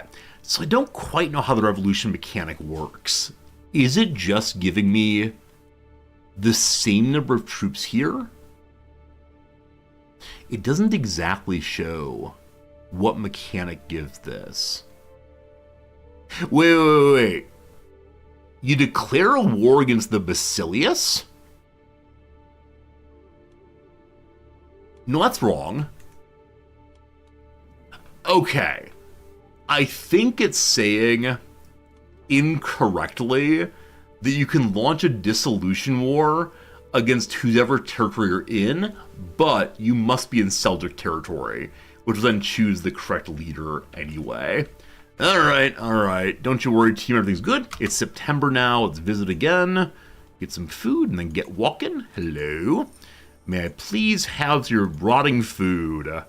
72% chance. Hooray! We got food again. Let's get moving. So, there's a city here. Their capital is... I'm not sure. Let's go to this capital for right now, though. Small walks, bit by bit, will get us where we need to go. 60 money. Oh, a big danger here due to people hating me there. We can modify this slightly. Slight move around this way instead. Makes it minor danger instead. We could instead go up this way and lower to only one danger, which is in the mountain. I'm sure one danger will be fine. We'll arrive with 600 food. That's good. Oh, you know what? I should just go here instead, because this is a dispute I can handle without moving too much. It's going the wrong direction, but more money, more food, more better. So let me go forward one, and then we'll abandon our travel to reload. Our camp didn't finish moving. No, I thought we were the new one. All right, what a waste of food. What a waste of walking. That, though, is fine. All right, to here instead. A little danger. What's the worst that could happen? The heir to an empire dies? Seems ridiculous to me. And we do have Scout for Talent going. All right, maybe this is a chance for us to scout for talent. Let's see. It's well known that Armenian people are ardent believers in apostolic faith and do not take kindly to non-believers. Nevertheless, Bhagavans on our route we must pass through. Quickly, though, the villagers' vengeful eyes set upon us... I wish that were the villagers' vengeful visage. That'd be better. Villagers' vengeful visage. Love it. Set upon us like a lion prowling for its meal. Before we even have the chance to react, the local priest descends upon us like a mob of raging fanatics, screeching out our alleged heretical beliefs and demanding we pay atonement for passing the Holy Lands. So we can yell at her that she's a heretic, we can pay money, or we can burn the lunatics. Yes! I'm sure that burning people in Christian lands won't cause any problems. That said, for our zealotry, we were able to lower our stress below level 1 again. It took 4 years to do, but we didn't have any permanent mental breaks. How cool is that? I don't actually know how long until I can ask for food again. Let's check and see. December of this year. Okay, fine. Let's go ahead and do our boundary dispute. How may I help? Another local legal case. We convince the people again with our flim-flammery, and that's fine. 1,000 food. Let's go, let's go. Let's go again. Okay, just to hear thank you. 300 food, scout for talent. Minor danger there. We'll go around it instead. I am the deceiver. I'm the gaslighter, as the Dixie Chicks warned us about years ago. This morning, for some reason, I suddenly remembered that existence of that song. Apparently a song about one of the, I think they're called the Chicks now, one of the chicks dating some Hollywood actor, and his deceiving her, and gaslighting her. It's a really good song. I think it came out probably like 5 years ago now. I do like it, though. Gaslighter, denier, something, something, something brighter. We can look up the lyrics, but perhaps not. Wait until December, then we're going to pop inside, get some food, ask for contracts, and continue along. Am I sure it wasn't 7 years ago? I mean, it's plausible. It may have been 15 years ago. As many of you know, after a certain point, time just blends together. I don't know anything about anything other than, man, the time doth fly. Alright, hello locals, may I respond to your story yet? This cooldown is so long. Anyway, we got some more diplomacy for a while. Are you being top of the title, you're gaslighting me? Well, that's fine. I'm used to the Twitch chat experience being constant gaslighting, in which everyone disagrees about what I should be doing in my life and in the games. That's fine. Alright. How about some food? 72% chance. We're going from place to place by attempting to borrow people's rotten food. I'm very glad it doesn't make us sick at all, but it's alright. Alright. Once again, no learning opportunities. I thought that being the kind of camp we are finds more learning and stewardship contracts. We haven't found a learning one in 2 or 3 tries now. Alright, diplomacy, martiality, or criminality. We'll take the diplomacy. Is it on our way? It is not. I wonder if it's the case that the jobs that spawn are only in the territory that you're in. That seems very likely. I may have learned something new just now, but I wasted an opportunity. Alright, going to Mesopotamia. They don't like me very much, but that's fine. Who needs friends when you have an army?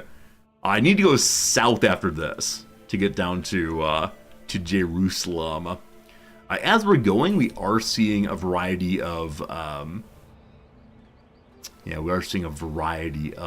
missions pop up. My lip curls as I glance up on my walk around Mesopotamia to find my nemesis. What? I find some emperor, apparently in the random street. Our rivalry has been particularly vicious of late, the two of us exchanging verbal barbs at any opportunity. This makes a lot more sense if you're living in the same court with the person. Bizarre. I fully expect putrid nonsense to be spouted in my direction, but instead he flounces on past. It's only then I notice someone in tow. I recognize them as Aisha, Alp Arslan's child. She smiles at me somewhat coquettishly with the merest hint of a raised eyebrow. Before hurrying after father, I watched the pair continue down the road, somewhat startled. What was that all about? I can try to seduce the daughter of the Sultan. Or let's not do. Alright, seduction seems fun. It seems wildly inappropriate for our holy man. So I'm going to go and cancel it, actually. It's alright. It's alright. We're here now. So if I ask for missions here, do they show up in this territory? Okay, March is the next time to look for food. March is also the next time to look for jobs. Well, that's unfortunate. Anyway, do you scruffy soldiers want to join me? Oh, yes, they do. We're up to 98 soldiers. It's getting better and better and better. All right, 840 food. We got to move forward to March or to sit here. We got to keep moving. Jerusalem doth call. How far can I get? I need to go south. Gotta go south, gotta go south. This is 154 food. One medium we can't avoid. Let's go. Okay, still January. We're here now. 600 food. The endless wandering. To here, 182. No dangers. Gonna make it to Edessa this time. And Antioch. Going to all these strange Christian places on my goal to get the true land of the Muslims. Jerusalem. Insert commentary here. Hey, useful jobs. Useful jobs in multiple locations. Okay, diplomacy. Stewardship. Stewardship. I'm going to bounce back to do this one. I'm going to send just my character to do it. It's time to be... Oh, you have to take the whole group, apparently. It's time to be the wanderer who solves all problems. Let's better the Torah Marcus's name. Alright, this is one of those missions that requires a whole team of folks to fix a reputation here. The only problem is I only have 3 adults in my court. This is going to take a little bit of time. Alright, this is a case where we go up to game speed 4 or 5. We see if we have any personal schemes going.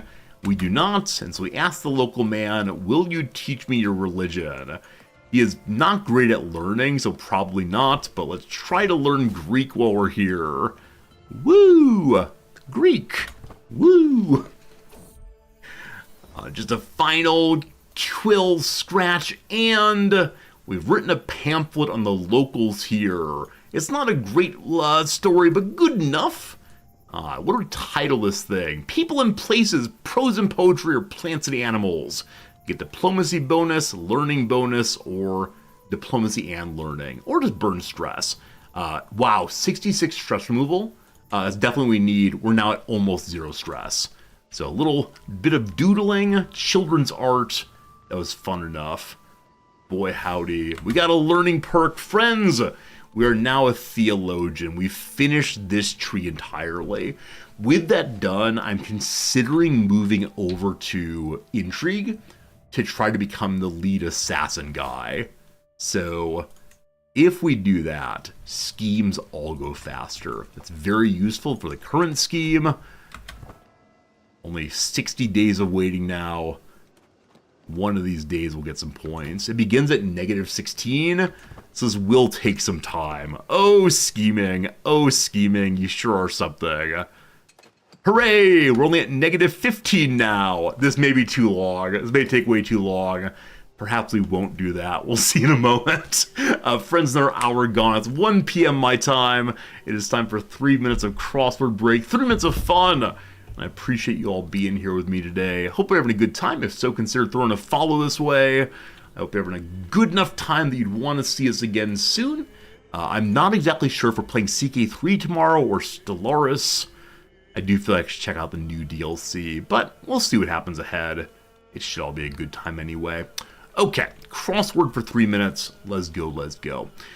The daughter of the Prophet Muhammad, I really don't know, unfortunately. Components of many CAPTCHAs. Blurry words. Bicycles. Motorcycles. Wait, no, CAPTCHAs are typing in the words, aren't they? Boy. It's anti-bot technology. You click the I am not a bot button. I have no idea. No idea. They have morals. They have morals. Huh. Heroes. Divvy up is to a lot. So I suddenly feel like this may be correct. I'm just not seeing something right now. A figure on a Christmas card with only 3 letters. Do some Christmas cards have LEDs? Probably not. Let's see here. What's a 3-word Christmas thing? There's angels. There's Santa Claus. There's the baby Jesus. There's a donkey. We could put acid again and see if it's right up there. Let's see. Hurdle for some prospective homeowners. I assume it's some kind of loan, maybe. I don't know if this song I sang earlier is called All I Wanna Do, because I know there's this song, All I Wanna Do is Have Some Fun. I got a feeling I'm not the only one. All I wanna do, which might be called that also. I don't know. Loans would fit here, though, if wanna is wrong. We'll see. A Blank the Greek, a Nikos Kazantzakis novel.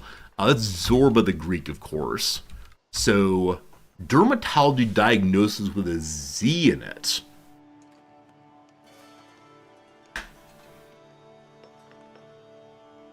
Fuzz. No idea. Word after data or dictionary. There's data science, there's not dictionary science, there's dictionary. You have like dictionary attack, right? Where you try to break passwords by using all the words in the dictionary. I don't know. Cries from a litter. So like baby dogs might go arf, arf, arf. No idea. An Emmy winner, Edibiri, I do not know. Light quality. Light quality. So this could mean like something soft or slight. Light could also mean like brightness, tone of light, intensity, that kind of thing. A sound in many ASMR videos, like crinkling paper, licking people's ears. Oh, I have no idea. When squatting is encouraged, the opening of a sumo event at the gym. I feel like something is probably wrong in this corner. I know the Golden Hind is right. Oh, in ballet.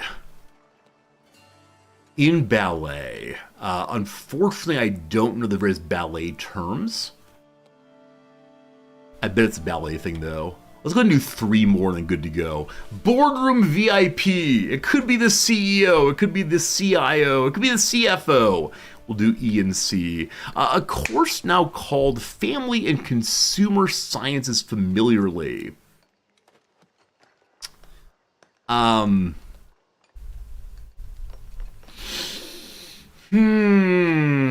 it was definitely Family and Consumer Sciences when I started.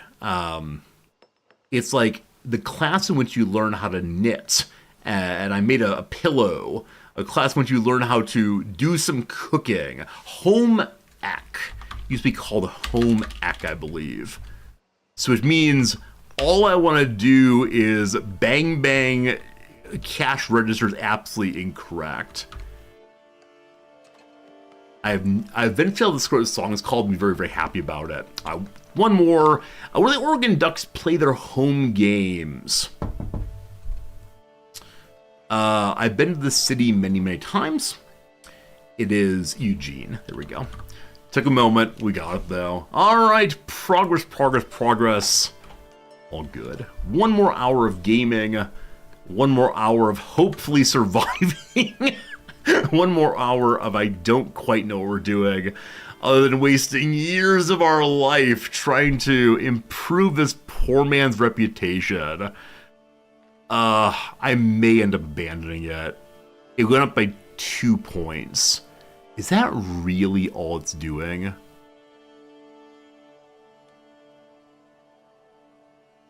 Oh, man. Current growth of 1.4 per phase. Based on my diplomacy. Holy cow, my diplomacy's 2. Why on earth am I doing diplomacy jobs? It used to be good.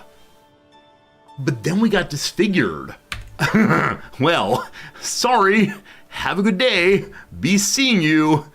Nobody likes us abandoning quests, but diplomacy is no longer our jam, thank you.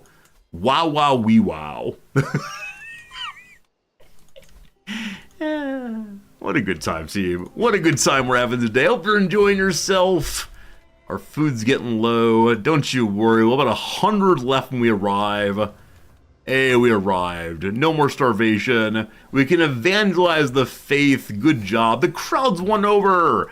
Our mystery work continues. Time for me to settle a boundary dispute with my knowledge of Byzantine law. I know nothing, but I look at the map. I tell them the map is made up. Mission accomplished. Woo! Woo! Okay. Luckily, I think we can pass this mountain. I see that Antioch's at war right now, but I'm just curious. Also, can I ask for some food? Hello, Mayor Guy. Food, please? He says no. Doesn't like me quite enough. Okay, if we visit the city, we'd ask for more food in March, I believe. Or was it December? One or the other. Hello, city. Hello, food person. Hello, 71%. Yes! More expired food for us. Alright, so while we're here, we can go to the tavern. Can't do much. That's okay. Hello? I'm not sure I just pulled up there. Some event outcome thing, I'm not sure what that is. Heading over the mountain now. Want to bring everybody, please? Gotta get closer and closer. Straight on over, one quick hike, 200 food with 700 left. A monk comes to visit us. Savag the Strange, another person with very high learning. I would love this person to join us because we're very, very low on adults right now.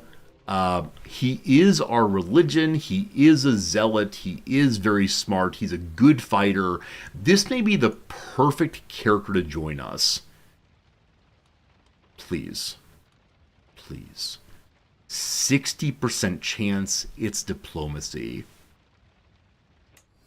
He agrees. He agrees. My friends, we have a good character. A good adult who finally joined us.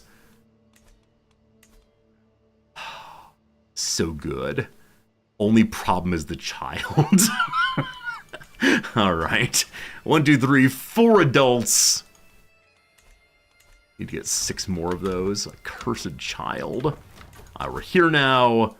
Again with boundary disputes. 36% chance of sorting it out. We have our assistant help us. Mission accomplished, no problem. Why I'm not swaying the child? I'm relatively sure you can't. I'm relatively sure that children are unable to be talked to. Also, he's gone. Is the child dead? I don't care. Where'd the child go? I think the child is wandering somewhere else. And frankly, I don't mind even a little bit. Down with children. Boo, children, boo. Maybe froze to death out here. We're totally fine with that. Alright, this walk requires more food than we have. I wonder if there's a more direct route. I suspect there's not, but we'd be going through danger to get there. We would have almost enough food, but it's incredibly dangerous because the person here hates us. Okay. We'll be able to ask for food again in March. I could buy food now. Let me try to spawn another Antioch job, hopefully close enough by. Also, we're very close to being able to go fishing. That'll be good fun. Might get some food that way, too. Hello, Town Crier. Again, no learning down here. We have martiality or criminality. There's one right here we can do. They want me to be hired muscle. A martial scheme. I mean, we're not half bad at martiality. What you got? My needs are simple, explains Theodosius. There's certain thorns in the rose of Kuros. I'd have you remove these prickly characters. I can't be seen to remove them directly, so you have to deal with them for me. I draw a thumb across my neck quizzically. No bloodshed, just keep them quiet. Alright, our people get assigned. We start at positive 16, we gain about 12 per phase. This one won't take nearly as long as others, thank goodness. We'll then have plenty of food to continue on to the next location. We are getting so close to Jerusalem. That said, there are a number of wars launching. Neither one is to change the stats of Jerusalem, which is still held by a boy of our faith. Thank goodness for that. Pinkish hues. Early evening is a time for intense activity at the camp. People and supplies tossed this way and that as our portable home is set down once more. Habitually, it's also when I take a walk and clear my head. I see a beautiful sight. Maybe it's worth sharing? No, we're gonna look by ourselves. No more friends, thank you. Stress is now finally 0. Thank goodness. 2 keys found.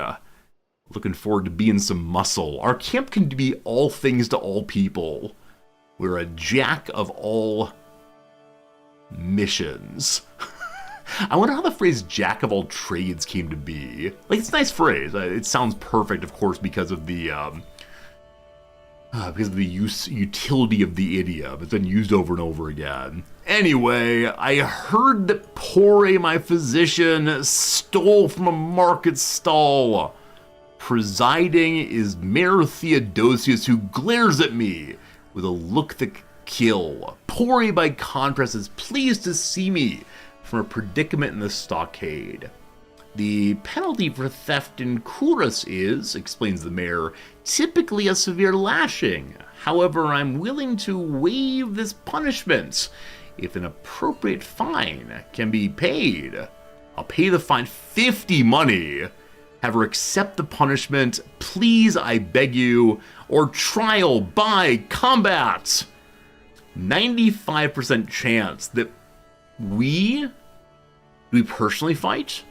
No, we send Pore in to fight the mayor.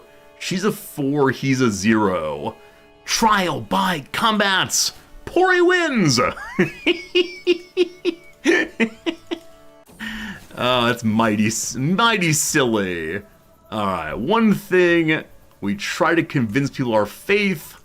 It didn't work. We are ill once again. The second illness. A very ill man in his youth here. We have a simple treatment. We feel a little better. We drank some urine. Everything is better than before. Oh, goodness. Oh, goodness. Up to 64. We need one more key. I'm going to trust that 73 is strong enough. Here we go. We go in force. We do the goon squad routine. Wonderful job, Hassan. The Garden of Kuros is beautifully, blissfully silent. I can rest a little easier at night. He tosses me a pouch of silver. Please stay with us next time you're passing through. I'm sure we can find suitable lodgings and employment for an enterprising young scholar who has a club. Hooray! Money! Hooray! Food! Hooray, I want to do some upgrades, but I need the money for the pilgrimage. Alright, 1,200 food. How far can we get? Can we get here safely now? 1,000 food. Lots of danger. Okay, what if I don't go to Caesar? And instead head along the coast? A lot of high danger. Okay. Instead of these, what if we go around the mountains and through the desert? Only 2 medium dangers? And I believe they can't be avoided. They're at our goal. Alright! We're going to be low on food. We're not going to be out of food. I think I want to go ahead and upgrade my camp. And trust to get some more missions to fill up money. Or pavilion upgrade costs 200 money.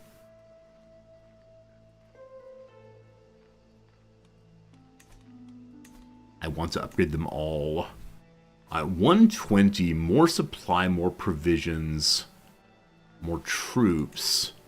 Campfire upgrade, more knights, better knights also. We also have a chit chat if we want to. No. What upgrade gives me money? A fine question. I'd love to start making money. I believe it's a whole new building we need. I believe the things we have here do not give money, unfortunately. So, yeah. So I guess upgrading the pavilion to get I think a blacksmith. I think a blacksmith gives money, but it'd be very useful to have money coming in consistently. Alright. Visit the Citadel of Aleppo, ancient fortification, royal residence, temple, prison, and so much more. Should we stop eating so much food? No, we're fine. Everything's fine. We made it safely with 54 food remaining. Can you believe it? If we succeed here with exceptional success, we get 1,500 provisions. Almost a complete refill.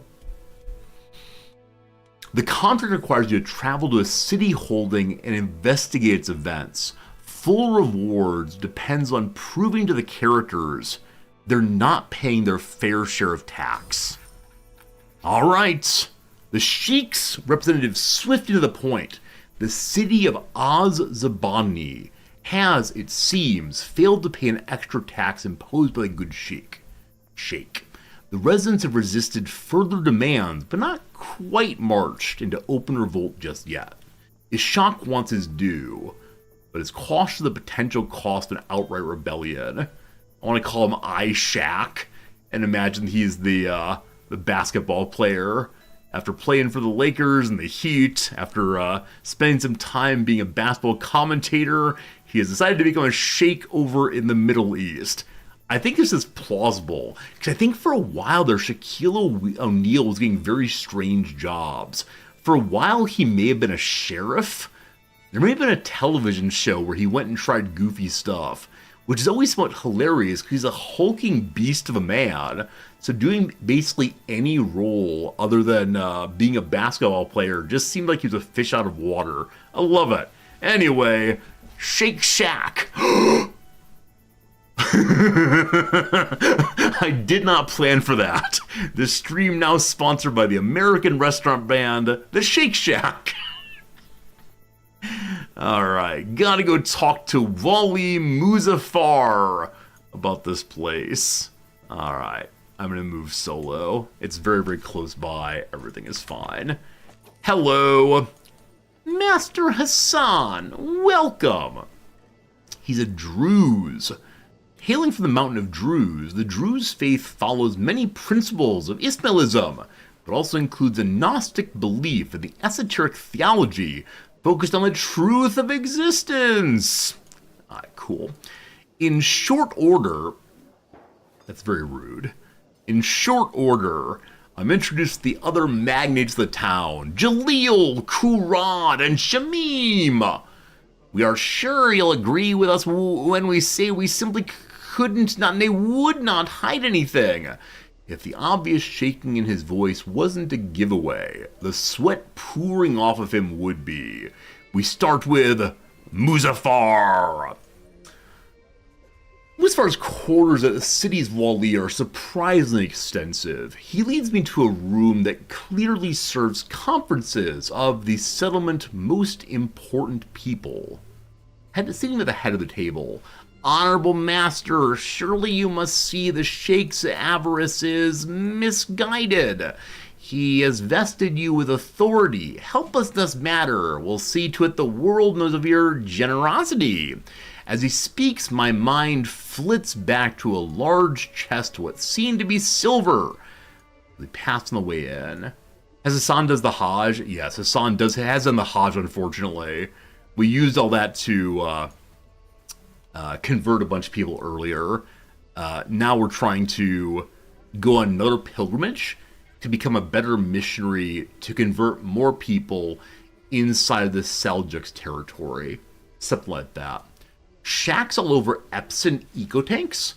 Is that a kind of printer cartridge? Epson, I think, is a printer brand, maybe? Not sure. Anyway, I can look through his finances, I can go through it in exhaustive detail, or take his money. Obviously, we'll use our knowledge of learning to read everything. We talk what feels like the better part of the day, discussing every conceivable aspect of Wali Muzaffar's businesses in Az-Zabanai. No stone left unturned, no questions unasked. It doesn't take too long to prise the truth from him, something that he seems near terminally surprised by. Mayor luck hold out. Our IRS auditing has succeeded. Onward to Jaleel. The scholastic community in Az-Zabani is small but tenacious. Most local scriveners seem to work for Jaleel in some fashion or another, who keeps a tidy business with his near monopoly on letters in the town. I know, it seems like we're doing well for ourselves.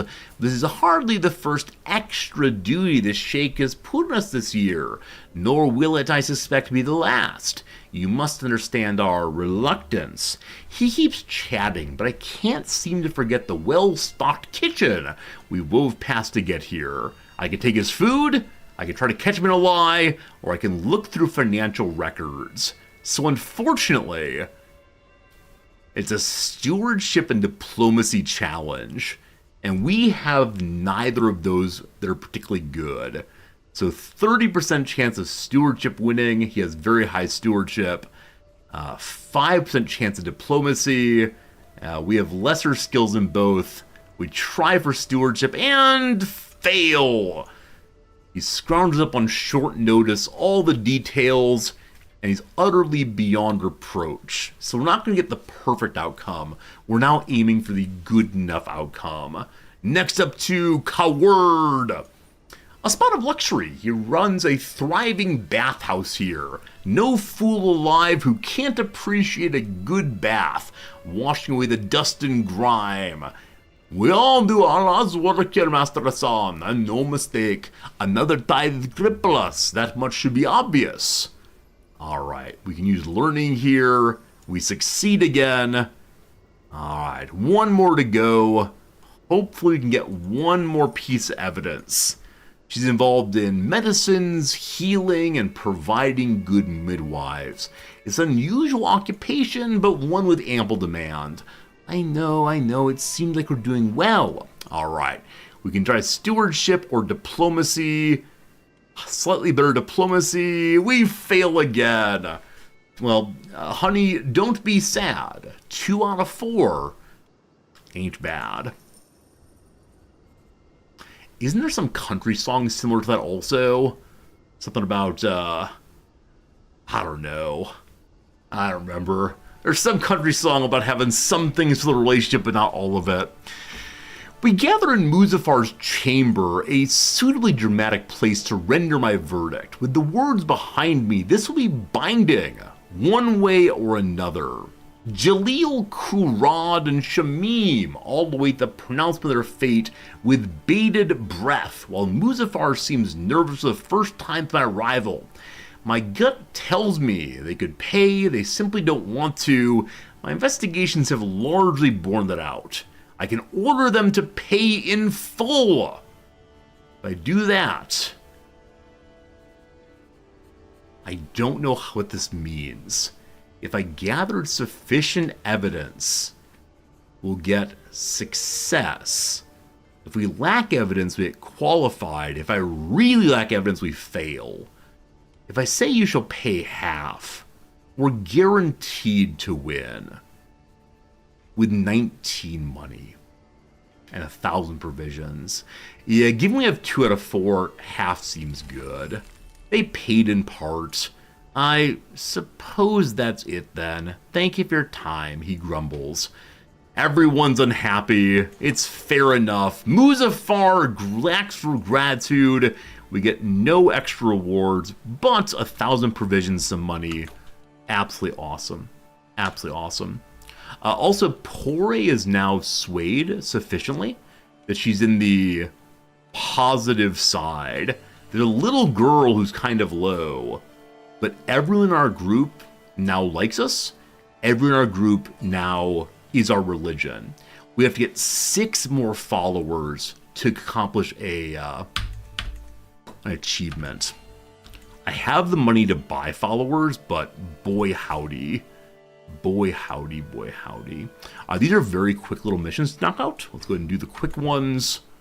There's a danger right here. Please get through it. All right. We look at the map. We win. We go back home with more money in the pockets. I bask in the desert sun, enjoying but a moment's peace in the hectic lifestyle. The sound of snapping wood, a scream, and the splash of water bring my heart to a sink. Get it? Water, sink. Love it. I see my friend Pore stood behind a soggy splintered remains of our water barrel. Apparently she dropped it on sharp rocks while unloading, and now our water supply is soaked deep into the sand. We can look for more water.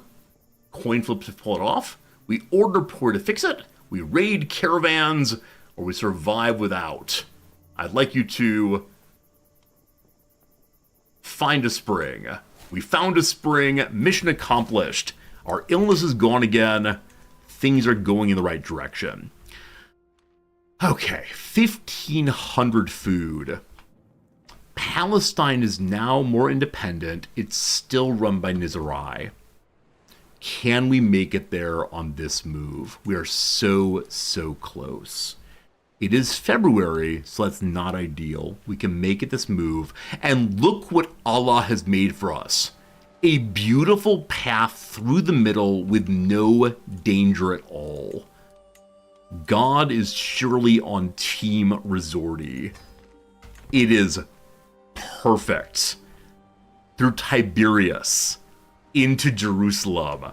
Praise be the Dome of the Rock, the place where the Temple of Solomon and the Jewish Second Temple was, the Dome of the Holy Sepulchre. Everybody's here. Woo! Okay. I have enough money to upgrade our main building. We will do this after our pilgrimage.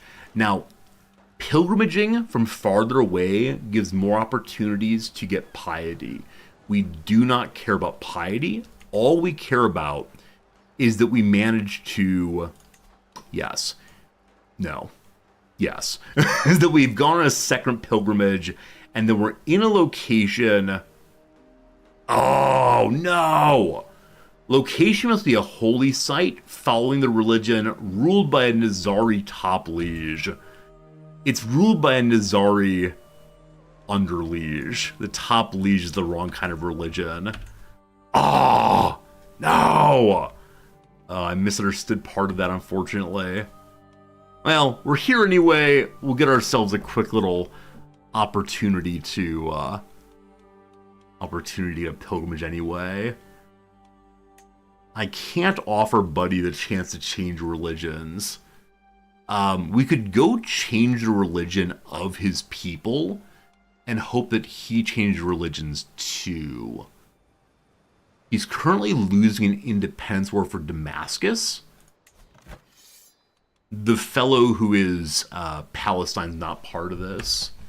He changed religion with a knife in the back. Unfortunately, no, his heir is also slightly wrong sense of religiosity.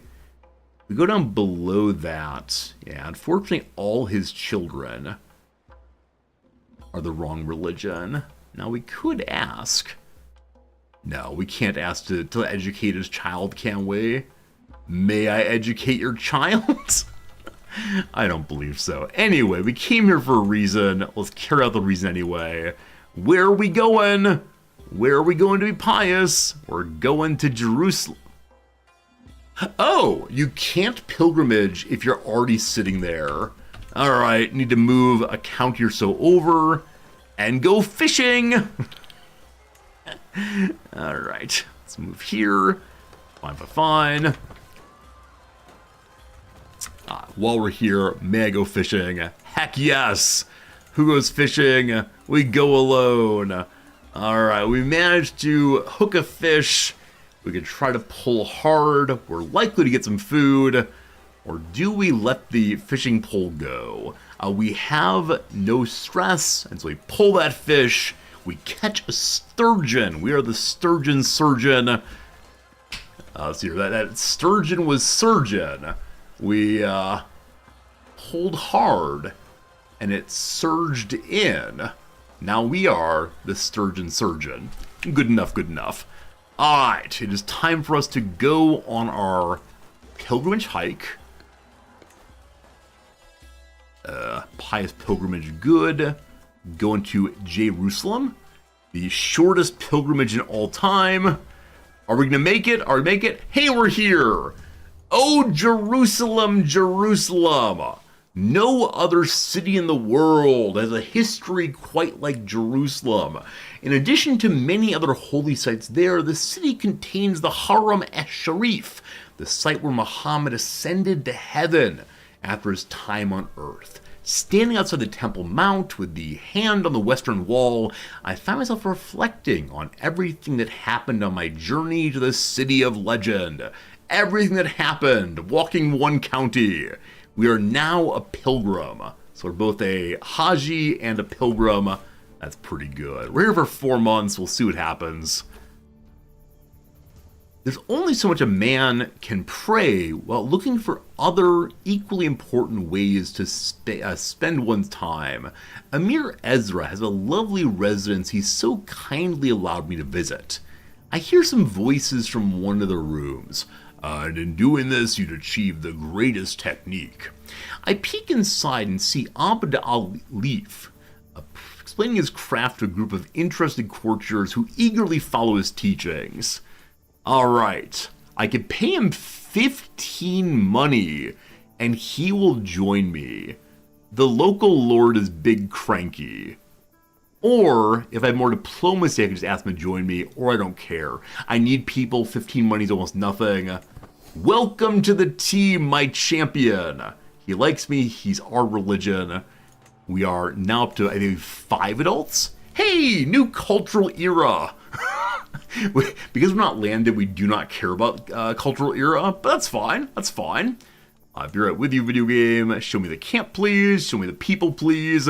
New guy loves us. 5 adults. Oh, we're halfway there. Alright. The echo of my footsteps is the only sound in this mosque. I am alone. The last thing I remember from the outside world is the face of the beggars at the gate. The blue sky. So distant now. I walk towards the altar knowing it's only me, and I feel an unyielding scrutiny. The eyes of Allah are upon me. Let us pray.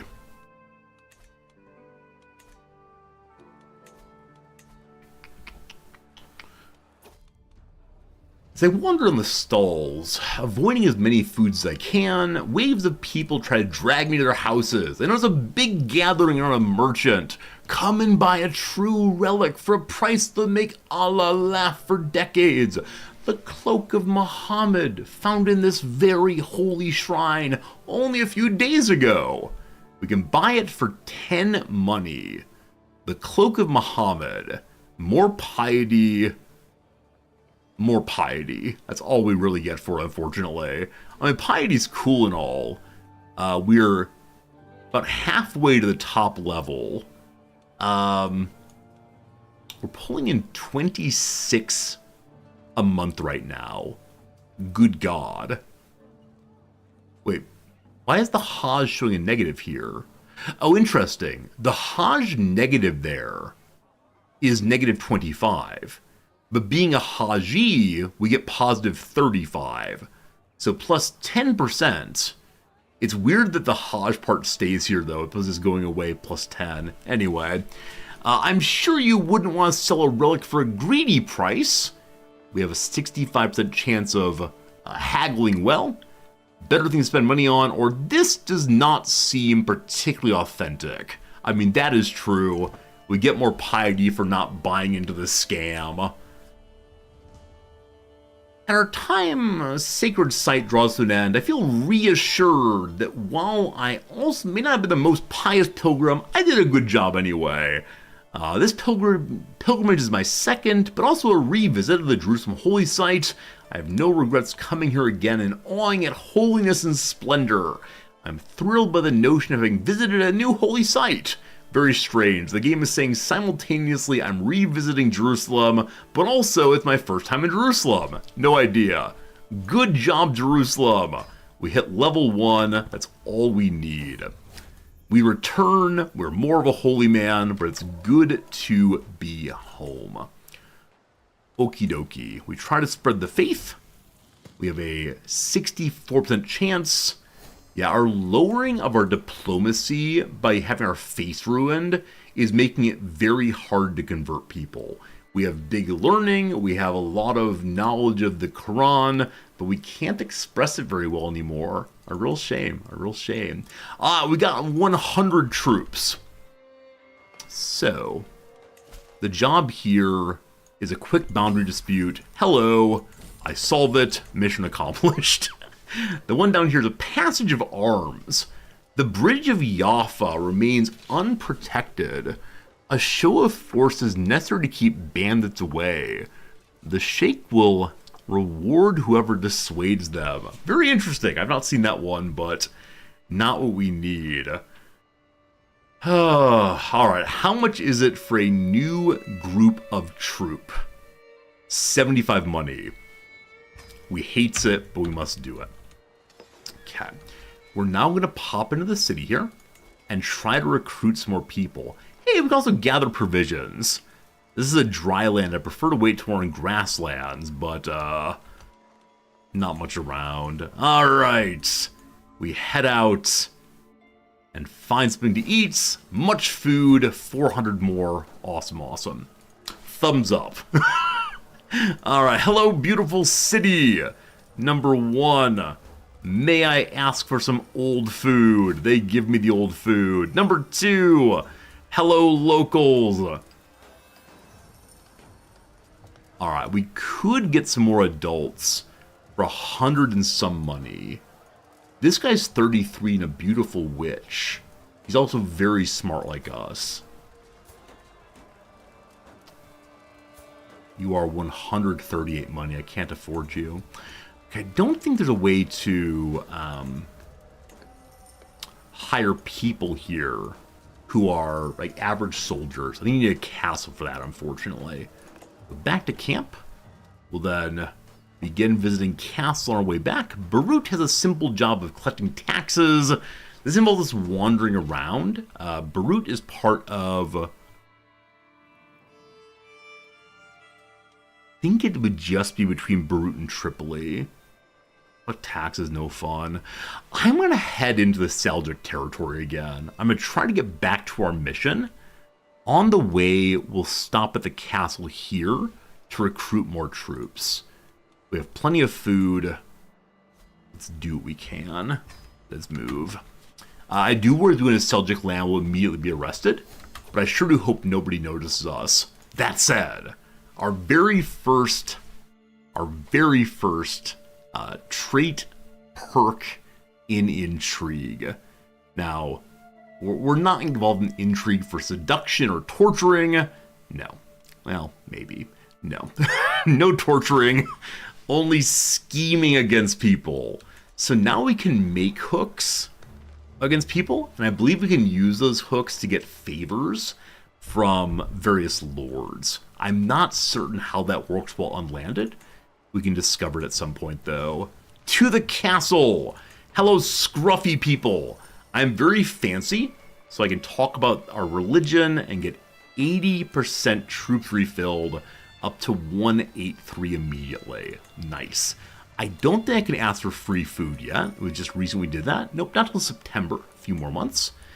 And I think that is going to be that for right now. Okay, the area of Seljuk territory closest to us is a giant desert I can't go through. So, up this way, there are a couple easy boundary disputes. I was told earlier, I don't remember which person in chat said this, but apparently the character we're playing as, a large part of their early reputation was based on carrying out boundary disputes and other minor bureaucratic issues. The waters of the Jordan. I didn't mean to pass this, but here we are. Men speak only to the wondrousness of Palestine, a land of great Islamic triumphs watered by the noble river Jordan. I wade into the river now, seeking to begin my ablutions. Nearly inside of the resting place of the Prophet's companions, peace be upon them, the place is ideal for my observances of the Hadiths. That is a collection of sayings and actions attributed to the Prophet Muhammad, a major source of guidance for most Muslim sects. We're okay with not only following the Quran, things that the Prophet said matters also. And though there are slimy plants underfoot, milky froth carried by muddy currents, this is fit to be one of the 4 rivers of paradise. Never before have I felt so clean. So, a few drops for every ablution. We become one with the water of Jordan, getting a nice little bottle of water. That said, since being too suffused in the rapt of the river Jordan, this character has suffered a lurgy. I don't know the word lurgy, L-U-R-G-Y. We're looking up real quick. Never heard it before. All right, L-U-R-G-Y. An unspecified or indeterminate illness, a humorous Britishism. Lurgy. Lurgy, indeed. Its origin is the Goon Show. Alright, mid-18th century, meaning laziness as a medical condition. This is similar to the AAVE phrase, the itis. I believe it's used similarly for laziness, medically speaking. Current use of 1940s, popularized by a radio show called The Goon Show. Alright, we've learned a British term this day. Lurgy. Lurgy, apparently. Delightful. So we can drink the water and take the water. I can just be happy that I'm cleansed by the water, or it's pretty disgusting and we vomit it back out. Alright, let's take the water with us. Bandits! Alright, 1 second. First things first, we have our first item in the entire game. We have fancy water that is absolutely useless to us. It can't do a thing at all, because all it gives is more legitimacy. And what's legitimacy? It's your right to rule a piece of land. And what piece of land do we have? Nothing. So I can sell this, I suppose. It feels very silly to sell a religious trinket. I'm gonna go see how much it's worth at some point, but that's pretty silly. Bandits. Bandits, they say. The brigands launch their attack whilst we're moving. Our defenders and vulnerable members alike spread out in a long, snaking line. They coordinate well, sounding a long blast from a horn before streaming from hiding spots, hitting several points on the convoy at once with terrible fury. This reminds me of Warhammer 3 ambushes, the worst thing in the world. Also, I cannot wait until we're playing Warhammer 3 again. I want to see those dwarf guns firing. I believe this will be the first time we're playing the Forces of Chaos, as there's a new Warhammer 3 DLC coming out involving orcs or something. It's going to be so much fun. Can't wait. I think it's releasing in December, maybe? We'll see. It's going to be a good time, though. Alright, even so, it's obvious what their goal is. Their leader, a fearsome Mashariki man, takes his gang straight for the wagons laden heaviest with provisions. They're like the starving bandits in Kenshi. Repel them! We have a 32% chance of fighting them off. He will die. Or they take our food and we personally are wounded. 1/3 chance. Number 2, prepare to taste Steel Brigand.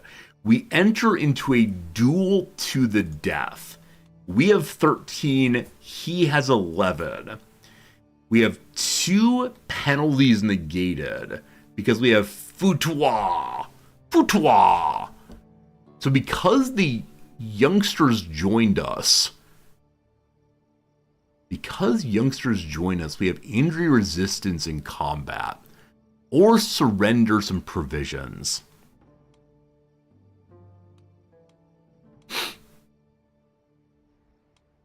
I apologize for inhaling like that. I think you heard that. My glorious nostrils fill with airs, I think. Need more air to the brain machine. Man, I want to do the duel to the death, but we will not accomplish our goals in this playthrough if Brother Man dies. So we give up our food and give him a blessing from the Lord. Wow! For a second time in a row we get attacked. I believe there are 2 medium dangers here. Brutal. It's night when the attackers fall on the perimeter, a motley flash of glinting armor and flashing weapons lit only by distant firelight. If they're wearing any colors, they are not visible, but their intent is clear enough. Remove us from Damascus, dead or alive. The camp is not without defenders, though. With a cry of outrage, we prepare to push back the local scourge. Counterattack with me. 43% chance of having a good victory. Into the fray I go, 32%, or I hide and everybody hates me. Alright, I might get wounded, but let's go. We are now wounded, and our doctor failed in treating us well. Oh my goodness. Our health begins falling off, and we drink the water Jordan. We're all gonna die. Are we currently at a temple? We are not. Is there a temple in this holding, though? I mean, Jerusalem, obviously. Across the way is a city. I'm not sure. Hey, Golden One! How's it going, Golden One? Thank you for the raid. What were you playing today? Welcome to the channel. I'm, of course, Resorty. I, of course, stare at maps with friends. It is a good time. As someone said in the intro today, it is 90+ minutes of chat, and then staring at maps. the very best summary of this stream I've ever seen in my entire life. We don't even pretend to be an interesting stream. We just go blah, blah, blah and hope for the best. This playthrough may be going the way of the Victoria through Australia playthrough. Gyros, you're not wrong. Like I said, I think we are circling the drain in a pretty big way. I'm going to try my best, but, you know. I believe when my character was wounded and lost their diplomacy, it has suddenly become very, very difficult to do well after that. And I think this is the part where the Wandering Adventurer playthrough always kind of falls apart, it gets really, really repetitive. Now, you can do things like upgrading your camp, but other than that, it's just a lot of the same missions over and over again. So I'm not sure. What I'm sure about, though, is that I do want to go ahead and march into Seljuk land and see what happens. How much is my artifact worth? My Water of the Jordan. It's 59 money. Hey, Aussie Rob, what's the best mission in this game? We've only done 3 now. I really enjoyed the... What's his name? Hereward? The one where you begin in France and go fight off the Normans in England. You become a legend in your time. That was really fun. I broke it, unfortunately, but it was a good time until I broke it. The temple right across the road here. I want to go to the temple and try to get a blessing from the healers to help with our current injury. But we'll see, we'll see. Yeah, but I love all the achievements in this game. There's so many really fun ones, but one of these days we'll play them all. We're just not quite there yet. I mentioned adventurer stuff. I mean, that one is an adventurer start. There's an adventurer start to begin in France and then head up to England. I think his name's Hereward again. I don't know, though. It was pretty fun. It's in the Wandering Adventurers, the most, I believe, northwest of the adventurers. Okay. We're here to go visit the mosque. We're here to go into the mosque. We talk to the healers. Would you please heal me? 35% chance of victory. Oh, or they have a Jasper to get. It's 101 money. Can't afford that. Please treat me well. For the second time in a row, unsuccessful. Well, it's a 1/3 chance and I've failed twice, so surely next time it'll all get figured out. Into the mosque we go. We give them money. We lower our stress. Thank you, Allah. We appreciate it. Get the garden also. We get some provisions from the wild trees. And with that mission accomplished again. Maybe. And we need September for next food bar there. Oh, quests like this kind of quest. Oh, I see.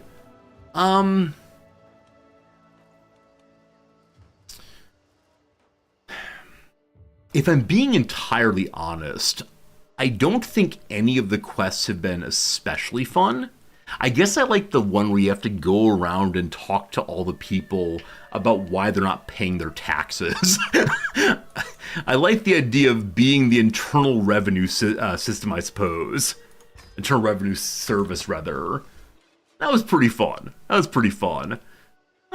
don't know. I also like the ones where you defend the peasants. But I think any mission where you have to run a hostile scheme and just kind of sit there is less exciting. There are mosques nearby. Oh, good eye. Thank you for that, Agelius. We'll hit the one right here, I guess, and then we'll... Yeah, and then we'll go ahead and accept our fate. We'll see. I like Wandering Adventurer. Like I said before, I think it's a whole new playthrough. I think in some ways for streaming, Wandering Adventurer is not nearly as good as normal play. I think it's because it's super, super repetitive. And I end up reading the same things over and over again. Once more to the mosque, once more to healing. What do you say? Unsuccessful. Friends, math is broken. Math is broken because I did it 3 times. And it said that 1/3 of the time it would work out. Seems pure shenanigans. We have to wait for another 15 days to be able to buy more food by asking nicely. Okay, it is finally time for us to raise our revolution. Here we go. The liege has exiled you. I can't go in?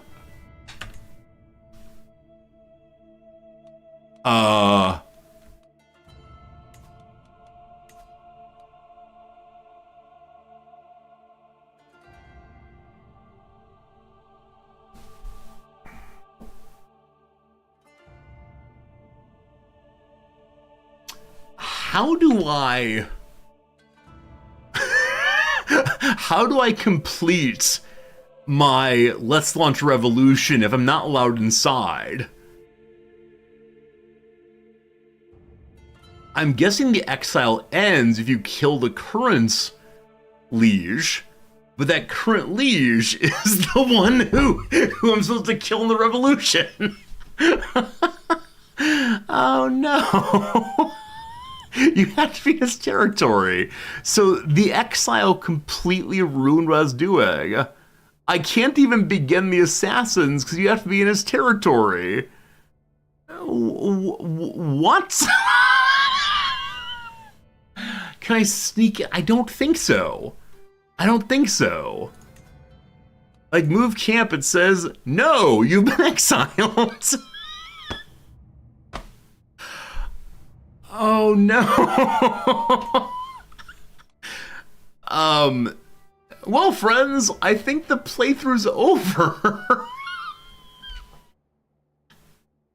Can I enter the king or pay him off?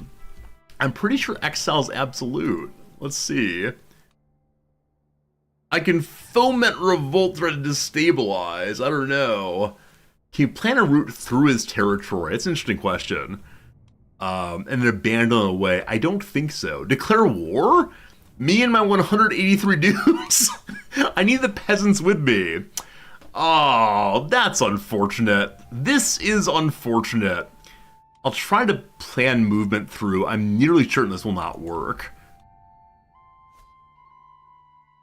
I mean... It's 4,800 food to make it. Our food allegedly runs out right here. Well, let's see what happens. We'll have to go 2 counties. I suspect if I abandon, I'm going to walk right back out again. We'll see what happens, though. We're now inside the forbidden zone. So if I abandon, what happens? Yeah, so you get kicked out immediately. You get kicked out immediately, unfortunately.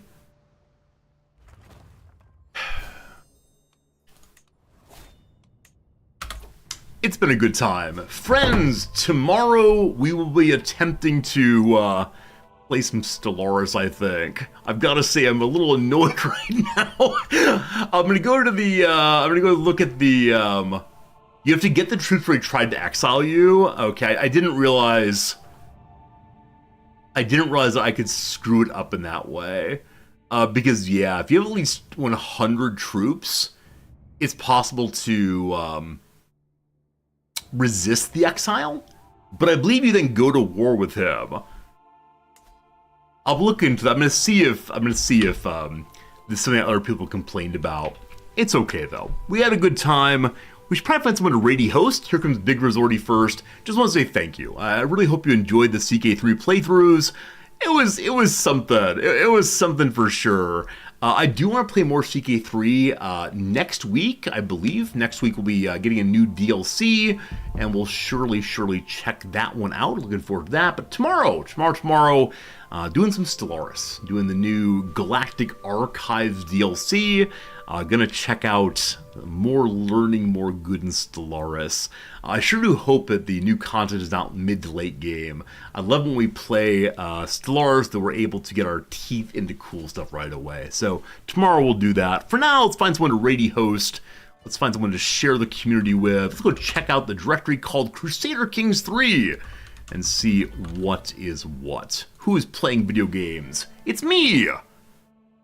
It's no one with webcams. Alas, alas, alas. I don't know. I don't know. Any suggestions, team? I don't feel like raiding Sal right now. She's playing Stellaris, though. We raided her a couple days ago. Boy. Let's just raid Warren. Friends, this person's playing RimWorld. We like RimWorld a lot. It's a good game. When you get there, offer a hello friend and all the kind words. Warren's lovely and you're lovely too. Back tomorrow with Stellaris. We'll see you then. Thanks for being pretty cool, chat. Appreciate you a whole bunch. See you again real soon. Thanks for the follows, subscriptions, all the rest. I'm gonna get a sandwich now. They're pretty good. Goodbye, friends.